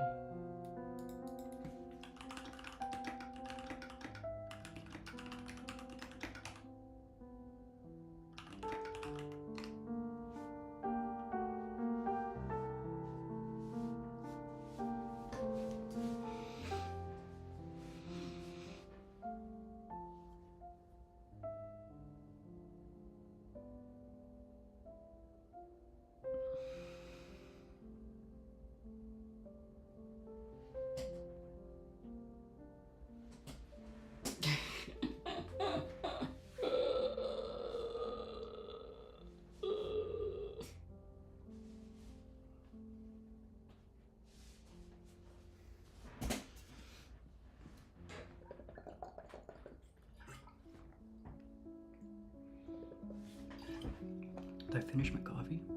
Yeah.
shit, maybe this is causing issues here. Hold on. This thing. Maybe I don't want this. No, this one. Oh, it's just for some reason being weird. Why is it being weird like that? Is there not enough light?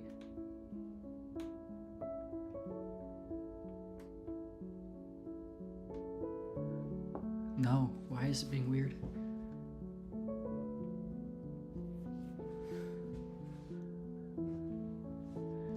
The video capture source is weird.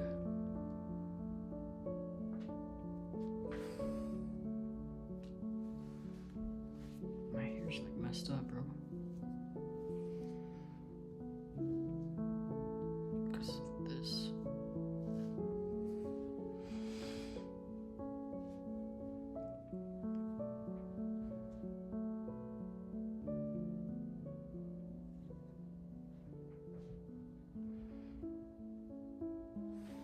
Maybe it's not that.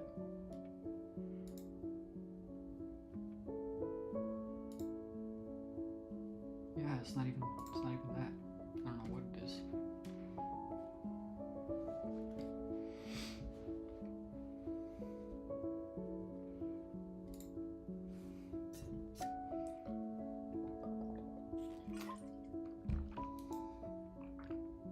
What is this? Oh, explain AI? What is this? Open file? Open changes? Open on remote? Show more actions. Show me the actions. What can I do? What can I do? Open details, open commit graph. Restore, aka checkout, apply changes. Compare with head. Compare with working tree.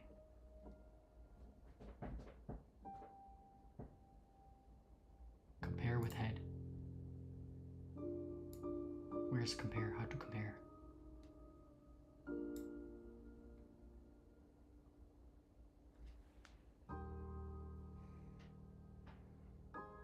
I don't know. Oh, this thing here.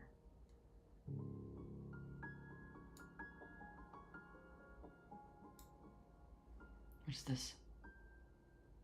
Source control, one pending changes.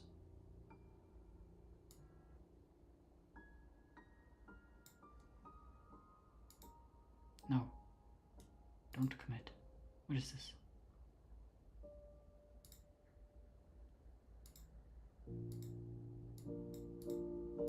Commits.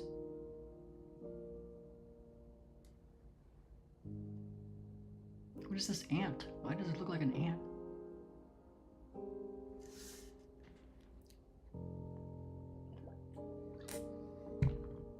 This.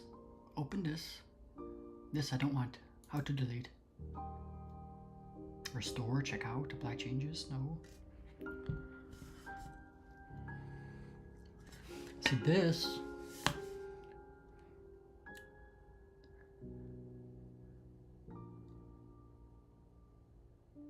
I just want to remove it, bruh.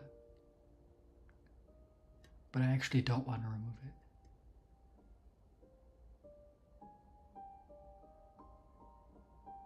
What is this workspace.json? Oh, .obsidian. No. Notes. Yeah, I want to keep all of this stuff, bro. I made a lot of edits.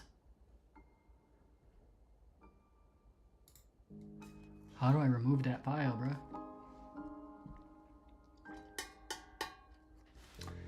How to remove a specific file from a specific git commit. Let's see. How to remove a specific file from, I don't even know if that's going to be able to give me anything. Please AI. Removing a specific file from a specific git commit, you can use the git filter -branch command to achieve this. Let's say you have a commit with a file you no longer want to be a part of your repository's history. You'll need to check out the branch where the commit is located, run git filter dash branch to remove the unwanted file from the specific commit.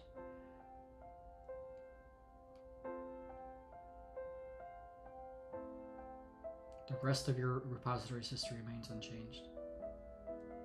Okay. Git checkout branch name. Okay, I'm on the branch. Assuming you're on the master branch, checkout or main. Git filter dash d slash dev slash null dash dash index filter git remove dash rf file path head 1. What is head 1?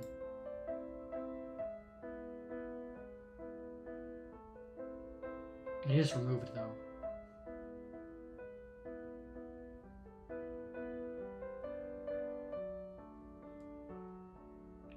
Dash d slash dev slash null discard the original commit and only keep the filtered one.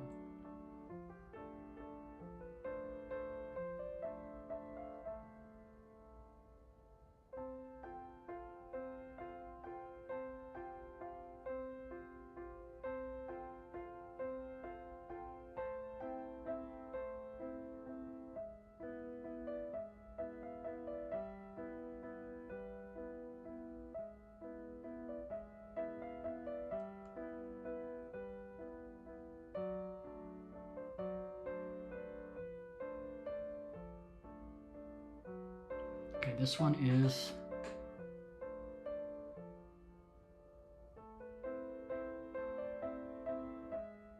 one, two, three, four, five, six, 7.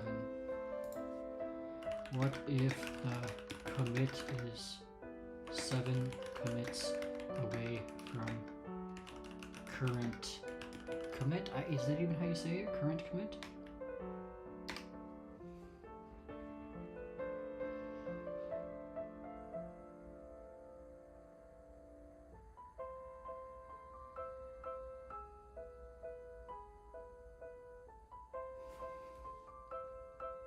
Yeah, you want to go head 7. Target the range of commits from. Okay.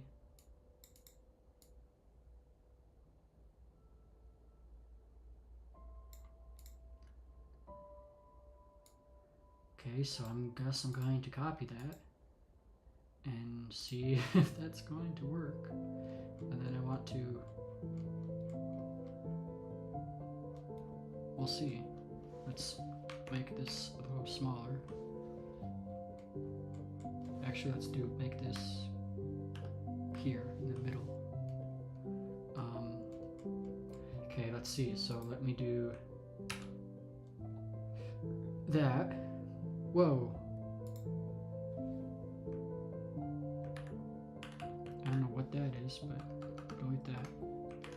And then the file path is attachments slash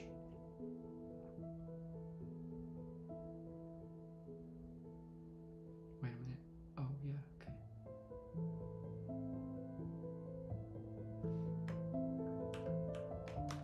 Can I do that? Attachments that, what is it? This thing. How do I copy this?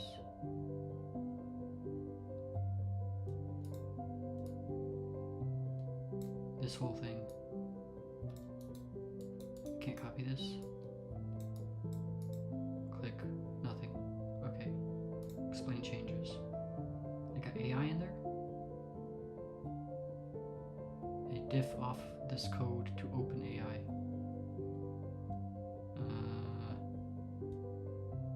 No, don't do it. Never mind. I don't need it.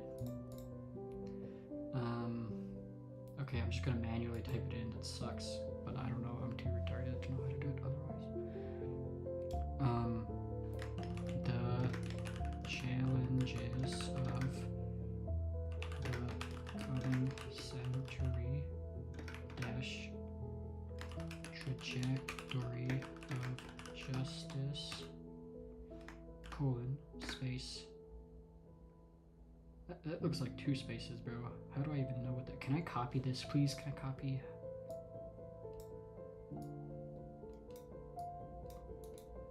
I can't right click. I can't do nothing with this. What if I click the open?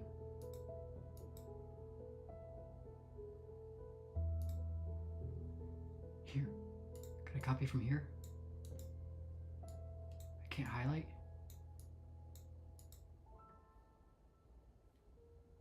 Can't click it? This. What is this?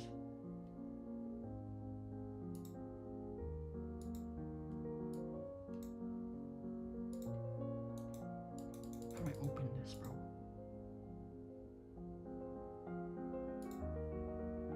It's not even in here, that's the thing.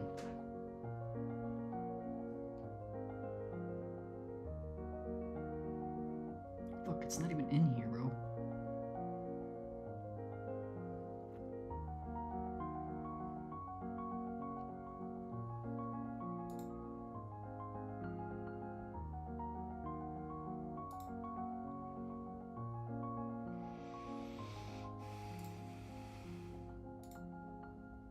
What the?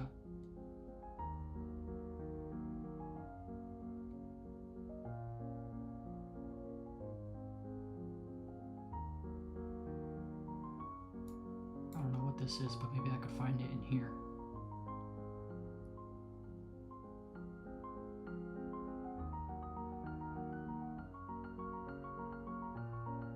Oh, I feel like I'm getting close.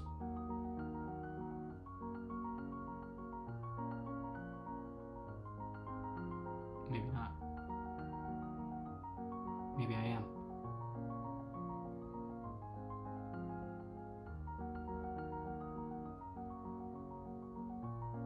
Attachments.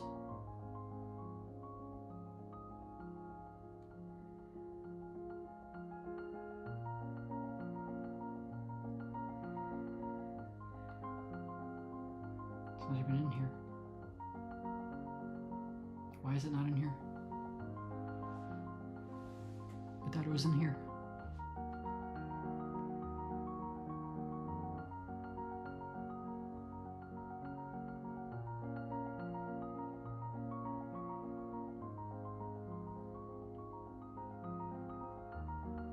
How is it not in here?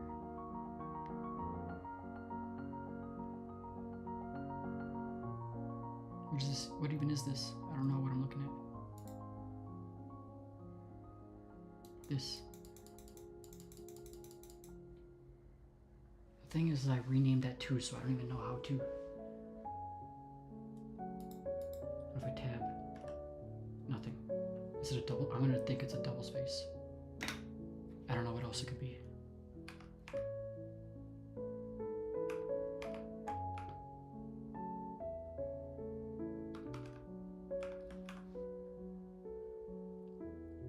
And then what? Space. Brackets, bro. What? There's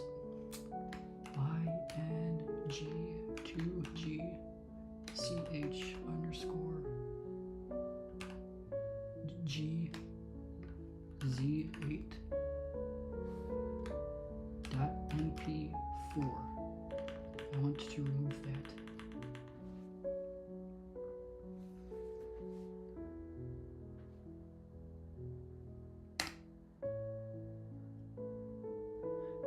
Git filter branch has a glut of gotchas generating mangled history rewrites. Hit Ctrl-C before proceeding to abort. Then use an alternative filtering tool such as git filter-repo. Instead, see the filter branch manual page for more details to squelch this warning. Proceeding with filter branch. Cannot rewrite branches. You have unstaged commits. I don't... What does that mean, bro? Okay, let me stage them. Get ahead.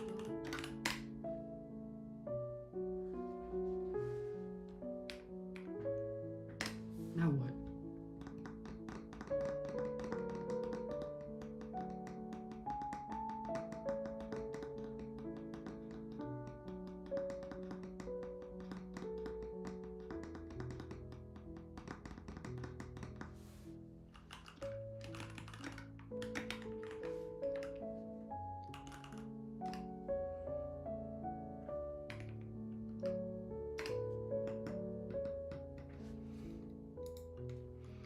It is telling me to use filter-repo. Enter.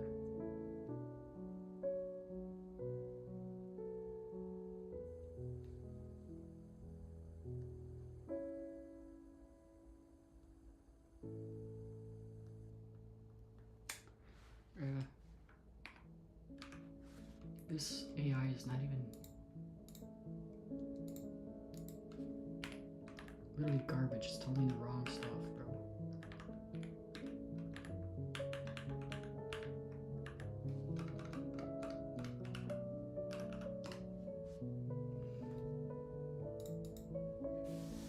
This AI is hallucinating, giving me wrong instructions.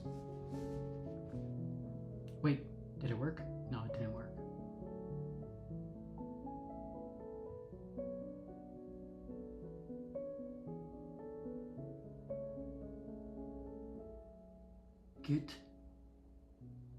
Git filter dash repo.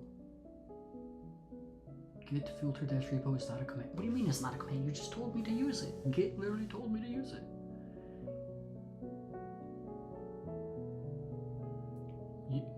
Use git filter dash repo. It literally says use git filter and then it tells me it's not a command.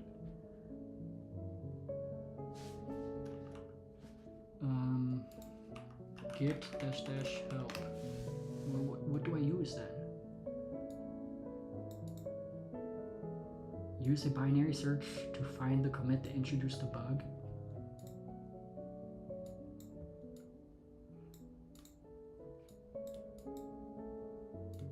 List, create, or delete branches. Record changes to the repository. Join two or more development histories together. Reapply commits on top of another base tip. Reset current head to a specified state.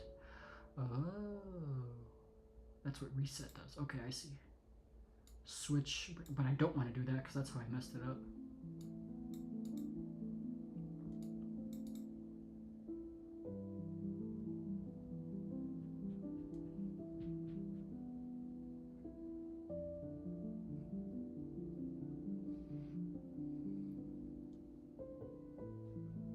Bro, why is this so hard?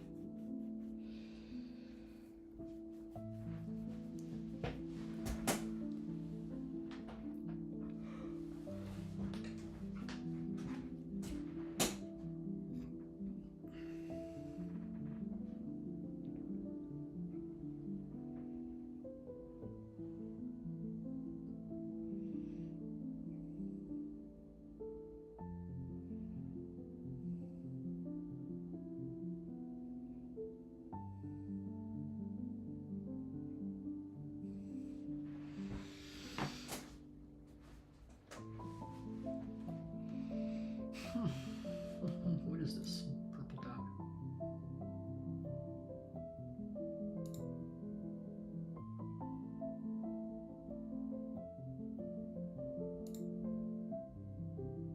Audio recording.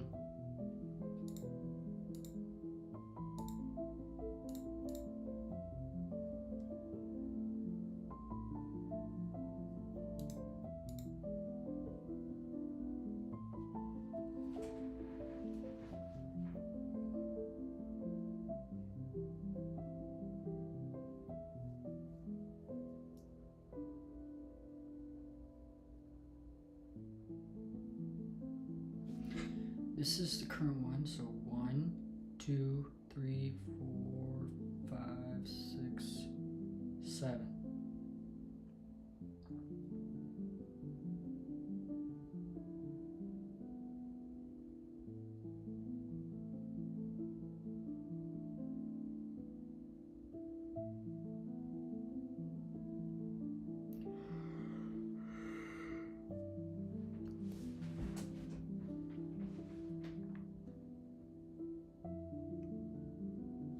Let me just Google search it. Old school style. How to remove a file from a commit.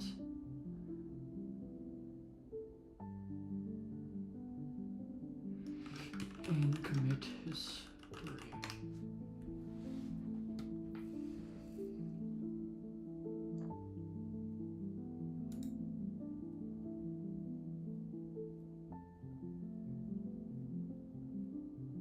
Oh, you have to install it?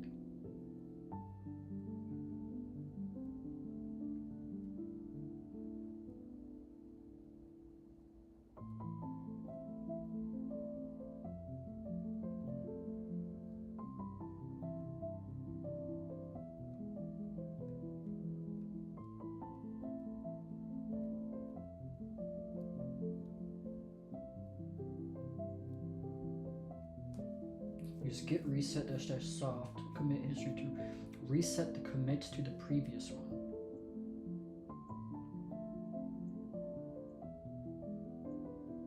Remove the file from the staging area using git reset head file path or git remove dash cached file path. Commit the changes again using the commit dash amend. This will modify the original commit to exclude the file. Method 3, using git rebase and interactive rebasing.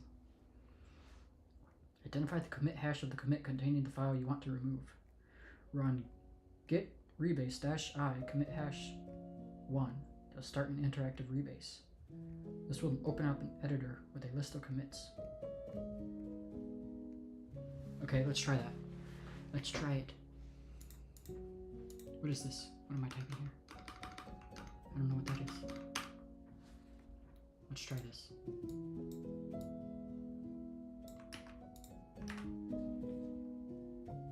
Oh, what's the commit hash? Oh, it's here. I have it on the right. What's the hash? What is this? This one. There's no hash? How do you not have a hash?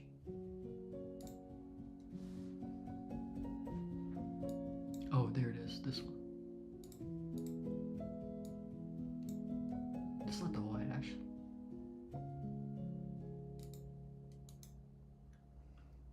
Open details. Where's the hash?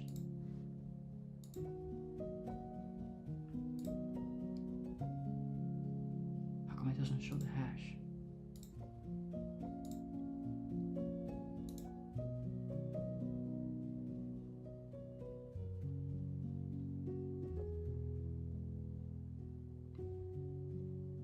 Okay, well this is useless. It doesn't even show me the hash. Commit message.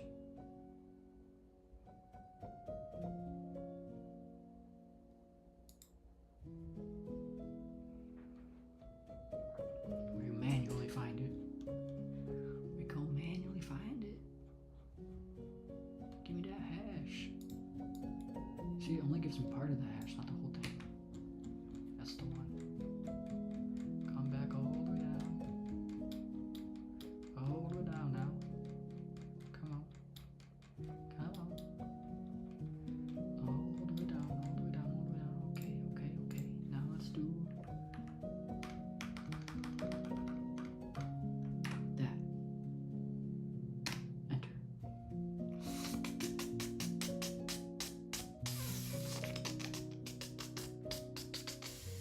What is all this? Whoa. Whoa. Whoa, look at this. Look at this. That's what I'm talking about. Whoa.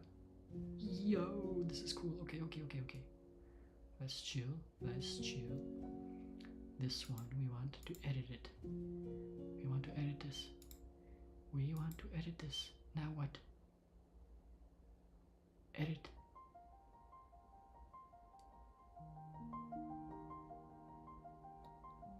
Now what? I clicked edit. Now what?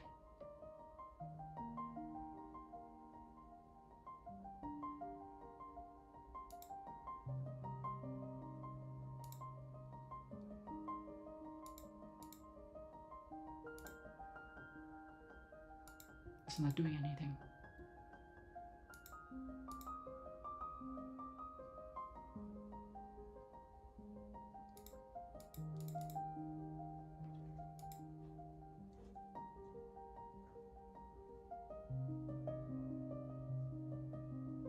No, I want to undo.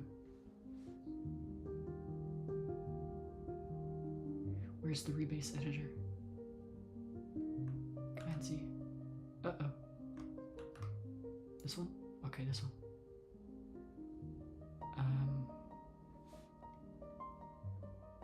Edit.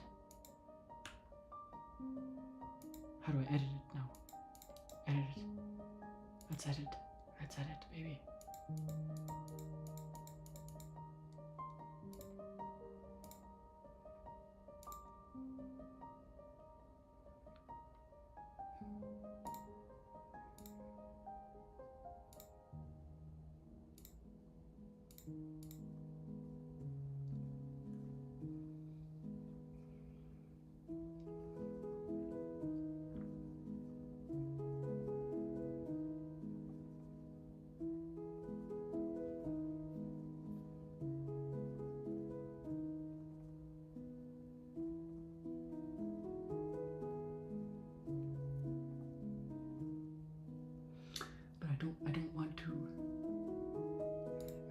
edit it. Edit, not delete. I want to do edit.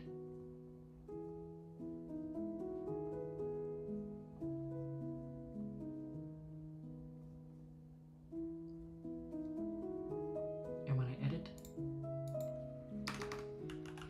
when I choose to edit a commit in git rebase interactive,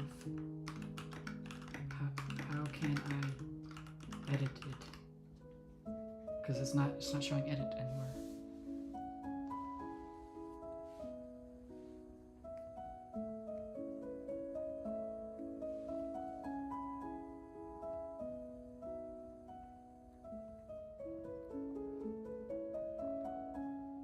Look at the line corresponding to the commit B. See something like this. Pick modify the line as needed to squash changes in this commit. Squash. To remove the commit entirely, delete the entire line.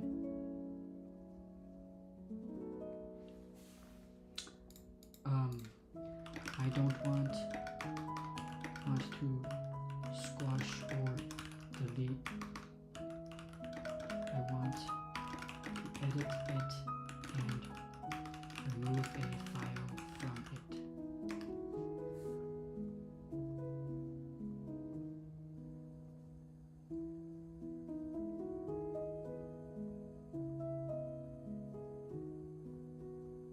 Modify the line by adding edit. Save and close the editor. Git will now stop at the specified commit, allowing you to make changes. At this point, you can use git add-p to stage the removal of the file from the commit. What is -p?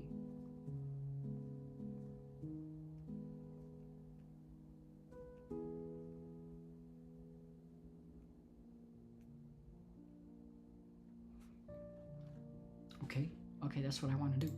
That's what I want to do. Now what? Waiting for your editor to close the file, okay? Close the file. How to close? Close it. Come on now, close it. Where's X? Oh, here. X. Save.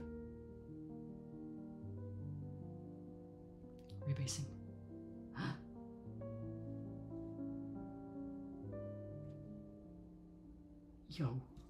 Yo, Git's pretty cool. Git is pretty cool. Now what?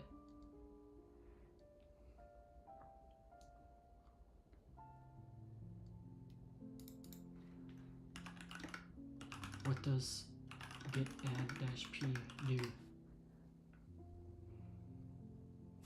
This right side has got to come down a little bit.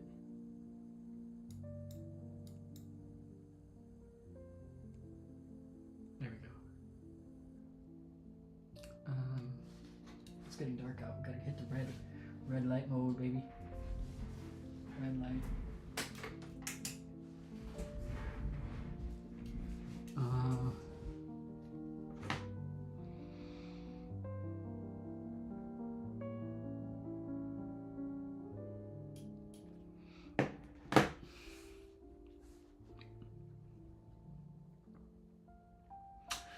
The magic of git add-p. When you run git add-p, you're entering the patch mode of Git's staging area. Here's what it does. In patch mode, Git allows you to interactively select specific changes, hunks, within a commit and stage them for the next commit. When you run git add-p, you'll see an interactive interface displaying the differences between the current commit and the previous one. Use the following keys to select, skip, or quit. Stage this hunk for the next commit, skip this hunk, don't stage it.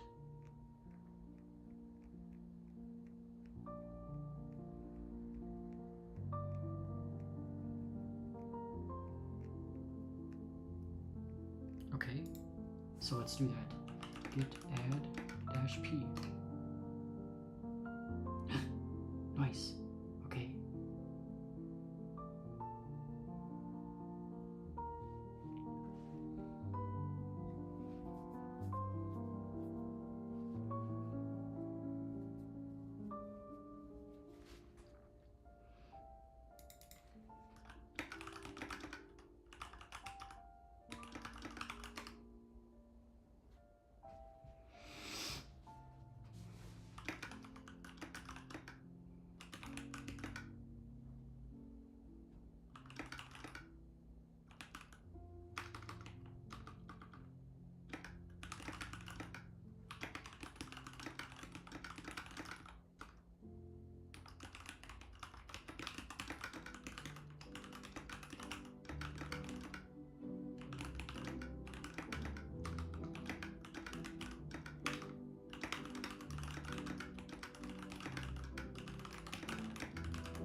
How do I open up this? Stage this hunk.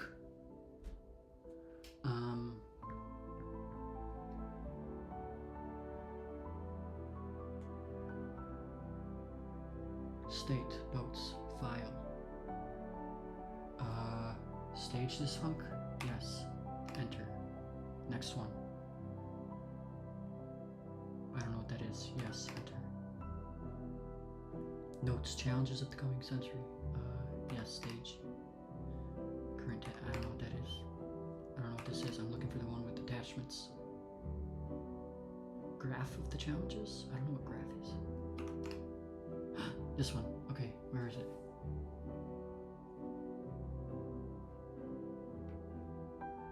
How can I edit this? Quit staging.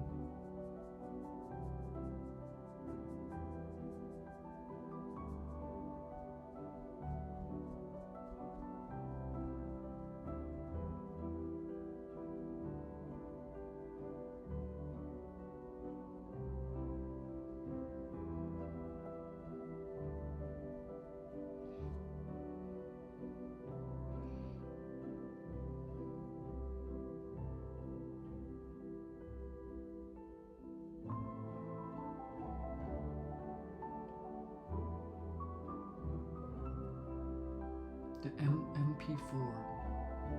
That's what I want to remove. How to remove it?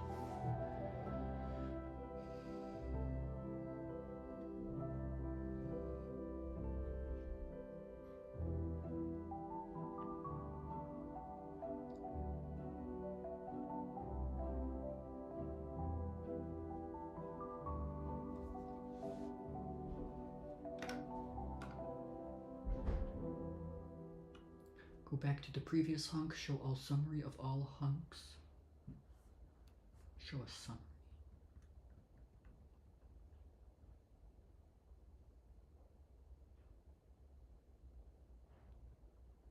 Maybe I don't want to do this. How can I exit?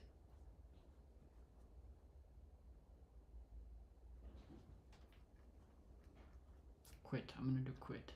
I don't think this is what I want to do.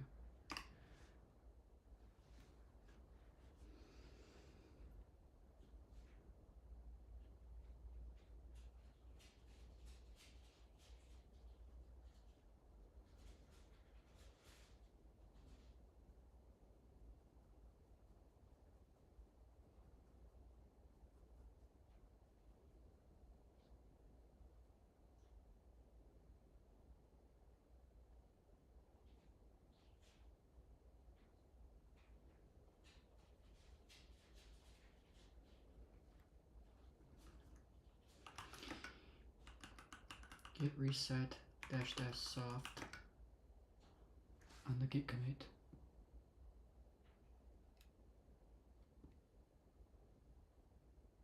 Which one is it? Where is it? It's all the way up here.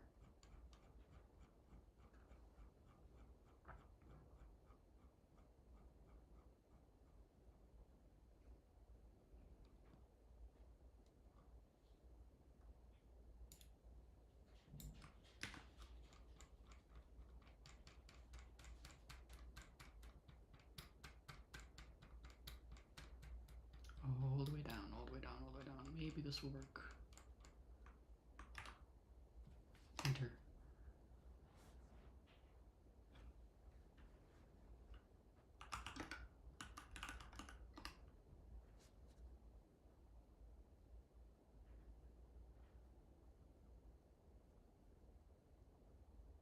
Interactive rebase in progress. Oh, I'm already in progress, so I can't do that.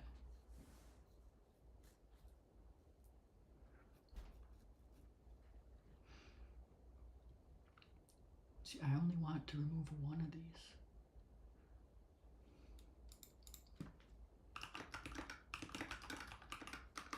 In one of the hunks, it has a bunch of files added and removed. I want to change one of the files that was added so that it's not added.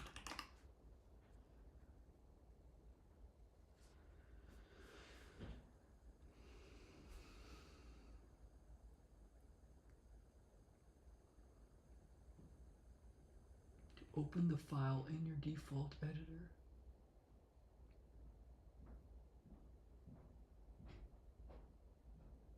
Oh, okay, I see. Oops, here. Git add -p, enter. Edit this, enter. Waiting for your editor. Boom. That's what I'm talking about, baby. This.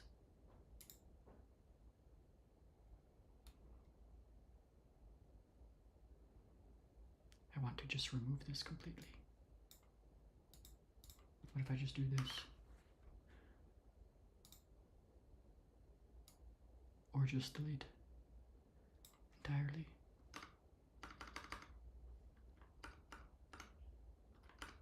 Like that.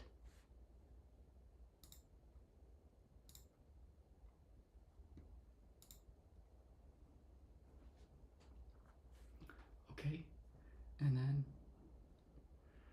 okay, once, modify the file as needed. Okay, once you made the changes, save and close the editor. Stage.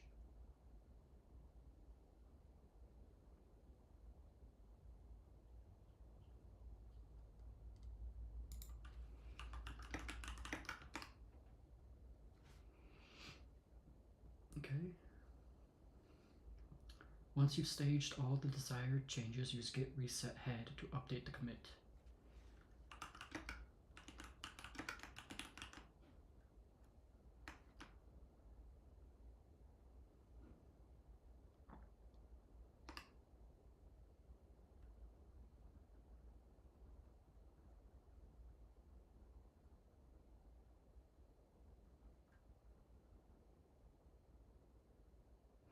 This will move the commit pointer to the previous commit.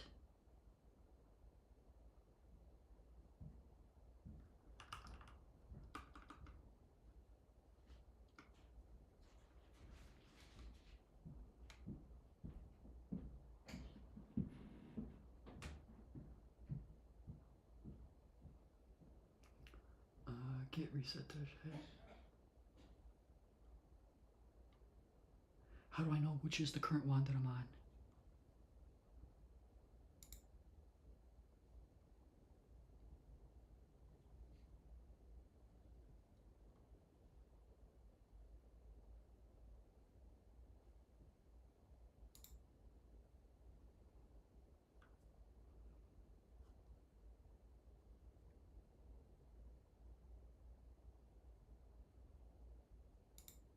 What if I do it again?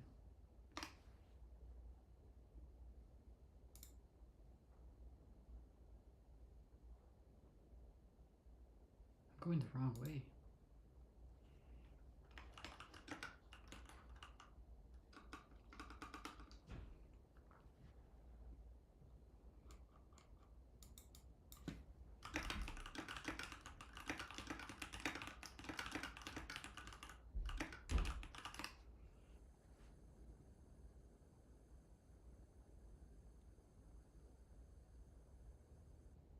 Oh, okay. So now do the latest one, which is this.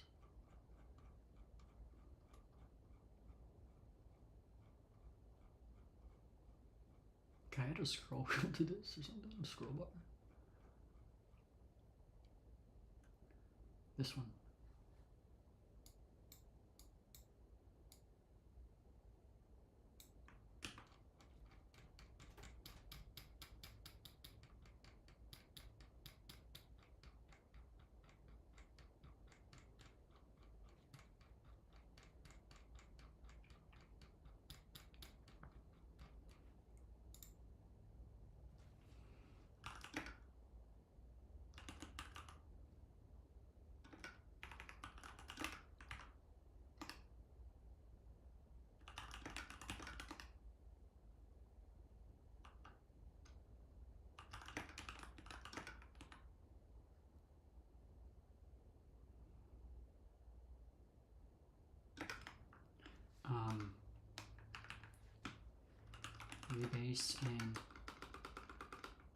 Rebase and remove MP4 file, I hope.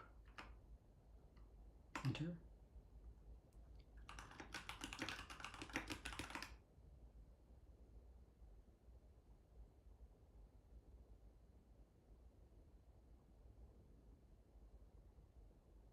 Doesn't look like, oh, it's still taking forever. I don't know what's going on with this.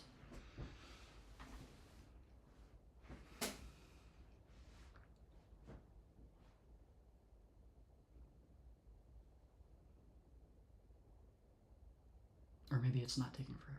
I don't know.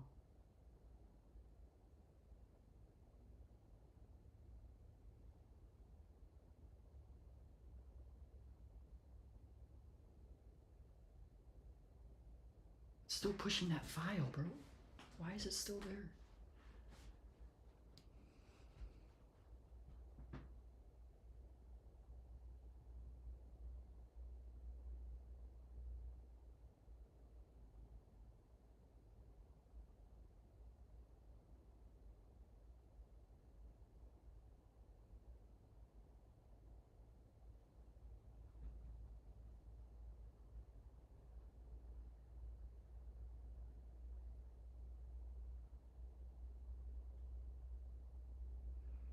That's not working, bro.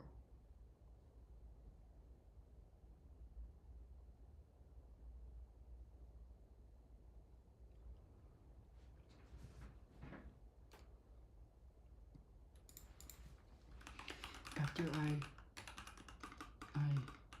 edited the specific commits to remove the file, what do I do?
What even is MIB?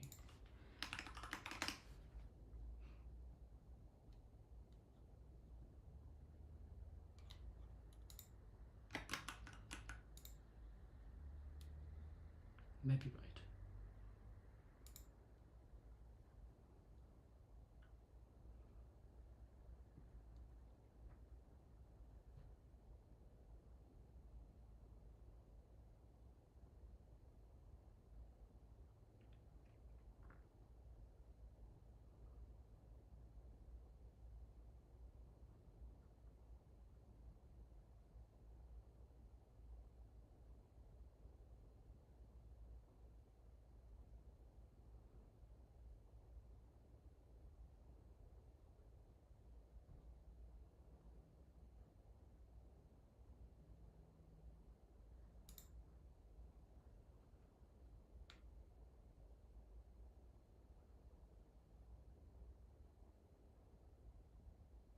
It's similar to megabyte, okay.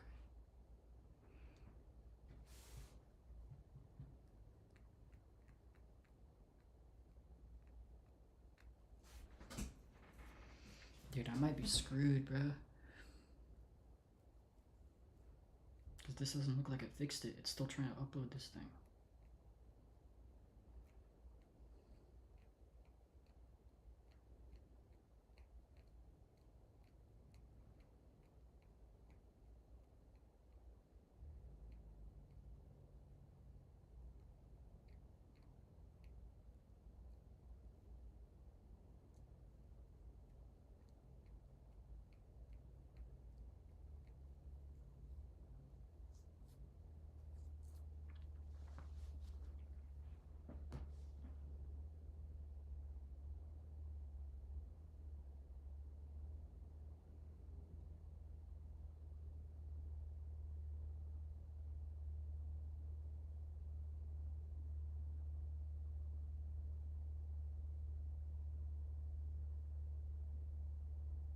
Why is it still trying to attach it?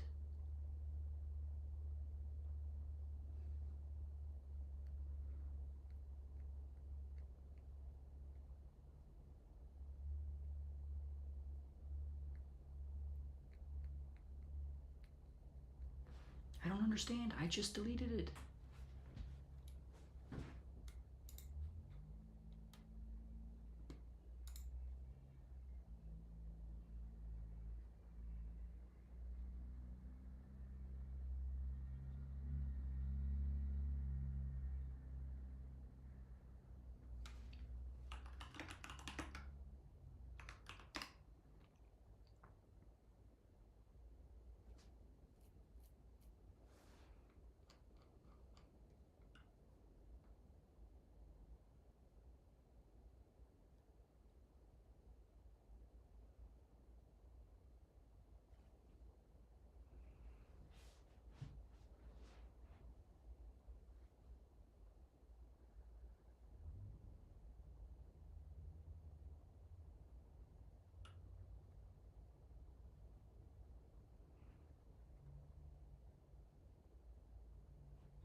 I have to open this up again.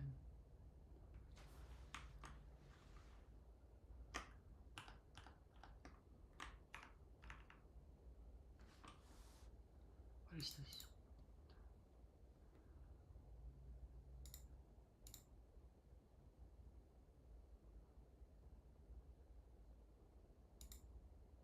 This. I don't want this. Exit it. Where is it? Delete it.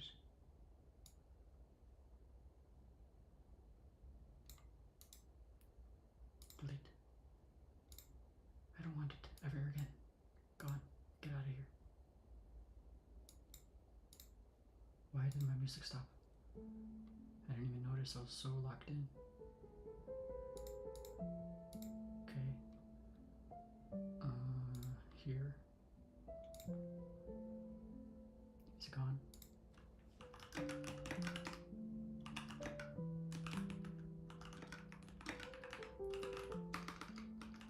Remove video.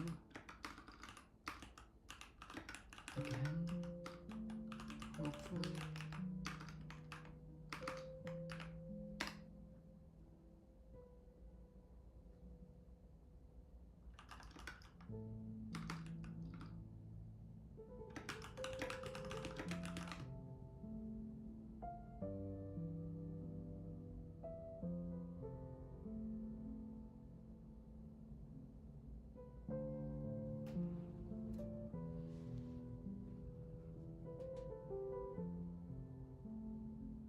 Why is it still rebasing?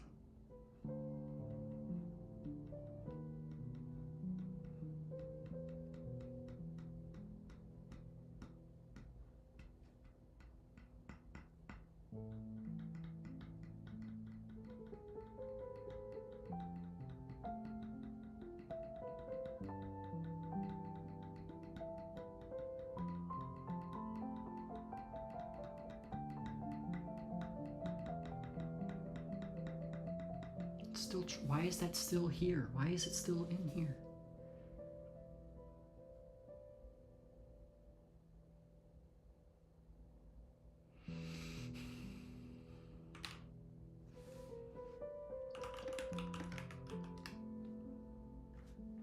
Well, how do I even finish this rebase, bro?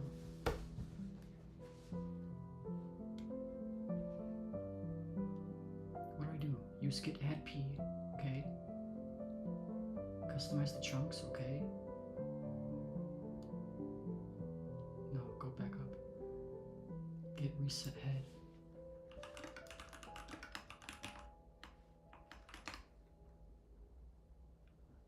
attachments. Unstaged changes after. No. No. Delete it. I don't want that.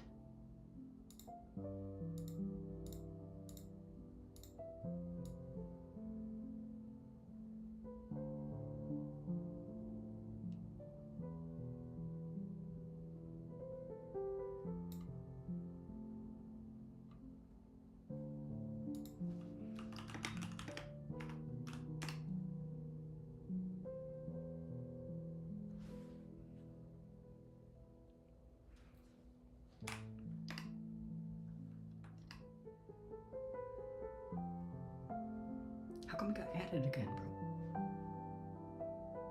Edit. Open this. I don't want this.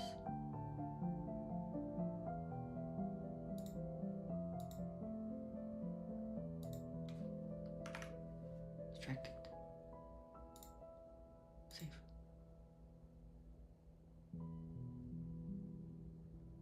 What do you mean does not apply? Get apply cached failed?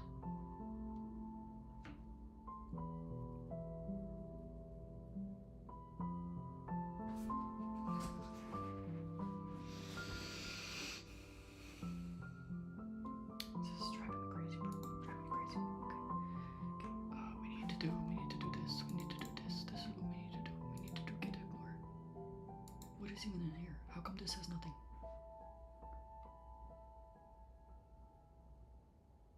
What is that Obsidian? Why is that even open? Attachments.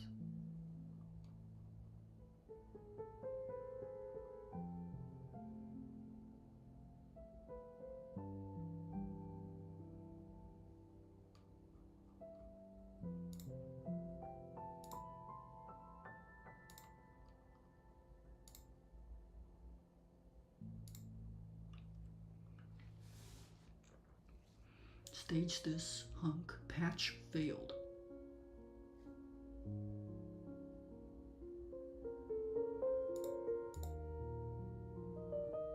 Edit again, yes.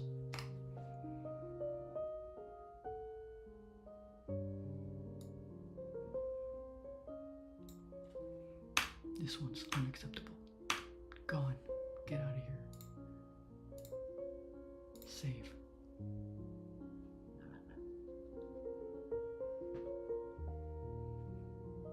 It's still there. It's still there. Why is it still there?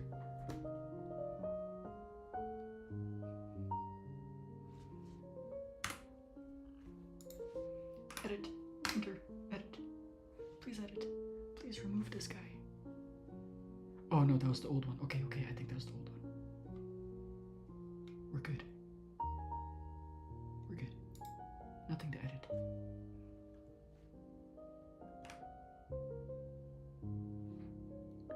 Binary files of A/attachment/challenges.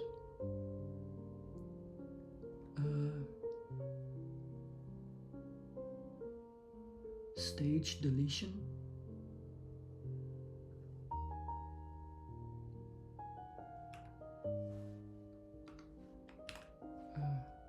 Come here, question mark.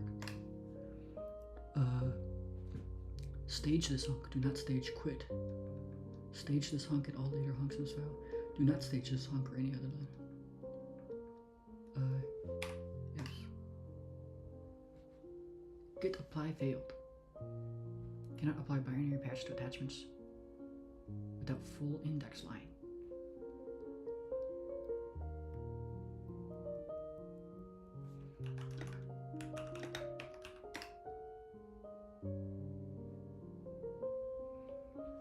Okay, what is it giving me here? Attachments. No. Edit. I don't want it. I don't want that. Why does it keep adding it? Get rid of this guy. I do not want you. I do not want you so badly. Please get out of here. Please. Please get out of here.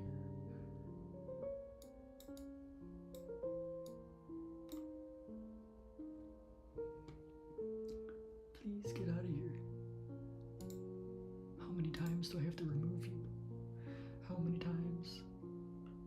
Your edited hunk does not apply. Corrupt patch at line 12. What is this?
exit rebase.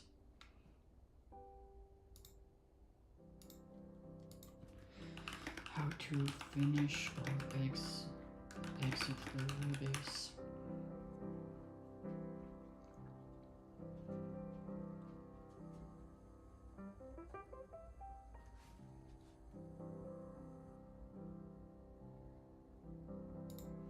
Okay, I'm exiting this because it's not working.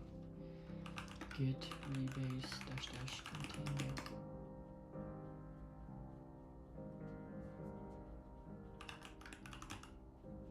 Git add. You must edit all merge conflicts. And mark them as resolved. Good. Okay, git add. Git add everything.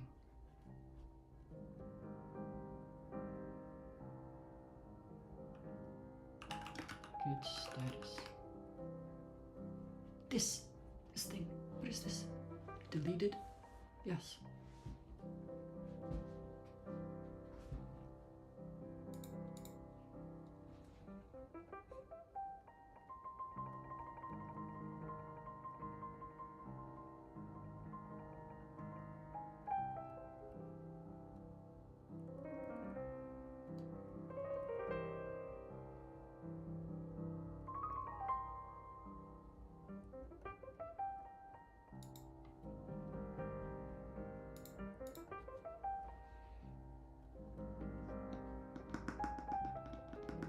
Changes to be committed.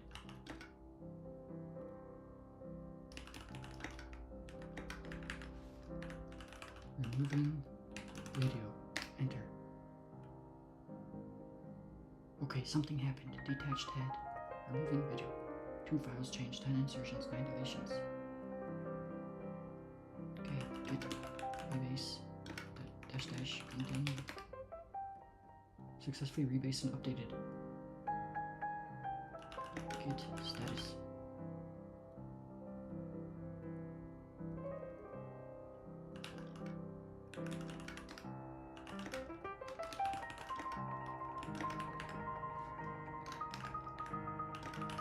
Is correct.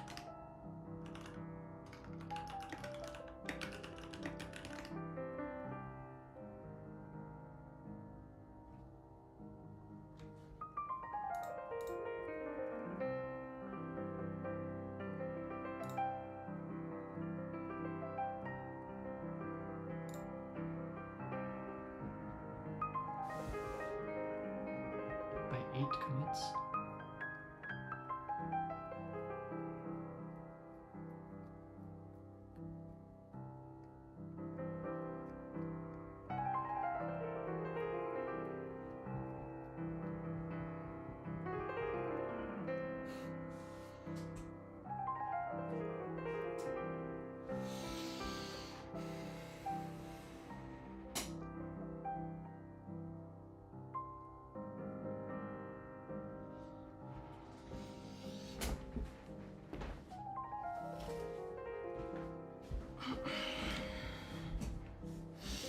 This is driving me crazy, bro.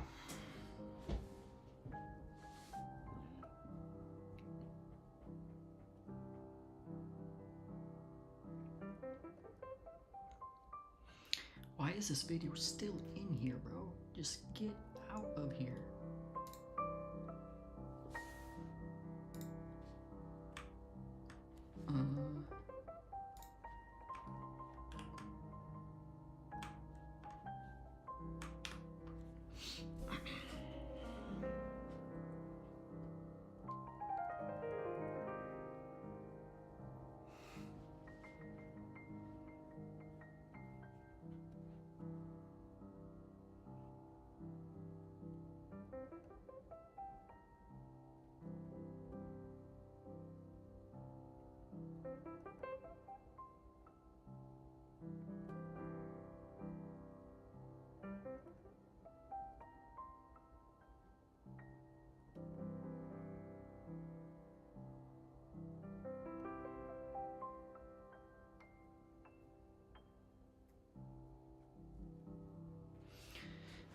Man, this thing is really...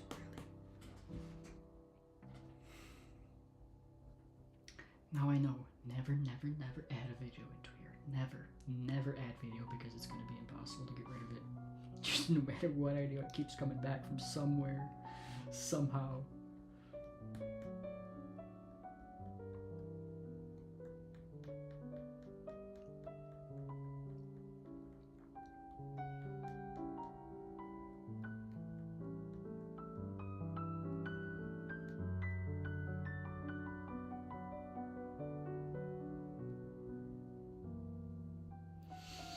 Oh, this is the end of me, bro.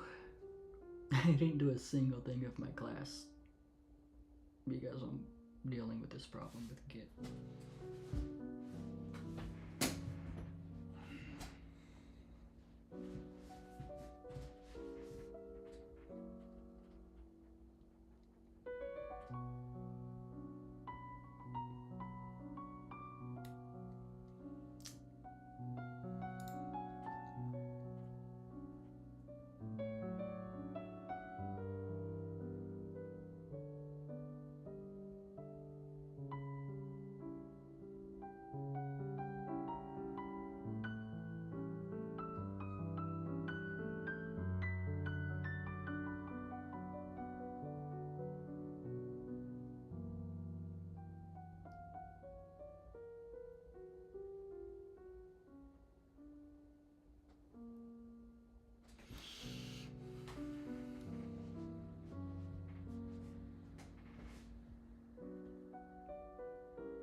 It's just, what is it trying to upload for so long? What is such a large file? I'm guessing it's the video, because I don't know what else it would be.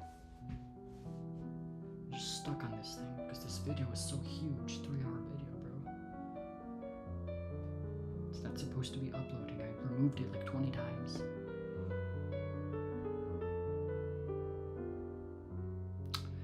Core 1 harder than Core 2?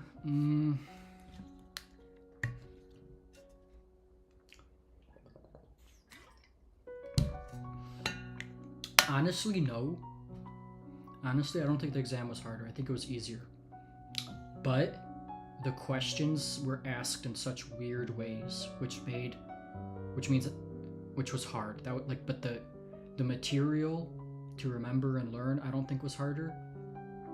But I did worse on the exam. I passed, but I did worse on it. I got a 712 on Core 1, and I got a 741 on Core 2. Core 2 you needed 700 to pass, Core 1 you needed 675 to pass. So I don't know. But I don't think it was, like I passed by a little bit. I could have, it was close, so.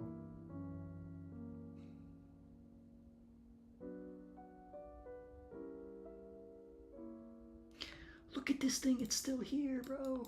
Why is it still here?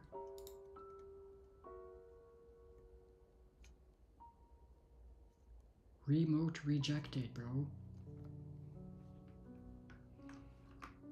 Look.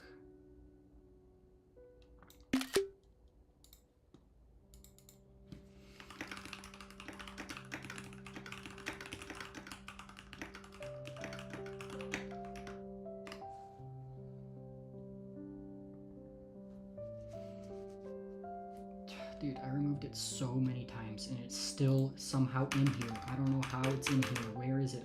I've removed it a million times. Okay, I'm gonna try this thing.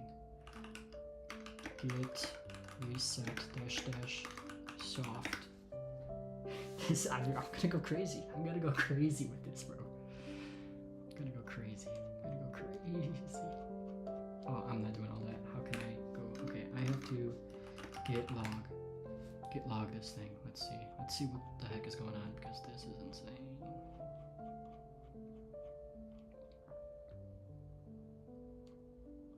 Look, it's still here. It's still getting stuck on this one. I've removed it from here.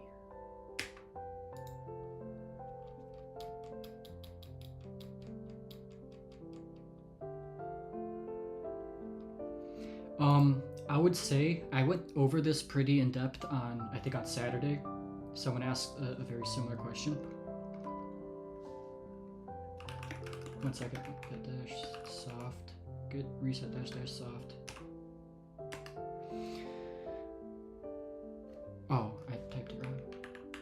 test reset.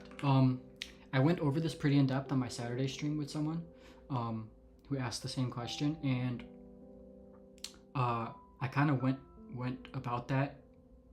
I kind of explained it for a long time. I said a whole lot of words that could easily be summed up with, it's very accurate to the distribution that it gives you. Like, it gives you the topics and the distribution percentage. I basically said a whole bunch of, I've explained all of that just to basically come full circle to that same exact graphic that it gives you. So that's all to say that the graphic that they give you with the distributions of the topics, that's pretty accurate with what I thought the test was. 20% of this topic, 20% of this topic, 5% of this, 15% of this, that's pretty accurate. So I would say, like, as a summary, know the PC and all the hardware and all the connectors that connect to it. Like, you should know all that. So the PC, all the pieces, motherboard, CPU, RAM, storage, whether that's hard drives, soft drives, what is it called, expansion slots. You should know all of that, PSUs, power supply units, and all the connectors that they use. So that way you know which one a power supply connector uses, which one a hard drive uses, what does a SSD use. You should know all those. And then the same thing for networking. All the networking hardware, you should know how they work. Router versus hub versus switch. And then you should know how the networks work, all the services on a network. So the different services that you might want to use, the cabling, the actual cabling, what is the difference between them, the different types of internet. You should know that. And then there's some, you should know some printers and some troubleshooting, I mean. You should definitely know the basics of the troubleshooting of printers, what certain common errors you'll get. So like black stripe, what is that? What was smudging? What's the cause of smudging? What's the cause of dots? Dots all over the paper. You should know those things. So I would just keep doing a whole bunch of practice tests. Find somewhere where you can get like 10 practice tests that are made by someone who's someone that's kind of reputable, that can have like a good quality practice tests that are similar to the actual tests, someone who really knows that kind of stuff. And I would do just keep doing those over. And if you're getting like a 90%, then you should be good. Because I think that'll give you the idea of what kind of stuff you should know and how you're doing on those. That's what I recommend. You should get practice tests. Just get practice tests that are good, and keep doing those until you get 90%, like twice in a row, that you feel good about it. If you're not getting, a high score on practice tests, like you're not going to magically get a high score on the actual test, So that's the best way to do it. So when I was doing my thing, I had a whole bunch of practice questions, and so I kept going through those, and so that was able to give me a sense of what I should know and what's going to come on, the exam, and whether I know something or whether I don't, what I should review. So that's what I recommend. 1 second, I got a call coming in.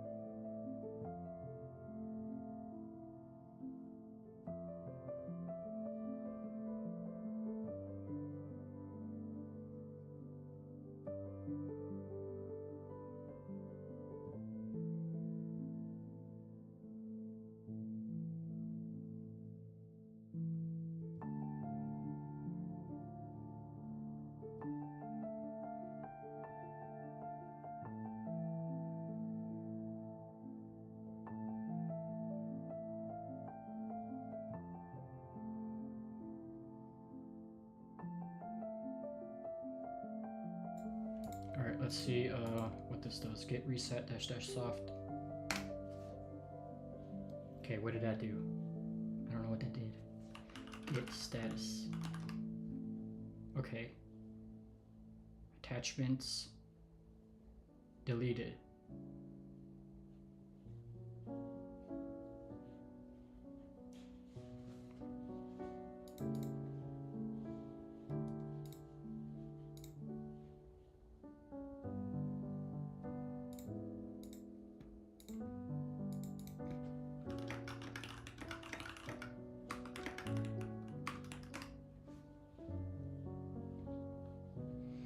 says deleted. I want to go before that. What if I do even the earlier one? Oh, I see what I should do. Maybe let's do this one. Instead of this, let's do this one before I ever even added anything. I don't know. Maybe that doesn't even make sense. Why I would need to do that.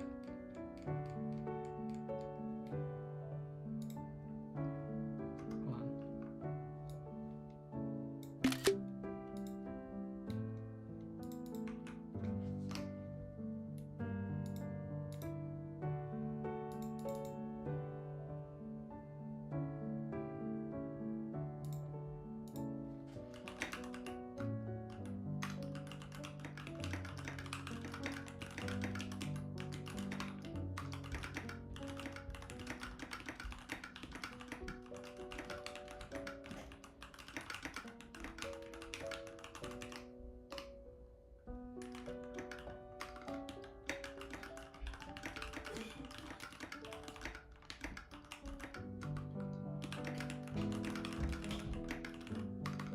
No matter how many times I delete, it is still trying to push it.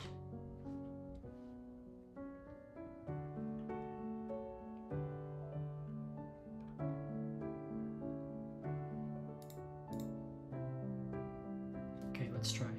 Git. Oh, let's do git diff. That didn't even do anything. Okay. Git push origin main.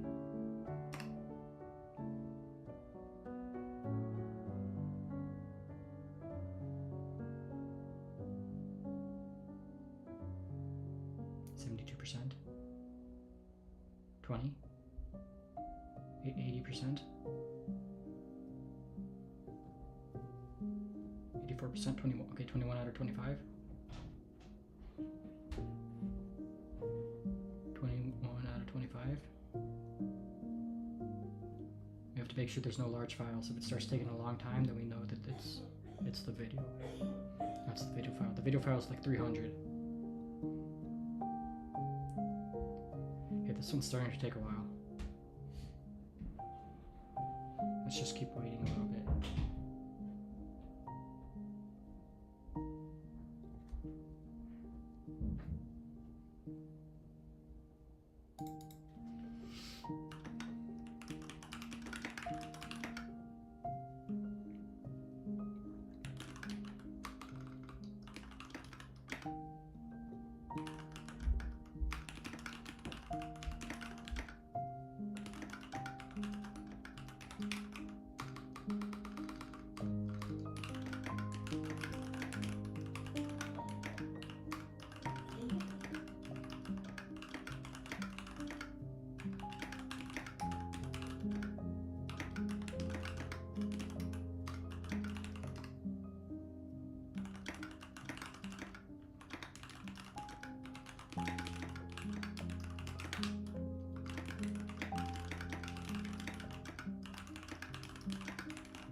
Yeah, look, it's still pushing, bro. It's still stuck on this file 21. Why?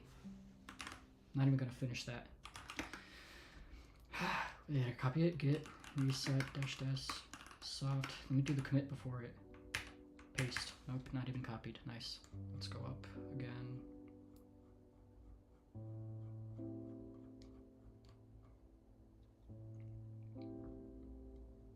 No matter what, it's like not removed. No matter what. Where is it? This one. Origin main. Let's just do this one. Before I ever did anything. Down, down, down, down. Okay. What is this? Paste. How did it paste before I even did anything? It like automatically pasted. That's crazy. Okay, now what? Git status.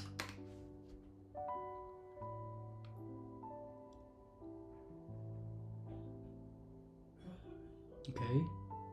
This one does not have the video in it, which is good. Git restore -s stage to unstage.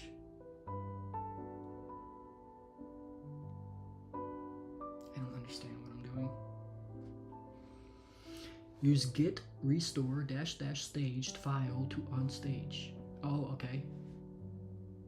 So I want to do the other one actually. Git reset this one. No, git this one. Git reset dash dash off this one. Enter. Git status. Okay, but look, it's saying deleted. I don't want to delete. I want to. Where's the one where it's first off? Like, how is it ever even added? Git restore dash dash staged the file to unstage it. Okay, so this one. Copy. That's why would I want to unstage the delete? I want to delete it though. Enter. Git restore dash dash error path spec attachments did not match any files known to Git. Okay. Git status. So I mean, it should be good. Git diff. That didn't do anything. Git push version name.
I'm gonna be stuck. But this is, look, this is what it's stuck on.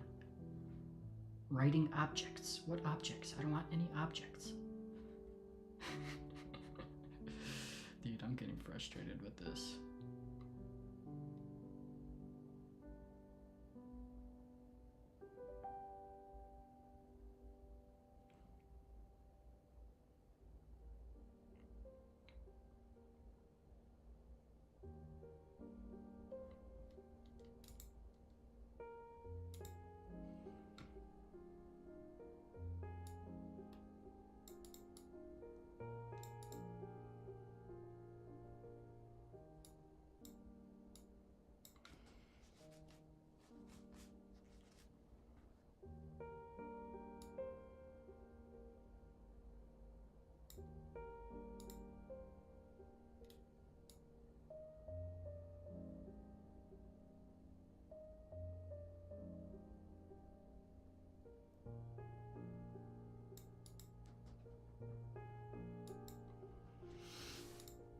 Hi everybody, it's Dwayne, developer evangelist at GitKraken.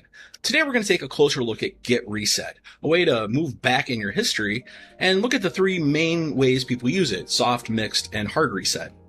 We're also going to take a look at an example in the command line. I gotta use the bathroom.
You see? Look, it failed again. Here's the thing. That's the problem.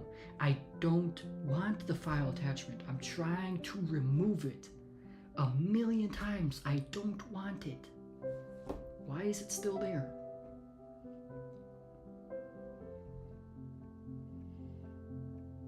File attachments. I do not want it.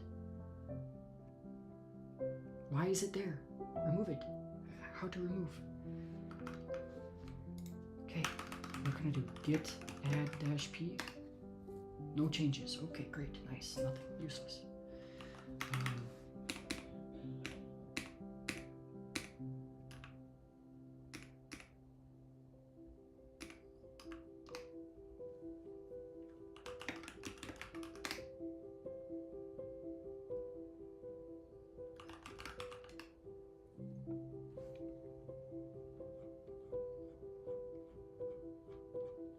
Dang, this has got all my commits.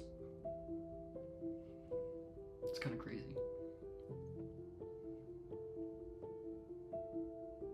This one.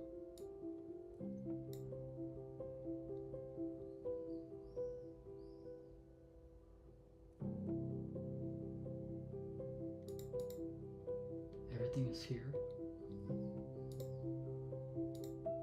Everything is here. No, it's not. It's not. I lost everything. All the links. What happened? No.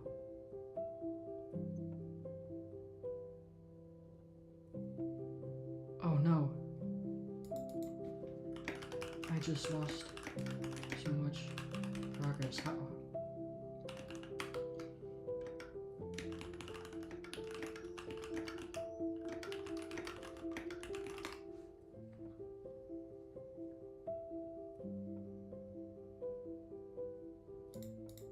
I had so many links for all of this. This whole thing I added. No, not this whole thing. Look, my file that I took notes here. It's gone. Are you kidding me, bro?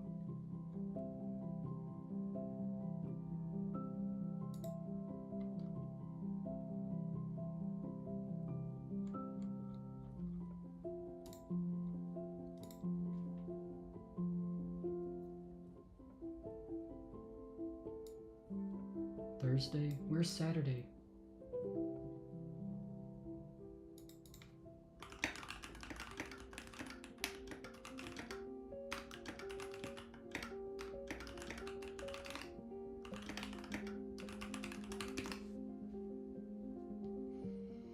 What? Oh, I'm getting really upset now, bro.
What is this? Maybe this is it. Open. Make it bigger.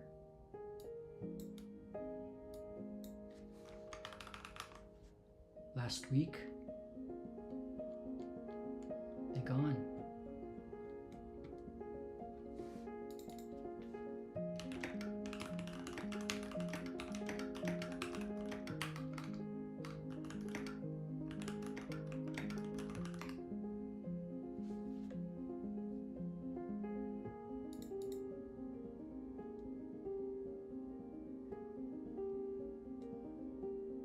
Syllabus Cyber Policy Reading Group. What did I do yesterday? Look, these would be here. All the documents would be here. Where are they?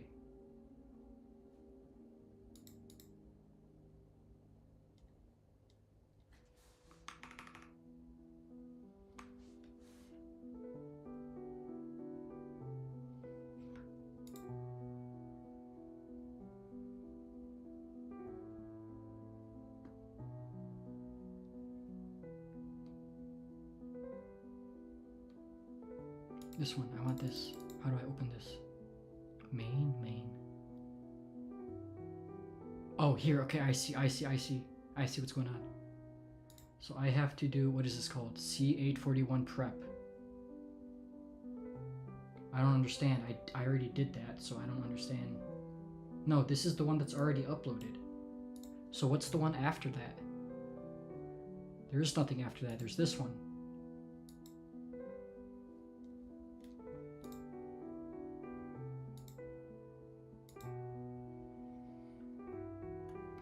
Greetings friends, welcome. Today we're looking at Git Reset and finally hoping to understand the 3 different ways you can stage in and web. Greetings friends, welcome. Today we're looking at Git Reset and finally hoping to understand the 3 different ways you can call it. You can call it with soft, mixed and hard. Now what happens in each of those scenarios? Well, we need to be able to see what's going on inside Git as we run it to really understand that. To that end, we're going to use a visual Git here, which shows us updates to the working area, the staging area and the repo itself as we issue the commands. If you don't really understand or know what the working, staging and repo are, worth checking out this video first just to get a refresher on that. But this is the scenario we're going to use. Here are the attachments. I see them. In here, work in progress.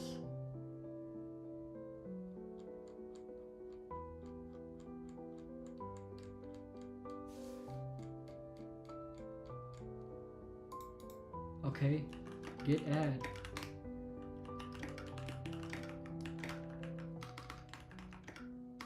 What work in progress? So what is this? Git add attachments to let me just call it Yale ISP. Yale ISP. What about my notes from earlier then? Yeah, these are the attachments, okay. Git push origin name.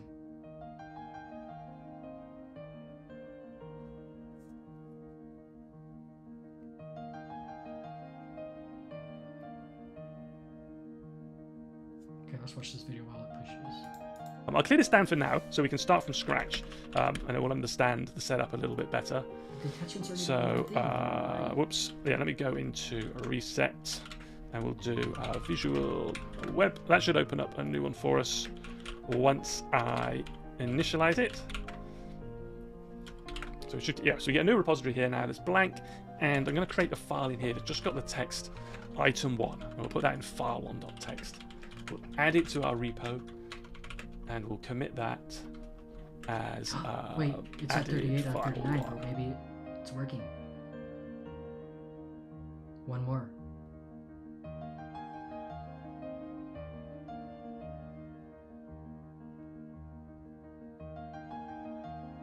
It's literally just one more.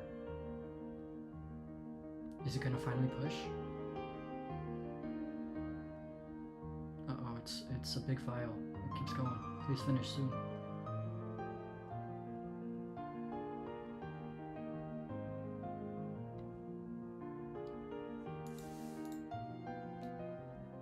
The files are here. Look, PDFs are here.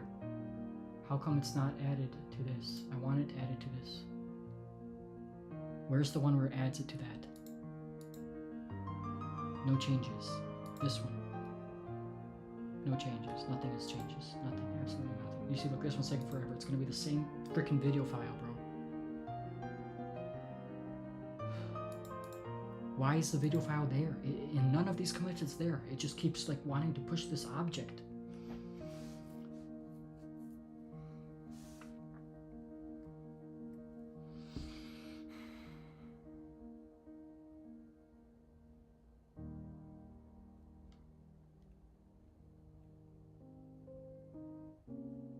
Yeah, it's this last file. I don't want that file, bro. Delete mode, attachments. Why delete? Why? I don't want it deleted. I don't want it added. I want to go before any of all that. Okay, attachments. Okay, so attachments are being added, but why is this page? Let's do this.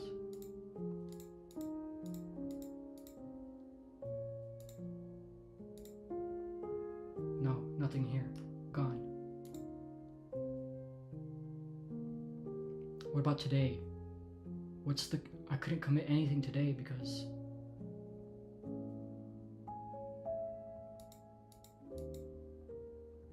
...7 days ago, 4 days, 2 days, 2 days... 3 minutes ago. Add attachments. Look, this giant video. Why is it uploading this writing object? Why? It's not in here. It's not in my files at all whatsoever. And now it just removed my edits to this page. Everything I made to this page. I don't know which commit it's in. Which commit is it in? Look, it has to be today. It has to be from today. There's nothing today. And I committed it for sure.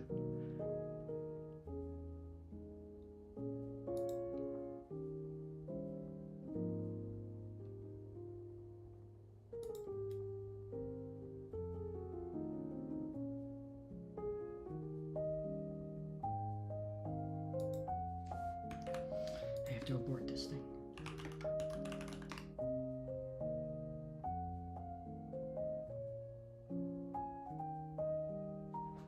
Modified workspace.json? I don't know what workspace.json is. By 2 commits. Git. I don't know.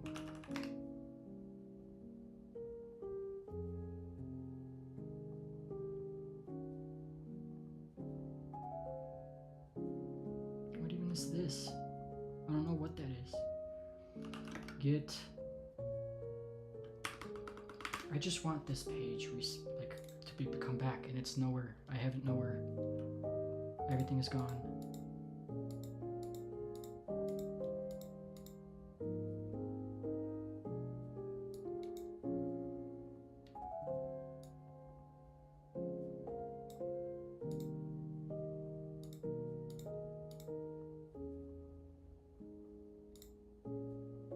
Two days ago, 5. Where are all the other commits? They're all gone. All my commits are gone. Why are they gone? Here are the attachments. Why is it just attachments? What about my notes? Here.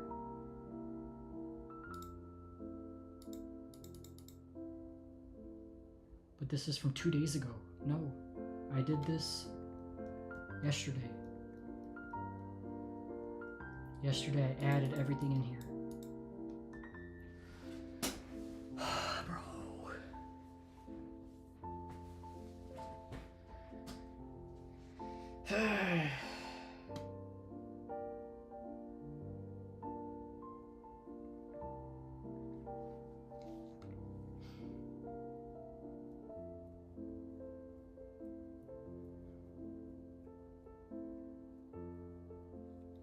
Let me move this over, bro, because I need more space here.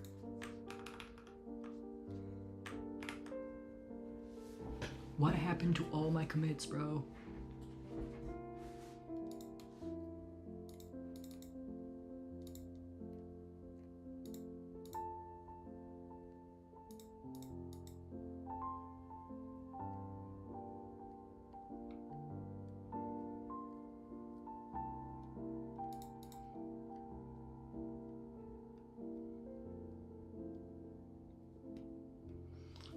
GitHub.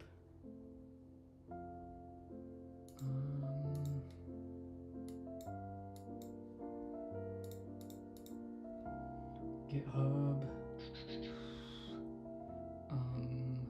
Notes. I want to find, what am I looking for? Cybersecurity technology.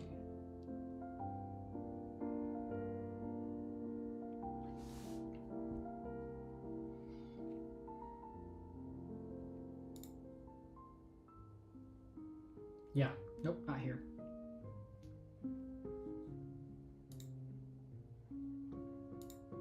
Not in there. It's gone. So all the stuff I did from this morning gone. Well, I didn't do much, but all my attachments that I read this and did notes on it.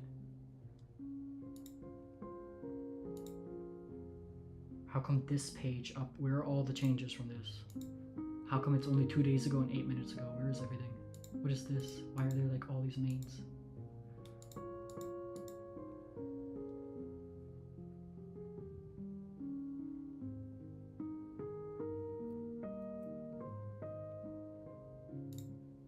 This. I want to see everything from here.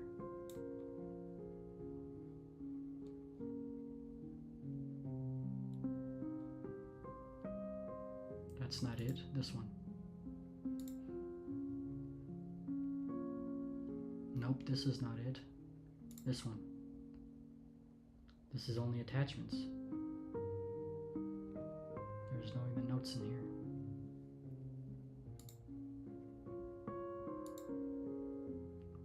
What is all this stuff?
How come it's just 2, 2, 4? This is all the notes from here, so 2 days ago, Saturday.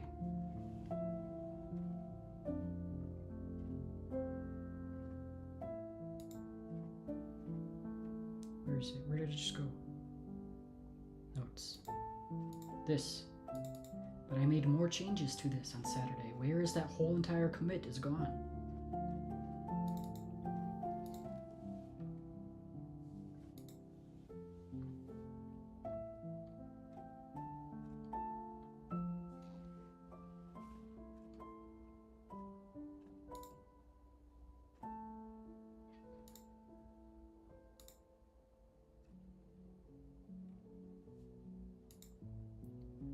Where are all the links that I made? I have more recent links than this. Way more recent. What about yesterday's? All of yesterday's stuff. All of yesterday's stuff.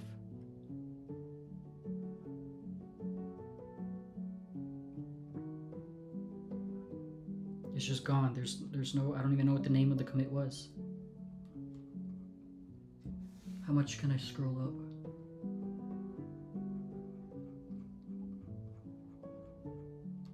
Here. This should not be head. Look, everything above this is gone. So let me just keep scrolling up what it should be.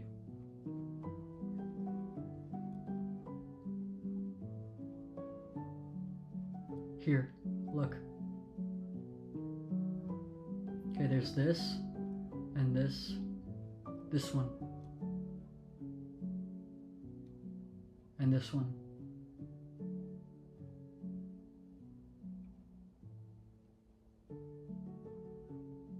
This one. I don't know why this commit is just gone. Can I do a soft reset of that one?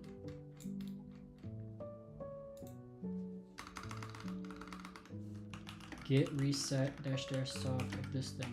But this one, revamped file is just gone. Nice. It's just gone. No, dude, I did not fix it. Everything's just worse now. Now I just lost progress from this morning. Revamped file organization. It's just gone.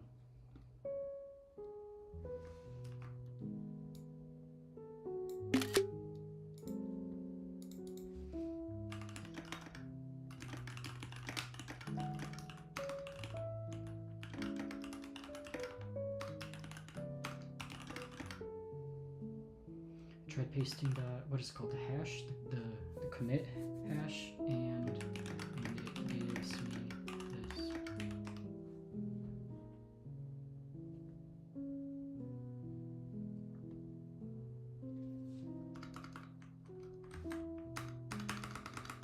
What is this?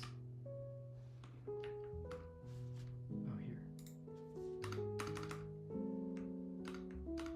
Command V. Command V. I can't even paste it? What is this? I gotta go all the way up, bro.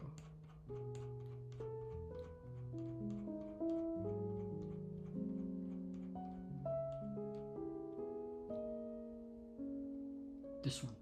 Where is it? This. Monday, today, at 1 o'clock, earlier today. This one's gone. I need this.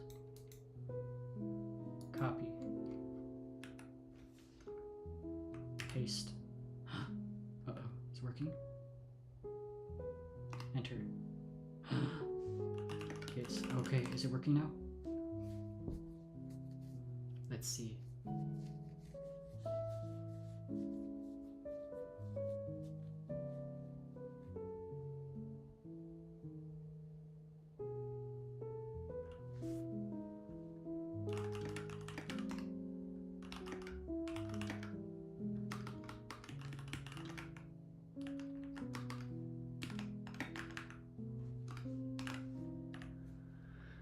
What was this called?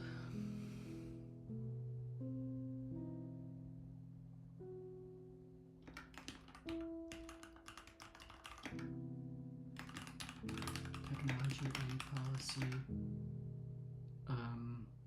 PDF links, I'll call it that.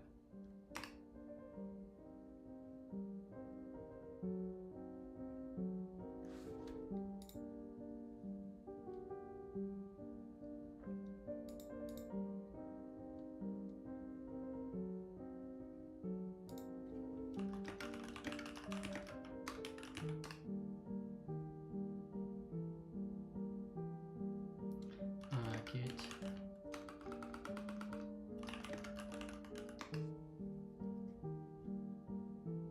Three commits, bro. Yo, man, I'm done with this, bro.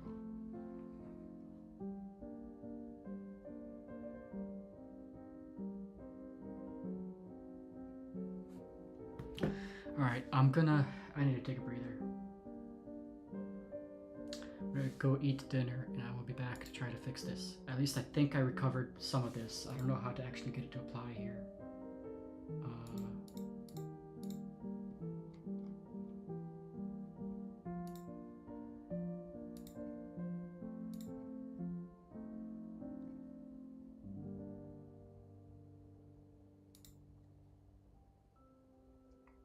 Modified, where is it? This one.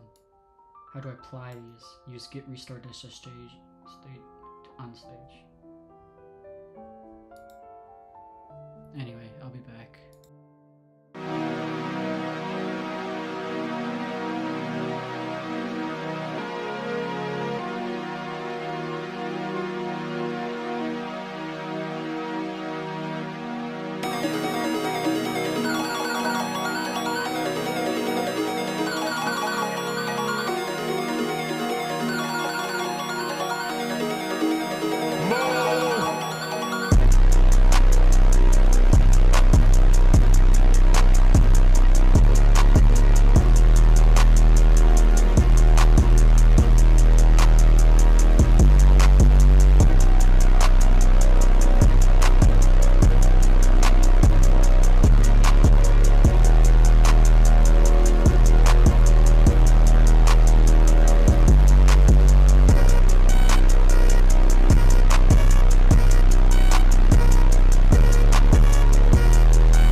All right, so this is just the setup to get us in position to be able to run git reset.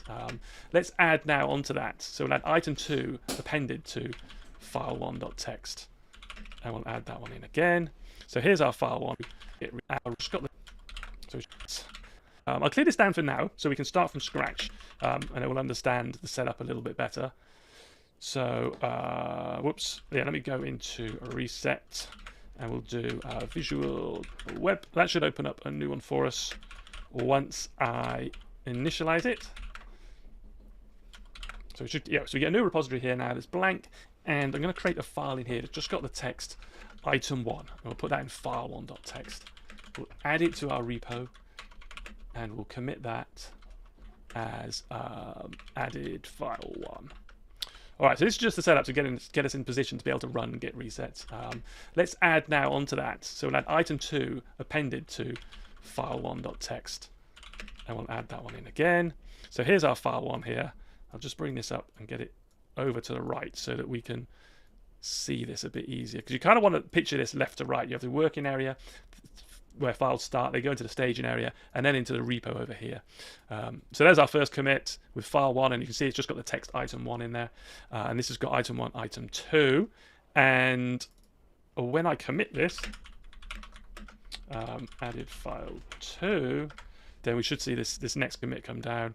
It'll probably be over here.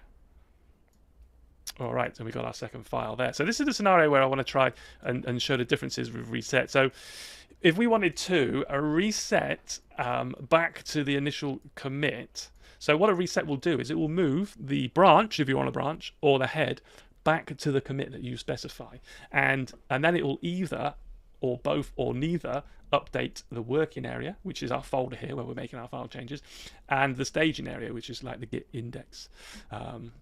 Okay, so let's start. Let's do, well, let's look at the file just to confirm where we are. So file 1 at the moment has the text item 1, item 2. We can see that in our working area here, and this is our working area here. And the staging area, yeah, it's got the same thing, item 1, item 2, and it refers to file 1 with the hash OCD4, which is this guy down here on the bottom, this guy down here, OCD4. We're going to reset back up to this commit. But what happens when we do a reset depends on which of those 3 parameters we pass to it. Let's start, which is probably the easiest one to understand, with git reset hard. So let's do a git reset hard, and then we need to specify where we want to go, where we want our branch here to point to. And we want to point it up to this first commit, AD2E. So we just want to do AD2E. Okay. So it says head is now there. Because we're on a branch, it will actually move the branch. So you can see this branch moved up from file 2 now to file 1. Won't let me move it, but I so yeah, the branch gets updated. And that always happens, regardless of whether we do a soft, a mixed, or a hard. But the difference is what happens in these 2 areas here, the working area and the staging area. Now, with git reset hard, it's going to update both. It does everything it can. It updates the working area and it updates the staging area. And it updates it to the file that is in the repo. So file1.txt on this commit, the first commit, only has the text item 1. And you can see in here now, in the staging area, we've only got item 1. And the working area, we've only got item 1. And we can confirm that in here, the working area is item 1. This is internal in Git, so it's hard to check, but this is extracting it for us, which makes it easier. So git hard updates both of them. So you're in a kind of a nice clean state, because if I do a git status, it's like, yeah, we're on master, there's nothing to commit, the working tree is clean, nothing has changed. So it's removed this item for us completely. It's as if it didn't exist, and everything is looking safe and clean. Okay, let's reset the branch back to file 2 so we can try the next one. So I'll do a git reset hard, and I'll set it back to 38A4, and we should see this branch update down to here now. Yep, so it's pointing back there, and it did the same that hard. Like, the way I'm resetting it back there did hard, so it updates the staging area. So we've now got item 1 and item 2. Same with the working area, item 1, item 2, and git status will be clean. So when you do a git reset hard, it's nice and easy to understand. It just completely updates everything. Everything is consistent. Let's try git reset mix now. So at the moment, we're down here. The master branch is pointing here. We're going to reset it to AD2E again. So let's do a git reset AD2E. AD2E. This, actually, I want to put it here, but this time we want to say mixed, which is the default. If you didn't put any parameters, that would be the default. AD2E. Okay. All right. Immediately, it says there's unstaged changes here. Now, why is that? Well, you can see this time something is different. These files between the staging area and the working area are not consistent anymore. The working area, which is our folder here, has still got the latest file. It's still got the file from commit 2, added item 2. You can confirm it in here. You can see it's got that. So that hasn't changed. We've reset. So we're on this path here to file 1, but it hasn't changed it in our folder. That said, it has changed it in the staging area. It's updated it there to match to where we are. So our staging area matches where we reset to, and the repo matches where we reset to, but our working area doesn't. And that means it's essentially as if we've just changed the file. Well, the situation we're in is as if we've changed the file in here to have item 2 added. It's as if we've added that in. That's how it looks to Git. And because of that, when you do a Git status, you can see it's saying we've modified file 1. Yeah, we have. Well, it has by doing the reset hard. And look, it's saying, yeah, we've added item 2. We didn't change the file, but because the file in our working area is still the new file, it looks as though it's changed. So git reset hard updates both. It updated the working area and the staging area. Git reset mixed only updates the staging area. Now, git update soft keeps on with that idea, and it won't update any of them, which puts you in an even stranger position. So let's reset back here again so I can show it. So let's do a git reset hard 38A4. So we'll be down here again, git reset hard, so it updated the staging area. Working area was already updated, and we're over here. So everything is consistent again. There's no changes that Git can see. Everything's as it should be. Let's do a git reset soft back to AD2E. All right. Now let's see. As we were saying, it's complete opposite of hard. Hard updates staging area and working area. You can see it flicks back there. So it always updates the repo. Our branch will point now to this commit here. But these, for soft, these don't change at all. So when I do a git status here, rather than saying we've changed the file, we've actually now got changes to be committed. And that's because the only difference we've got is between the staging area and the repo. So the working area and the staging area match. It's as if we've modified the file and we've done a git add, and now there's a difference between staging area and repo, and Git sees that as you've staged something, and so we're now ready to do a git commit. If I did git commit now, it would add it into the repo. And so that is the differences between the three of them. So git hard's quite easy to understand. Git mixed, just updating the staging area, and git soft's the complete opposite of git hard. It doesn't update anything for you. So depending on exactly what you're trying to do, you can pick the one that's most appropriate for the case. There you go. Git reset. Hope that's helped. Hope that demystified a little bit. Thanks very much for watching. Give me a thumbs up if you liked it. Thumbs down if not.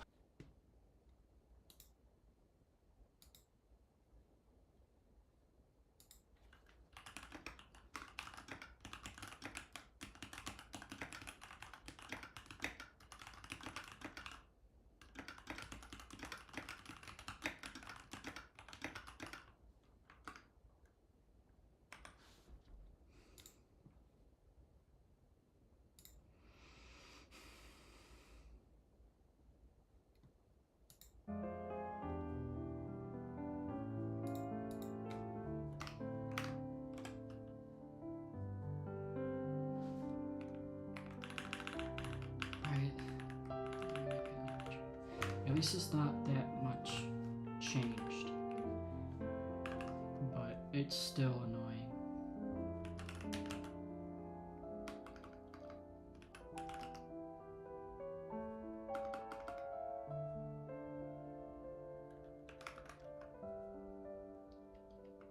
I think that's all I did. I don't think I moved on from this.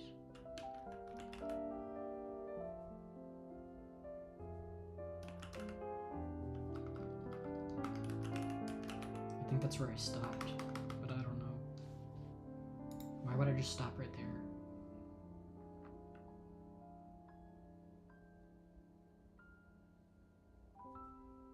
The birth and death of the Orange Book.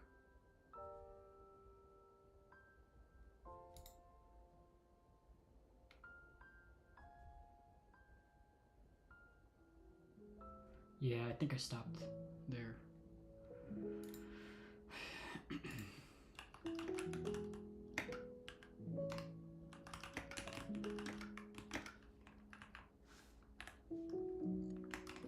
Re-adding links up to 0.5 of up to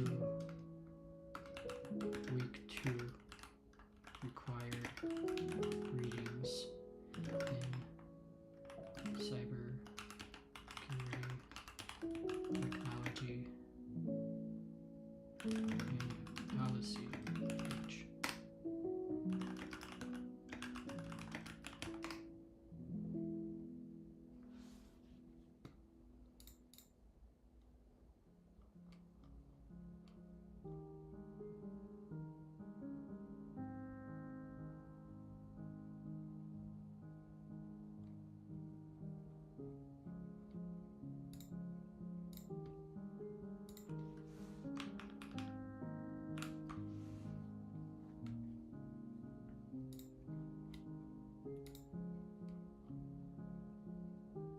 What about this? This looks fine.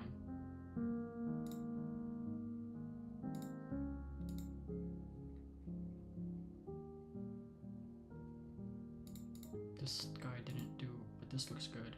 Get good? How to get good? I have a question. Do you guys ever try to push some code and then get hit with this message? But whatever.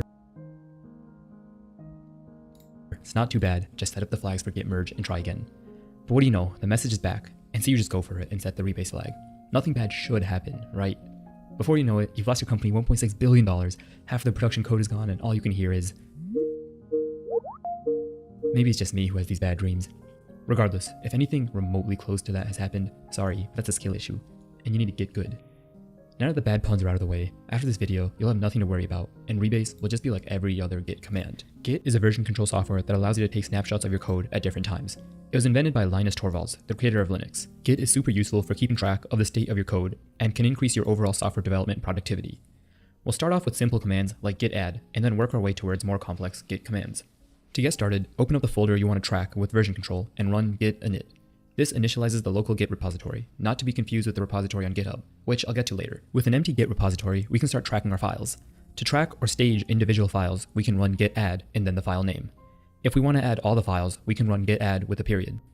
Now, to see which files are staged and ready to be committed, we can run git status. Here, you can see that main.c, monkey.c, and a .env file are currently staged. I always run git status before a commit just to make sure my commit has all the correct files. Finally, to commit these changes, we can run git commit with the -m flag to provide a message. Congratulations, you're now one step closer to pushing untested code to production. You might have noticed that we just made a pretty bad mistake by committing our env file. And this happens more often than you think, especially once you get the hang of Git and start creating hundreds of commits. In order to stop this from happening again, we can create a git ignore file, and then place the .env file in it. A git ignore file prevents any file or file path from being staged and committed. It's a good idea to set this up when you initialize a Git repo to prevent accidents like this from happening again. Before we go any further, if you do accidentally commit something that should not have been committed, you can go back to a previous commit through git reset. In this case, we're going to go back one commit, as that's when we committed our .env file. This isn't to be confused with git revert, which creates a new commit to undo the changes. You might also find yourself having to use git reset hard, which is useful but can be dangerous, as it not only goes back to a previous commit, but also wipes out any uncommitted changes. While staging and committing files seems great and super cool, the real power of Git comes in the form of its branching system. Branches allow multiple people to work on separate features without them interfering with each other's code. That way, you can have a clean production branch and separate branches for pre-production, new features, and more. Currently, we've just been working on the main branch, but we can create others as well. To create a new branch, we can use the git branch command, and to move over to the branch, we can just use git checkout. There's also a shorthand notation that combines the steps, which is just git checkout with the -b flag. Inevitably, when all the features in branches apple, banana, carrot, and others are completed, they have to be brought back into the main branch. To do that, we can take advantage of Git's powerful merge capabilities. Git merge essentially puts a forked history back together. It does so in a couple different methods. The first of which is a fast forward merge, which happens when the branch you're merging into has not been altered or hasn't diverged from the merging branch. We can also merge with no fast forward even when a fast forward is available. This creates a commit that shows the merge actually happened. The second type is a three-way merge, which is the default way Git merges branches. It finds a common ancestor between both branches and makes a new commit on the main branch that has the changes from both branches. Many times, with this merge, you'll come across a merge conflict, and I'll get into how to resolve that in just a second. The third type is a squash merge, which is similar to a fast-forward merge, but rather than cluttering main with a whole bunch of commits, we can also condense the changes down into one commit. And finally, we have the frightening rebase. Basically, all a rebase does is it rewrites the history. If we want the commits on our feature branch to appear after the commits on our main branch, we can use a rebase. It's really that simple. Coming back to the merge conflict, you'll see this message, conflict merge conflict, and also automatic merge failed. The reason this happens is Git doesn't know which version to keep, or even if it should keep.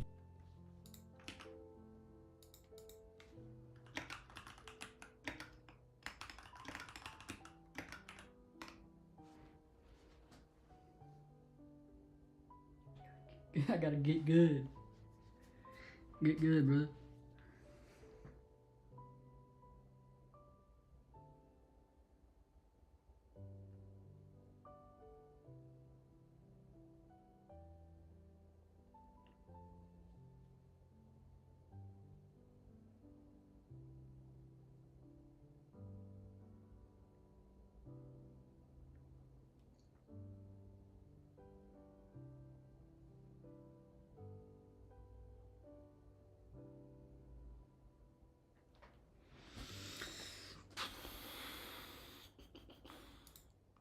Both versions. To fix this, we can go into the file where the merge conflicts reside, and at first, it might look a bit confusing, but I promise it's not that bad. There's 3 sets of markers here, the arrows with head, the equal signs, and the arrows with the banana. The first set of arrows signify the start of the merge conflict, and all the code up until the equal sign. Oh, I see. That's what I deleted. I just deleted those because I didn't know what that was. I thought that was like a glitch, but apparently that's supposed to be like that. Oops. Signs is the code from the current branch. The code from the equal signs to the second set of arrows is the code from the merging branch. To fix this, we can decide which piece of code we want to keep, or even keep both, and then remove all the Git markers. While this is a simple example, Git merges can get pretty complicated, and using a code editor can make the process much easier, as they can parse out the markers and give you a GUI for fixing the merge conflict. It's also a good idea to make smaller commits and merges so you don't have to deal with a super complex merge conflict. Before we switch over to the GitHub side of things, I'd like to give you an example of rebase. Again, rebase is essentially just rewriting history. If we're in our feature branch, which is behind the commits of the main branch, and we want those commits from the main branch, we can also use a rebase. From the feature branch, we can call git rebase main. With the rebase, Git still tries to merge the code, and you may get a merge conflict. This conflict is no different from any other merge conflict, and you can fix it in the same manner as we did before. Once the conflict is fixed, we can add the file again, and then run git rebase continue to continue the merge and rebase. Now, when you check the git log of the feature branch, you'll notice it also has the commits from the main branch. Like I said, it's really simple, and with some practice, rebase won't be so scary anymore. Now that you understand Git, we can talk about GitHub a bit. GitHub is a cloud platform where you can work together with other developers. It uses Git under the hood, and while there are other services that do similar things, like GitLab and Bitbucket, GitHub is probably the most popular. When you first log onto GitHub, you'll see a page like this, where your repositories are on the left if you have any. Otherwise, you can just create a new repository. And when you're doing so, I'd advise not to include a readme, gitignore, or a license, as we can just add that later, and adding it now can complicate things further. Here, we made the repository public, but if you're not ready to share your code with the world, you can also make it private. Once we've created our GitHub repository, you can see that GitHub takes us to a screen that helps us actually set up the repo locally and connect it with this cloud repository. We can follow the steps provided by GitHub by creating a readme, and for now, we'll just put some generic text in the readme as it doesn't really matter. Now, we can follow along with the rest of the instructions by the things we learned before, such as git init, git add, and making a commit with this readme. We can link up the remote repository with a local one so Git knows where to push the code. Finally, once all that's done, we can do a git push. When we do the push, we'll get an error, and it's a pretty self-explanatory one. It's pretty common, and the way we can solve it is just by using the command that Git gives us. Now, to download some code from GitHub, we can use git clone. To do that, we can click this code button and then copy the URL. Then, we can run the command git clone with the URL, which will clone the Git repository into a local repository. As you can see, if we go into this folder, we have all the contents of the actual Git good repo, including the readme that we created earlier. Finally, if you want to contribute to other open source projects, you have to fork the repo. Forking the repo basically makes a copy of their Git repo on your local GitHub account. It takes a second for the fork to actually work, but once the fork is done, we can clone the repo locally like we've done so before. When we fork a repository to add a feature, it's a good idea to create that feature on a separate branch. Here, we'll make our change by again modifying the readme and just adding a bit more information. To send our changes to the remote repository, we can use git push, except this time, a pop-up will appear on our GitHub page. To start a pull request, you can click that button that says compare and pull request. We'll be given some options here, such as the title and the description, and if you scroll down, you can see the code that you've changed. At the top, you'll see where the code is actually being merged to. You can see it's being merged from the feature 1 branch of our repository into the main branch of the getgood repository. We can then create the pull request with this create pull request button, and it'll be sent to an owner or maintainer to review. Now, if you are the maintainer or the owner, you'll see a screen similar to it before, except this time you'll actually be able to merge in the pull request. Additionally, you can also see the files changed, the commits added, and then once everything looks good, you can decide to merge it in, or maybe even squash and merge it in. As you can see, you've now successfully made a pull request and have had those changes merged in. Thank you guys for watching. I know this is a slightly different type of video, so if you liked it, let me know down in the comments. But other than that, I'll see you guys later.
and in Git Kraken client.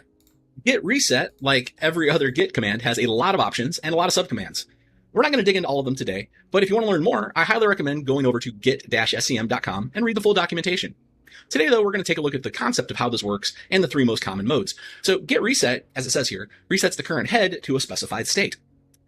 Head in Git is simply a pointer that tells Git what its point of reference is.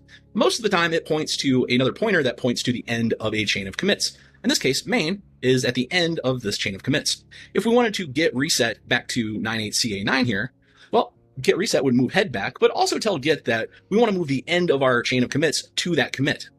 What happens to these other commits and the blobs contained therein? Well, that is the difference between the 3 modes. All of these require you to tell Git specifically what commit that you want to move back in time to, and then throw those 3 options there, soft, mixed, or hard. Git reset soft will undo all of the changes between head and the commit, but save all of those changes as staged. So if you want to go add an additional file in, make a small change, this is a very safe way to do it. It's not going to mess with the index at all and lets you add additional things to the index and then commit and carry on as expected. Git reset mixed is the default option. If you do not specify any of those modes, Git will assume you want to do a git reset mixed. Again, this is a pretty safe way to go. It does all of the changes between head and the commit, but it saves all those changes as unstaged. So you would need to do a git add and then a git commit to make all of those changes reapply to your history. Git reset hard is a little bit more dangerous. Unlike the other options, it doesn't save those changes between head and that commit. It simply discards them. So if we've moved back, in this case, let's say we move back to the previous commit, it will simply discard that last commit and you'll lose all of those changes that you made in that particular commit. You can also use git reset hard without specifying a commit, and this will undo all of the staged and unstaged changes that you've not yet committed. So if you're working and you realize, well, I don't really want to make this commit now. I've realized I've made an error in judgment and I just need to get rid of all those changes very quickly, do a git reset hard, and it simply discards all of that work in progress. Pretty dangerous, but when used sparingly and in the right circumstances, it can save you a lot of time. So let's take a look at how to use these in the command line and in Git Kraken client. So here I am in VS Code. For today's example, I've decided to use something very, very simple, and that is just simply lines of text to show you how all of this works. So I've done a git log here in one line, and I'm only showing the last commits here. And I can see that I've added these lines here. So let's say I want to move back to when I added line 2 and 3 here. So I added testing 2 and 3. I can do a git reset. And now I need to decide how I want to do this. Let's try soft first. So -- soft, put it in soft mode. And then I want to specify to this commit. So I'm going to copy that and paste it there. I could manually type that. And let's see what happens if I do a git status. So in my git status, I can see that this file has been added to the index. It's ready to be committed. And that change is still there though. So if I do a quick git diff, and we're going to throw stage to see what is staged, we'll see that, okay, I got lines 1, 2, and 3 were in a previous commit, but I have added, or it thinks I have added, lines 4 and 5. Now, if we look back at my git log here, there's 4 and there's 5, and sure enough, I reset back to here where lines 1 and 2 and 3 were all previously there. Let's say I do actually want to make this change still. I'll just do a git commit, and let's throw a message of added 4 and 5, do a git status, and we're in a clean tree, and my changes there persist. So let's take a look at git mixed. So if I do again a git log here, again one line, just looking at my last few commits, I can see yes, I have added 4 and 5, I've added 2 and 3. Let's go all the way back to testing here. I'm going to copy that commit SHA, and I'm going to do a git reset mixed. Though I could optionally not throw a mix, and it would automatically go into that mode. But for demo purposes, Wait, I think I found it.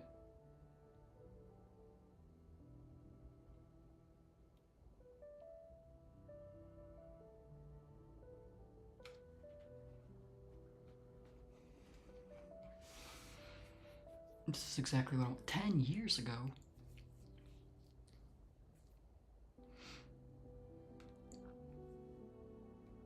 I think this is what I want.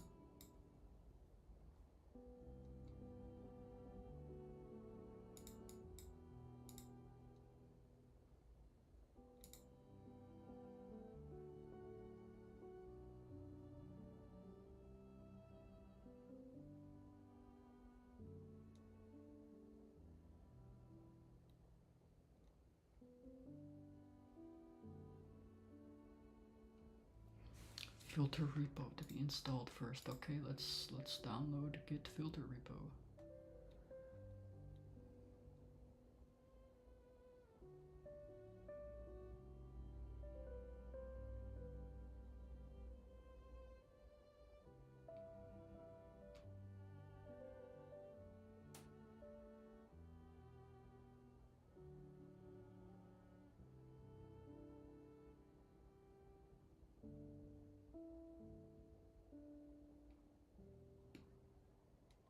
Let's try brew search. What is it called? Git filter repo. Is it even in there? It is. Brew install git. Oops. Brew install git filter repo. I think this might be what I need.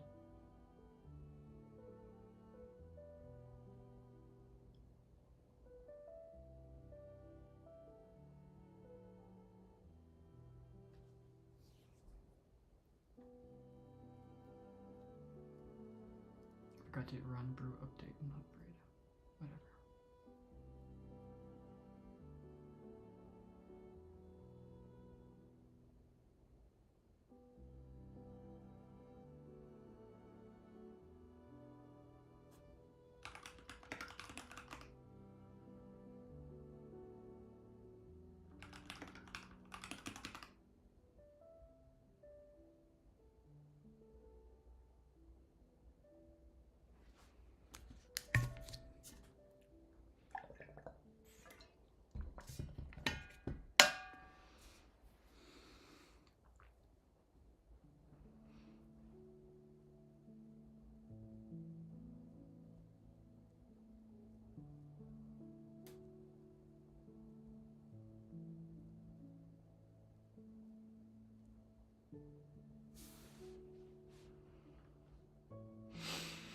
Okay. What I need to do now is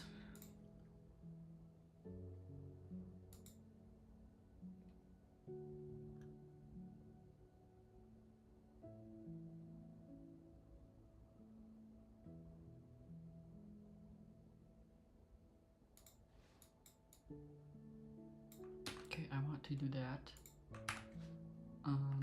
But have this be 100.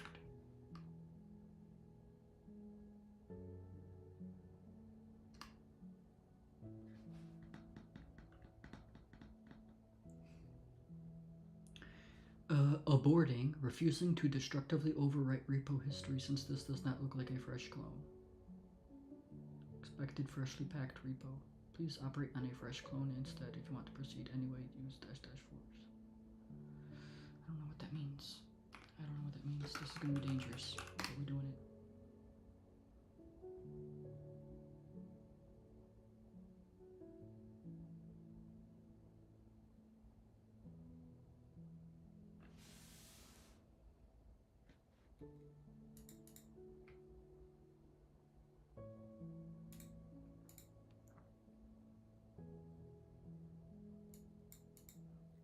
Parsed 132 commits. That's pretty fast. New history written in 0.4 seconds. Now repacking, cleaning. Repacking your repo, cleaning out old unneeded objects. That's what I needed. Head is now at this. Re-adding links up to week 2. Required readings. Oh. Head is now this one. Re-adding links up to week 2. Okay. Enumerating objects. Get status.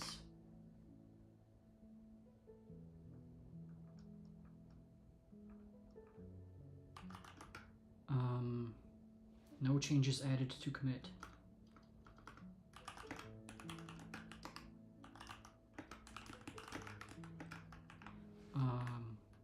Post running. What is it? Filter repo. Post running filter dash repo. Git push origin main. Origin does not appear to be a Git repository. What do you mean?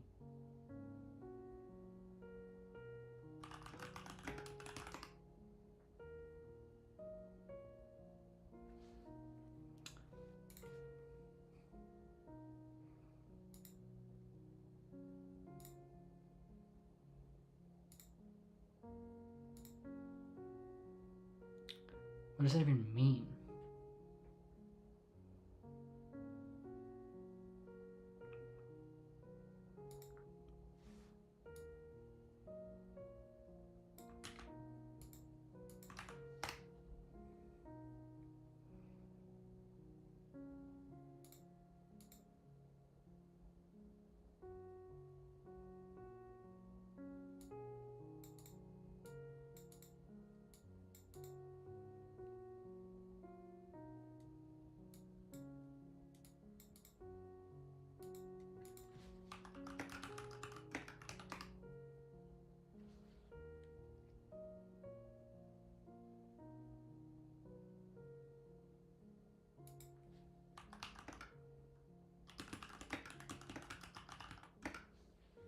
Yep, okay, so it removed it.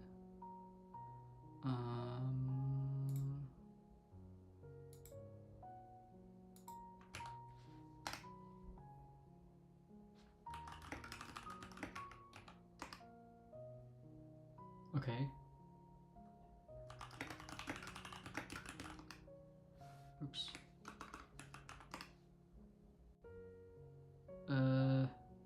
Rejected.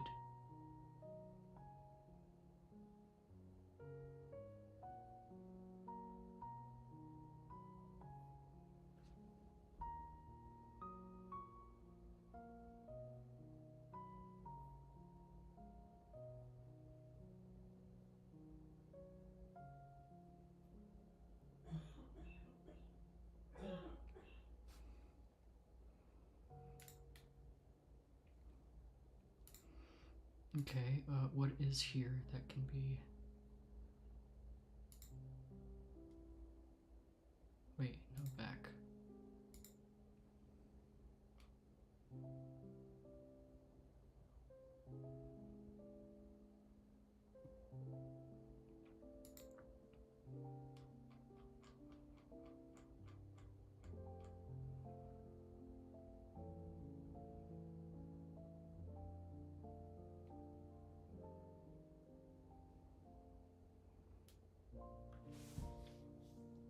Where is it? Legal issues.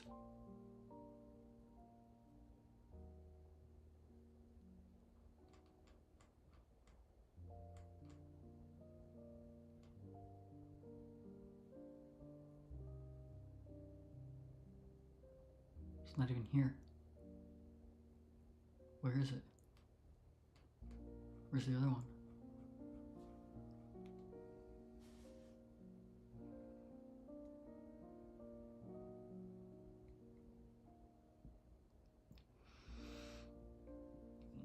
I have this one.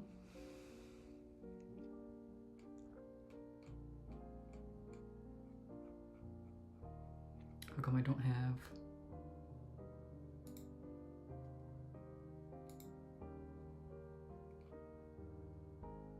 this? Oh, that's why it's C481. Okay, I'm smart. I'm very smart. Wow. It's under C.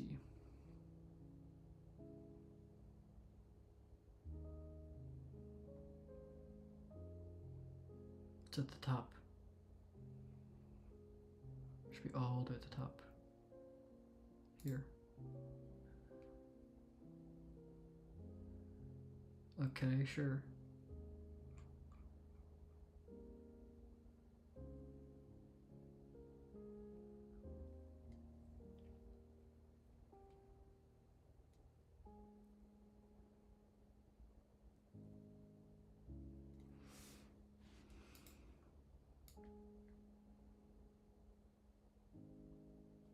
Well, what if I don't want to do that?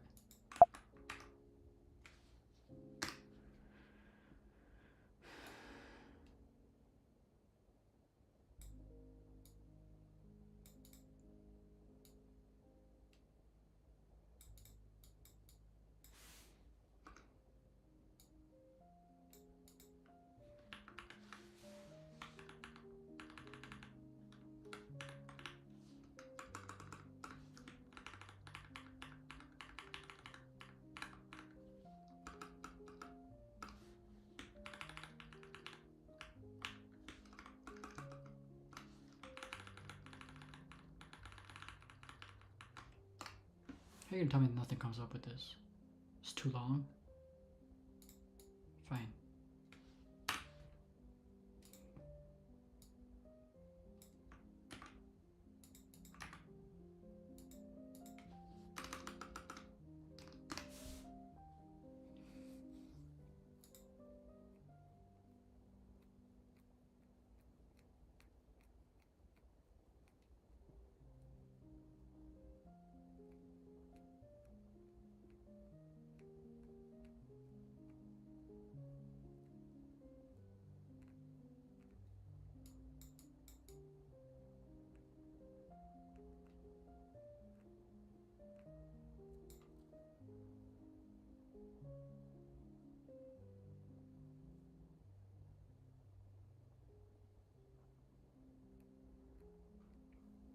What if I don't want to get pulled?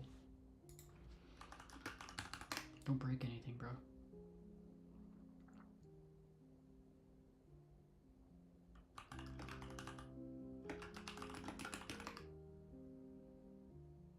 What?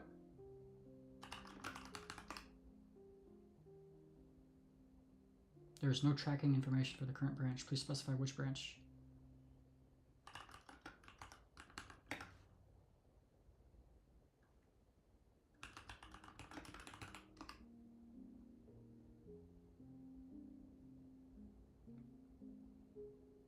You have divergent branches. You need to specify how to reconcile them. You can do so by running one of the following commands sometime before your next pool. Git config pool.rebase false merge rebase fast forward only.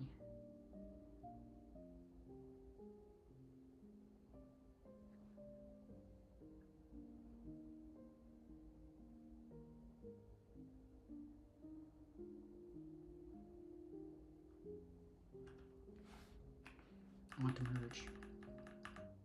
How to merge, bro?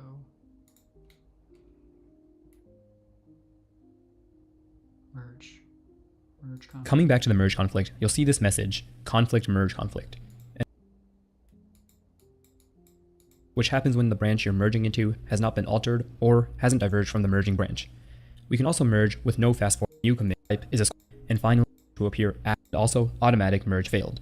The reason this happens, coming back to the merge conflict, you'll see this message, conflict merge conflict. So stupid. Merge.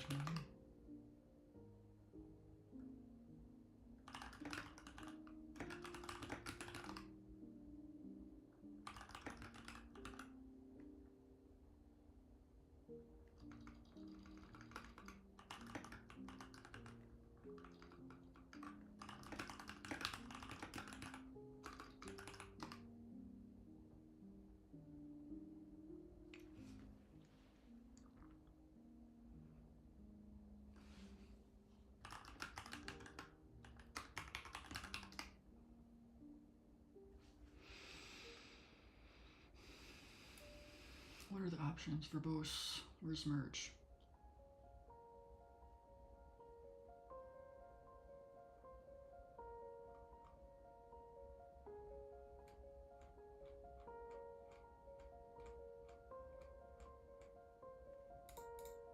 And also or hasn't diverged from the merging branch. We can also merge with no fast forward even when a fast forward is available. This creates a commit that shows the merge actually happened. The second type is a three-way merge, which is the default way Git merges branches. It finds a common ancestor between both branches and makes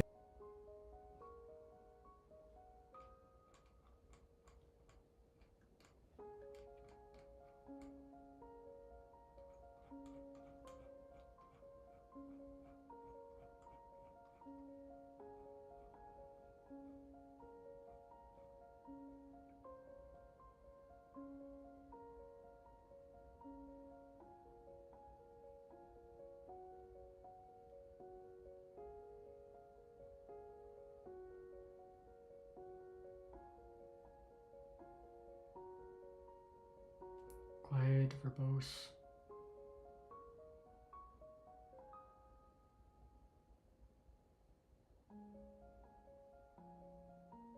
Who to merge? I just want to merge, bro. Coming back to the merge conflict, you'll see this message, conflict merge conflict. Git merges can get pretty complicated, and using a code editor can make the process much easier.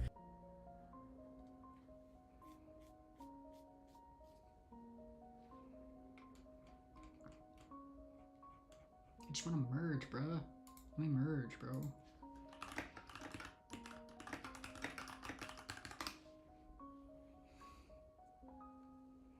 How to merge with the git pool but command, bro.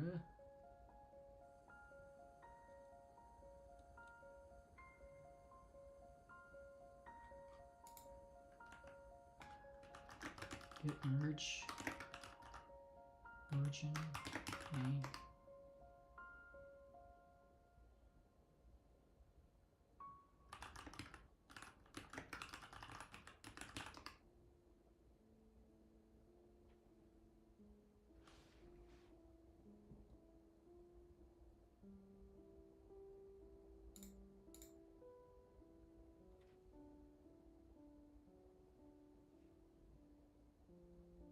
What the heck?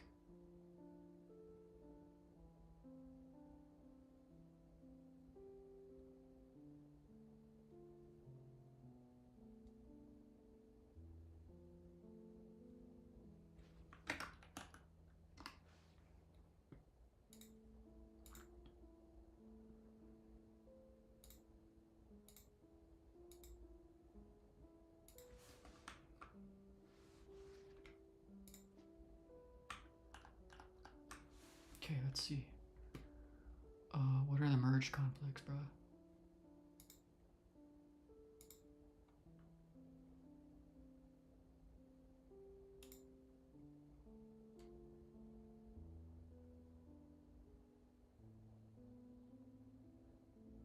Compare changes, bro.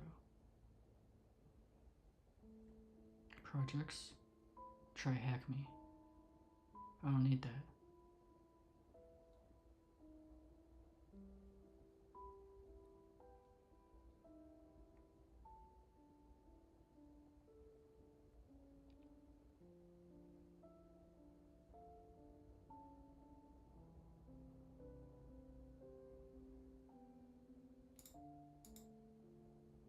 How do I don't know how to use any of this. What do you want me to do? Try hack me. I don't need that. What about this?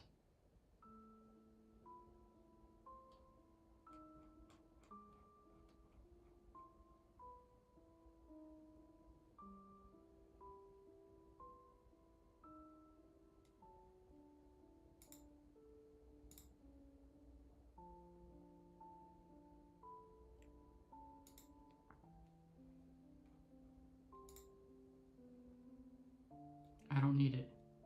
How to fix?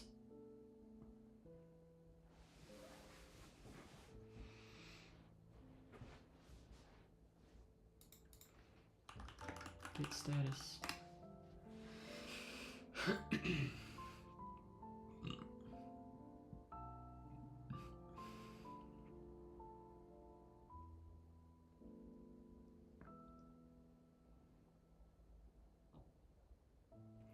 Both modified.obsidian.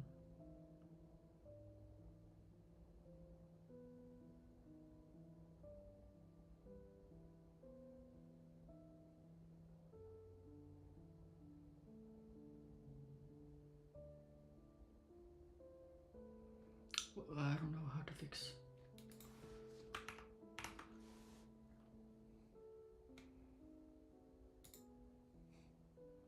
What do I do here?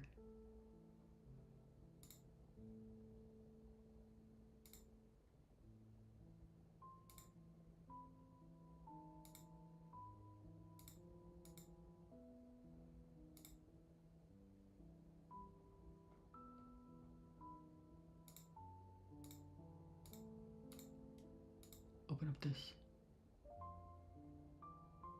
Current change, incoming change. The try hack me. I don't need that. Accept current change. Head.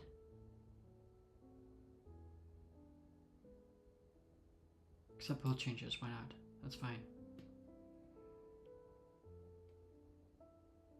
Resolve in merge editor. Okay. Incoming current.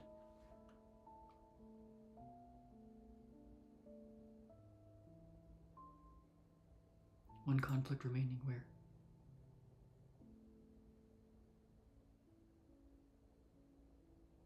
Where's the conflict? Is it going to highlight the conflict somewhere? This? So you don't even highlight the changes. That's nice.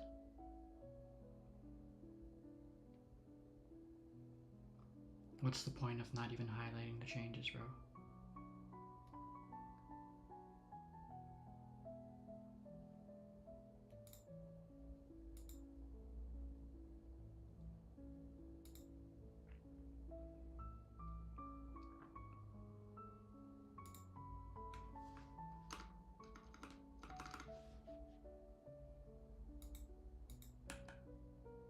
Then how do I change?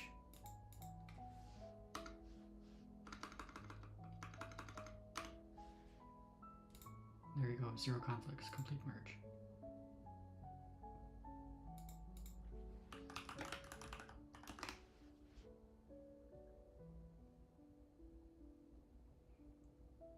There's more. Where are the rest of the...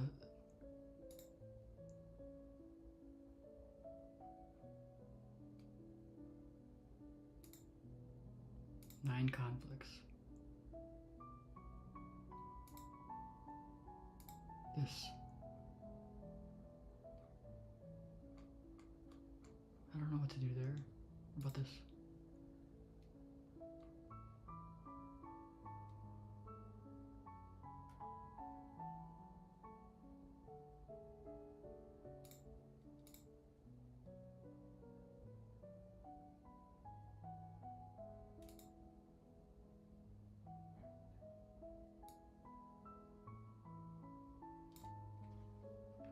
Do I just delete that?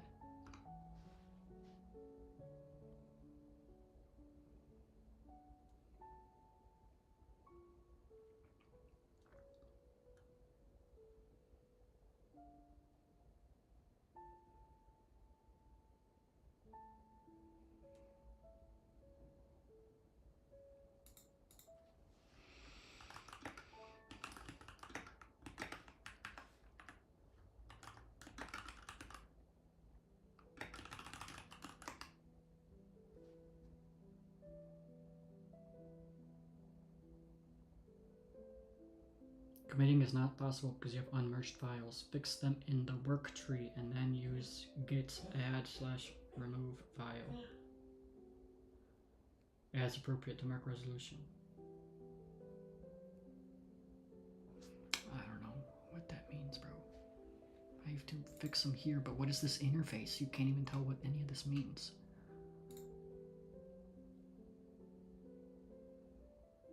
This. I don't want any of this. This crap here.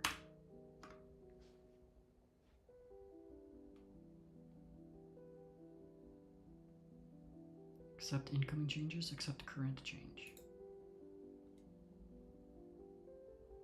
Accept current change.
stuff is still. What is this?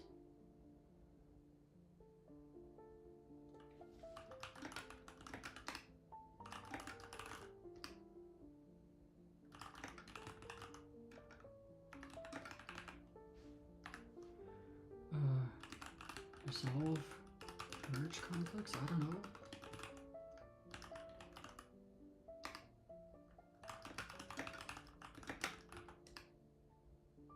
Working?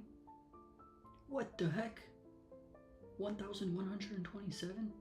What even is that?